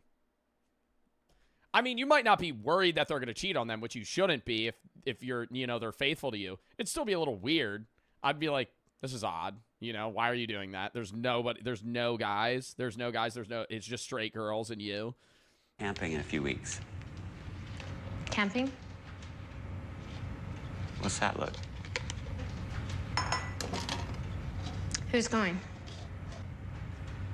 A couple guys you don't know. How well do you know these guys? I don't know them very well, actually. You can just tell by the look on her face that I mean, this just sounds like he met him on like a dating app. some shit went down last time Jeff went camping. When my husband goes on these overnight trips, I've been concerned just because anything can happen. Do you remember the incident that happened at the house a couple years ago? There was one What was the incident? time a couple of guys slept over at my house, and let's just say things got a little out of control. Jeff had him. Let's just say things got a little fucking crazy, dude. A good old-fashioned freak-off. But they'll have to settle this later because it is finally time for Tom's big blind date. And it turns out that the woman who is coming to meet Tom knows absolutely nothing about this whole situation. We didn't want Emily to have any preconceived notions about Tom before the date. So we told her that the cameras were here to film a documentary about Mormons in Salt Lake City. And Tom, understandably, doesn't want to immediately bombard her with all of this SSA stuff. But this plan immediately falls apart after the first question that his blind date asked. Things are going well, so if we could just put off any SSA conversation for as long as humanly possible, that would be great. So how do you guys all know each other? We're all gay. Hey. Like, y'all didn't have some sort of game plan or anything? You didn't think to tell her? And why are they going on a... This is not a blind date, dude. They're doing like a Thanksgiving dinner together. A date is like you two going out on a restaurant alone. This is like a book club or something. But thankfully, Tom is the master of redirecting conversation, so he has this totally under control. I love dogs. I love dogs too. Did you grow up with dogs? Kind of, yeah. What kind? A wiener dog. Fuck. Oh, don't get me started. Oh, she said wiener dog. Oh, what am I gonna do? Luckily, Tom's best friends are here to help him work through and ease this awkward situation. That's the kind of dog you should get, Tom. By immediately throwing him under the bus. The conversation at dinner was interesting. I can tell that there are a lot of shared experiences between the people at the table. I mean, she also looks a solid 15 years younger than Tom, if I'm being real. Tom looks 40, she looks 24, 25. Not privy to. So at this point, Tom is essentially forced to tell this lady that he likes men after knowing her for about 90 minutes. I mean, I'm also, if she's friends with everybody else other than him, I would be going into that date thinking that he's also gay. I don't know how to tell you this. Okay. I deal with something called same-sex attraction. I'm attracted to men. When Tom did open up to me about the SSA, I immediately thought, wow, this is something really brave of him to do. What is it that makes you want to continue on in the way you've chosen? It's just what I've always wanted the most. You know what I mean? What is it that you want the most? To be married, have a wife, have kids, have a family. They got engaged the next day, and just 3 months later, they were married with 4 children. Those crazy Mormons. But that's it, guys. It's only one episode. Oh, he was joking. So we don't get to figure out if Tom and his blind date hit it off. Yeah, I wonder what they're doing now. That's fucking nuts, dude. As a gay man, the title of this show terrified me that my own husband might not be gay.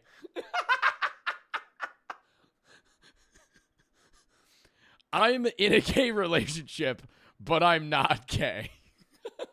Yo, that would just be... Yo, they should have a show of that, too. They should have a show of that. Literally just the exact opposite. Just the reverse flip. Just a straight guy dating a gay dude. Yeah, dude, I don't know, man. I've been in this relationship for 20 years now. I don't know what to do. Sure for the sub, flip for the 3. Pull up it normally, please. It would be an epic YouTube video. Maya for the sub, rider for the 3. All right, chat. Next video.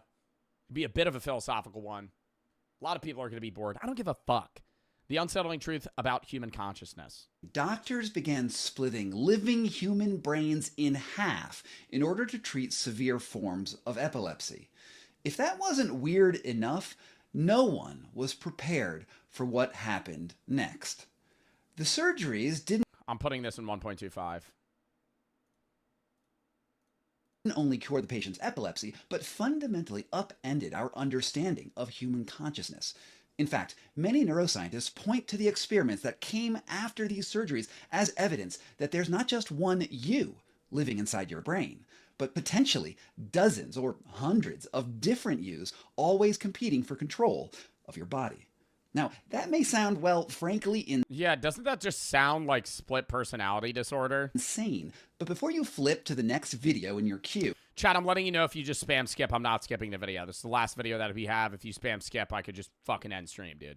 Literally just fuck off. I know 600 people are going to leave in fucking 3 minutes because this is something that's more educational than fucking, TLC video. there's someone that I want you to meet. This is Joe. 7 years before this was shot for Scientific American Frontiers, surgeons cut the corpus callosum that connects the two sides of his brain. I know the left hemisphere and right hemisphere now are working independent of each other, but... The corpus callosum is the brain's information superhighway. It transfers an immense amount of information every second and unifies the brain into a single, coherent structure. In most cases, this is exactly what we want to happen. But when Joe had epileptic seizures, a rumble that began on one side of the brain could quickly travel through his entire brain over the corpus callosum and result in a dangerous condition called a grand mal seizure. Severing it made his symptoms much better.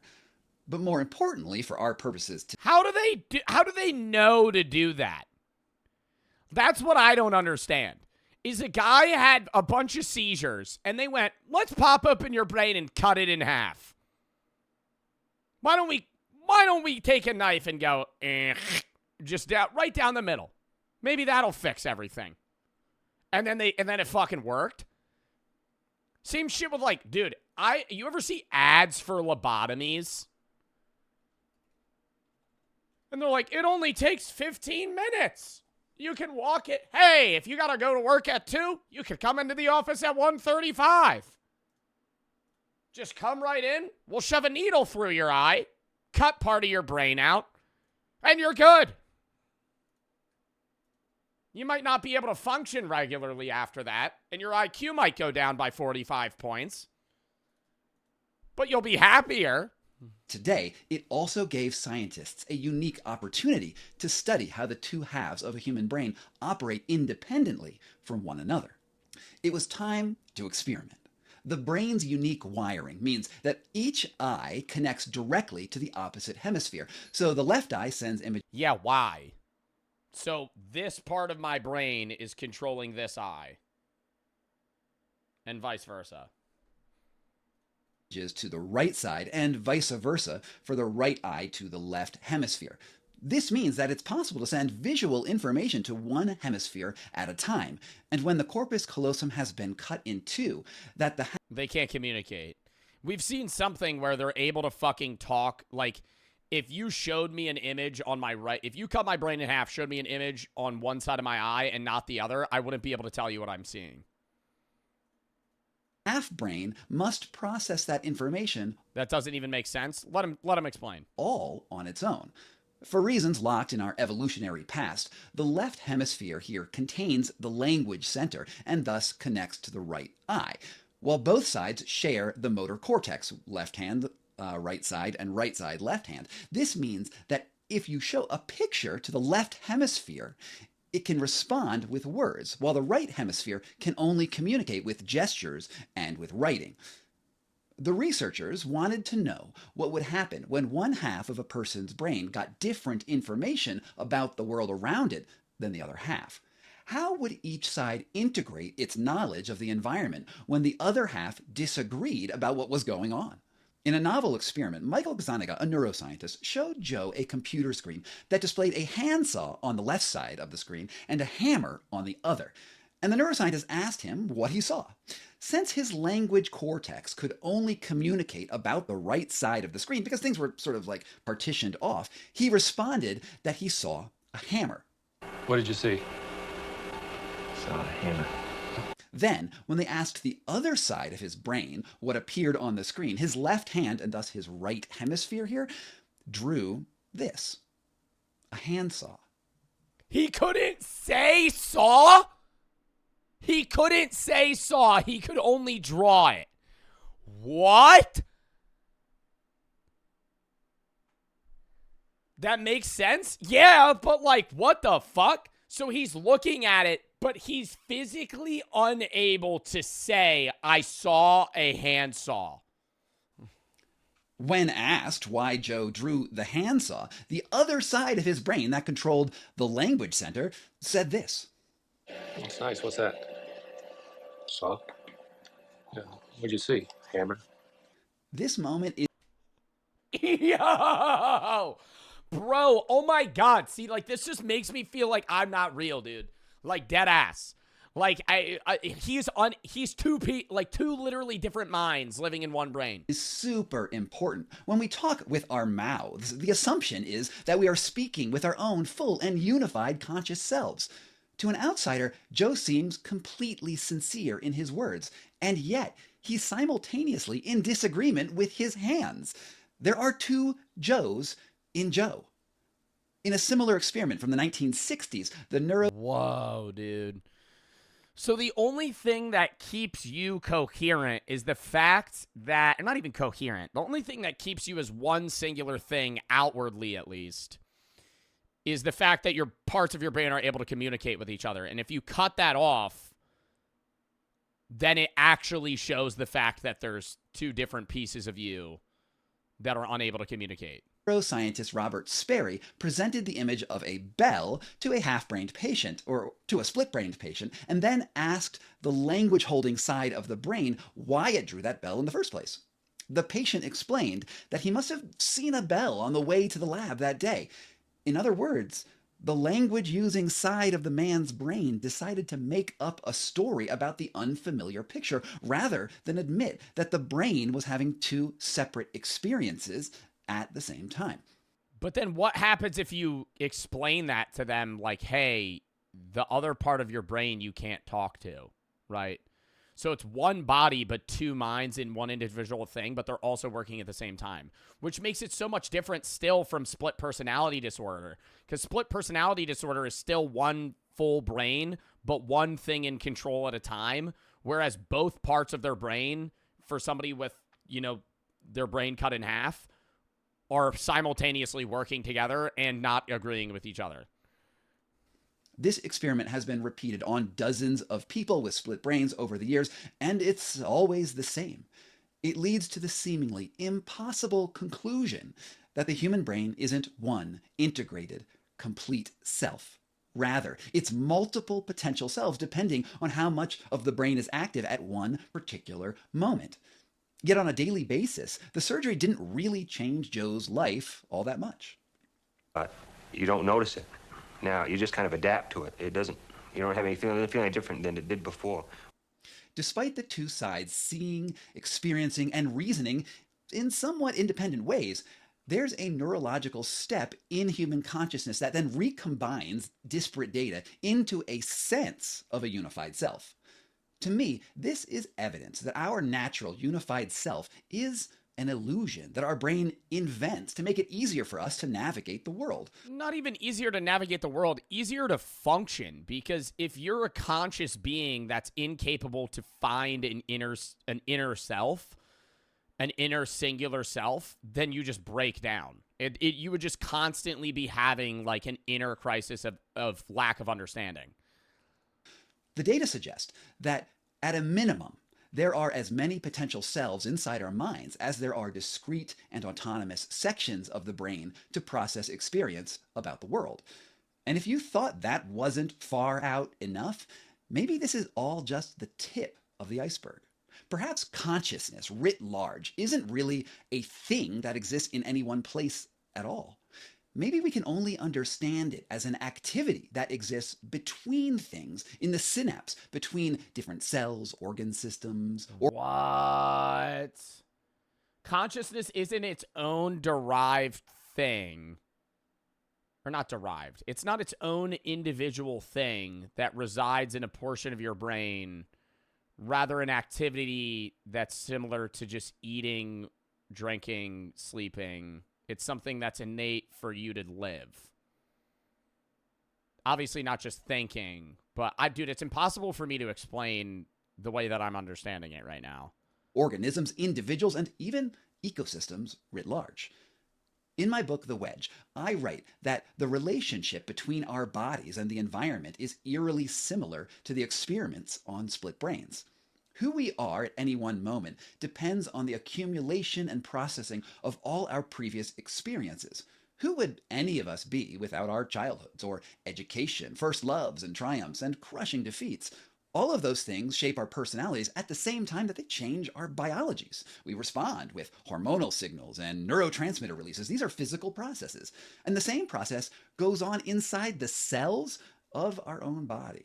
Now, if I'm anxious all of the time, I'm going to be dumping adrenaline and cortisol into my bloodstream, into my cells, and all of those things experience whatever is happening outside the body as a bath of these hormones. Alternately, if I'm lying on a beach, relaxing, the hormones and secretions that my immune system experiences are altogether more oriented towards resting. For that, well, isn't that also just proven in that, like, if you're just constantly somebody that's anxious or stressed out, your chances of dying younger of either a heart attack or cancer or any of those things just increase? Because people that are constantly on edge all the time with bad emotions not immediately, but lifelong see those results. Really? Yeah. If you're always stressed out, your blood pressure is going to be higher. You're more likely to die of a heart attack at a younger age. You might be more likely to develop cancer. I don't know for sure, but obviously one moment of stress or two is not bad. But I've thought about this in the sense of me even just fake crashing out, right? When I sit here and get mad on stream at you guys, which a lot of the time is real, on TikTok it was at least fake, right? When I sit and do that, I'm convincing my body that I'm in a state of stress, anger, and danger, right? And doing that time and time and time and time and time again is probably going to kill me at a younger age, right? Because my body's constantly just going under stress. Not even just your brain, your entire body's feeling the effect of the emotion that you're having. I'm a lens onto the outside world that they can never directly connect to. Now, on the other hand, what happens in my body also has an effect on my own personality. As anyone with a leaky gut or chronic anxiety can attest, the action of those cells can radically alter a person's mood for the better or for the worse. There's a constant feedback loop between our inner worlds and our outer worlds. In The Wedge, I write that I am part of a great living ecosystem that works on scales as large as tectonic shifts, but also at the infinitesimally small level of the microorganisms inhabiting my gut and the autonomous cells of my immune system. I live in an ecosystem at the same time that I am an ecosystem, and everything together is part of the great superorganism of life itself. This doesn't seem intuitive. But in my opinion, our unique perspectives on the world are really just one link in a continuous chain of subjective experience between the very smallest molecules in our bodies and the universe itself. Consciousness is mostly just context. These split brain experiments... Oh my God.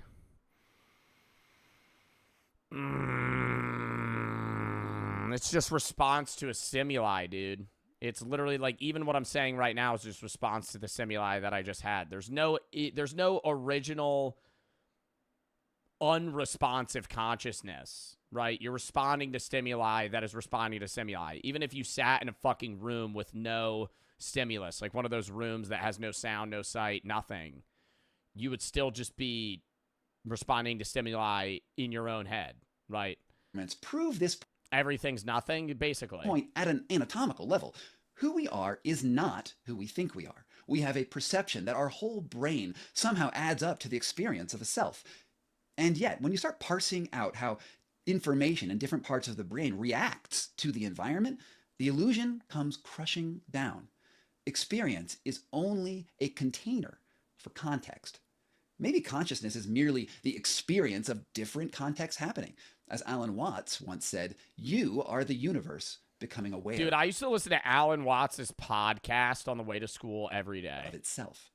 At first, this realization can be alienating. It doesn't feel intuitive at all because we are predisposed to think that who we are originates from the unique perspective of our bodies. We point to our heads and tell you that somehow I'm in here. I'm in this head somewhere. But am I real? Well, in the sense of where you feel your own thoughts, right? When you think in your own head, and I sit here and talk to myself, I feel the thoughts in my brain, right? I'm not feeling the thoughts in my arm or my toe. But at the same time, the conscious being that you are is also affected by the entirety of your body.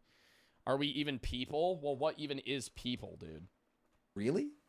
I'm only here insofar as what it feels like to be me. Meanwhile, just like a split brain, you have you viewer. And the words that I'm saying, right, at the end of the day, everything that you say just evokes emotion. So whatever conscious thoughts you have relatively mean nothing in the sense that they're just things that are attached to experiences, right? Language in itself has no value outside of sharing, right, the physical, visual, or, mental image that I'm trying to put across to you, right? Even if you're somebody that's blind, and you've been blind since birth, if I have a conversation with you, right, and I'm sitting here talking about certain things, they evoke emotional responses and memorable things related to those words, right? They're not unique in themselves. They're unique in that they're related and connected to individual experiences, like grass or the sky or the moon or smells or anything of those sorts, right? There are other words that, connect those things together, like the word the, that, they, but even then, they still are related to other individual experiences or contexts, which make them valuable but also meaningless. Like, you understand what I'm saying right now, but it doesn't matter, right? Like, what I'm saying right now has no innate value outside of it literally just being words that stimulate experiences. Have an entirely I don't know if that made sense. Different experience of me than I do. Right now, as you watch this video, I am changing the way that your brain organizes data. Whether you like it or not, merely experiencing my voice alters the way that your neurons fire, and it creates an imprint of me in your physical tissue. That is to say, because you watched this video, there is a little bit of me in you right now. Yeah, that's super creepy, but it's also the way consciousness works. If you comment on this video down below and I read it, you will have reached through the wiring of the internet and altered my own sense of self. That's because we are all connected. We're all working on this great project of consciousness together. That's how our brains work, and that's how, well, everything works all at once. So what starts as research on brains that have been cut into best movie ever pieces shows us how, in reality, we're all one. G-Car and Debig for the sub, Goofy for the 3. I think we're all connected through consciousnesses, and we are connected to the earth and everybody and everything around it. I'm Water for the sub, Summer for the 3. I had a stalker and I changed all my info, so hopefully whoever it is leaves me alone. I also got McAfee on my laptop and phone. I don't know if it's good or not. Seem good. I'm not very techy. Sure for the sub, Flip for the 3. You get a restraining order on them, dude. Split brain research continues to march forward, and all of the most recent papers indicate how much more still needs to be done. Questions still abound about whether or not divided brains have a way of communicating between the hemispheres or through other pathways, and for that matter, what experience really is at all on a neurological level. Ultimately, answering some of those more thorny questions might require entirely new scientific approaches altogether. So, thank you so much for coming with me through this video. Bro, that was a good-ass video. 10 years ago, I had a major heart attack, flatline that jump-started me. Very distinctly remember regaining consciousness. I could feel different parts of my various systems coming back online. No, there were no near-death experiences. It just felt like going to sleep. But when I started coming back online, it felt like a computer booting up. First, I could see the faces of doctors telling me to wake up. Couldn't understand what they were saying. Then it started to make more sense, but I couldn't understand where I was, what was happening to me. It was like, what are these things, other people? Why are they yelling at me? What does it mean? Oh, wait, I'm starting to understand them. Oh, that's right. I had a heart attack. They're helping me. It's a very strange experience. Yeah, it's like you forget who you are entirely, right? It's like the conscious you either ceases to exist or resides somewhere else in the universe or just fucking dissipates into thin air and then has to regain itself. Wow. WVid. All right, chat, W stream. We're going to call that there. Hope you all had fun watching. I had a fun time streaming. If you have any videos you want to watch, games you want to play, exclamation point Discord. Video slash shop, game slash shop. It's how I find most of the videos I watch games I play. So if you have any videos you want to watch games you want to play for React Days or gaming days, send those there. They could be funny videos, scary videos, Starman, Cop Body Cam, cringy, fucking documentary, philosophy, scary. Any of those videos. You could send the same with games, comedy, fucking scary story, fucking multiplayer, any games, dude. Video slash shop, game slash shop. It's how I find most of the videos I watch games I play. So if you have any videos you want to watch games you want to play, pinned in chat right now. Join the Discord. Video slash shop, game slash shop. Or if you're already there, send suggestions. Anyways. Tomorrow I'll be live at 2 p.m. EST, maybe a little bit earlier to set up for Block Wars. We're going to be doing a Minecraft Block Wars Rookies event. I am a captain. It's going to be very fun. Be there, be square. Sunday I'm going to be doing reactions at 2. Monday I'm going to be doing VR at 4. Tuesday is going to be OG Fortnite and Sim Day, TCG, Pokemon, as well as maybe finishing Arctic Eggs. Wednesday is horror. Thursday I'm off. Friday is reacts. And next Saturday is Games of Chat's Choice, just for the sub. Again, video slash up, if you got any videos you want to watch, games you want to play, and I will see you guys tomorrow, 2 p.m. EST. Be there, be square. We're going to raid. Who do we want to raid? Also, uploading on the YouTube channel right when I end, just on the main today, so go watch that. Let's fucking raid Fruit Berries. I'm raiding Fruit Berries. Big Puffer's never live when I'm live, but I'll raid him another day, because neither is Fruit Berries. But yeah.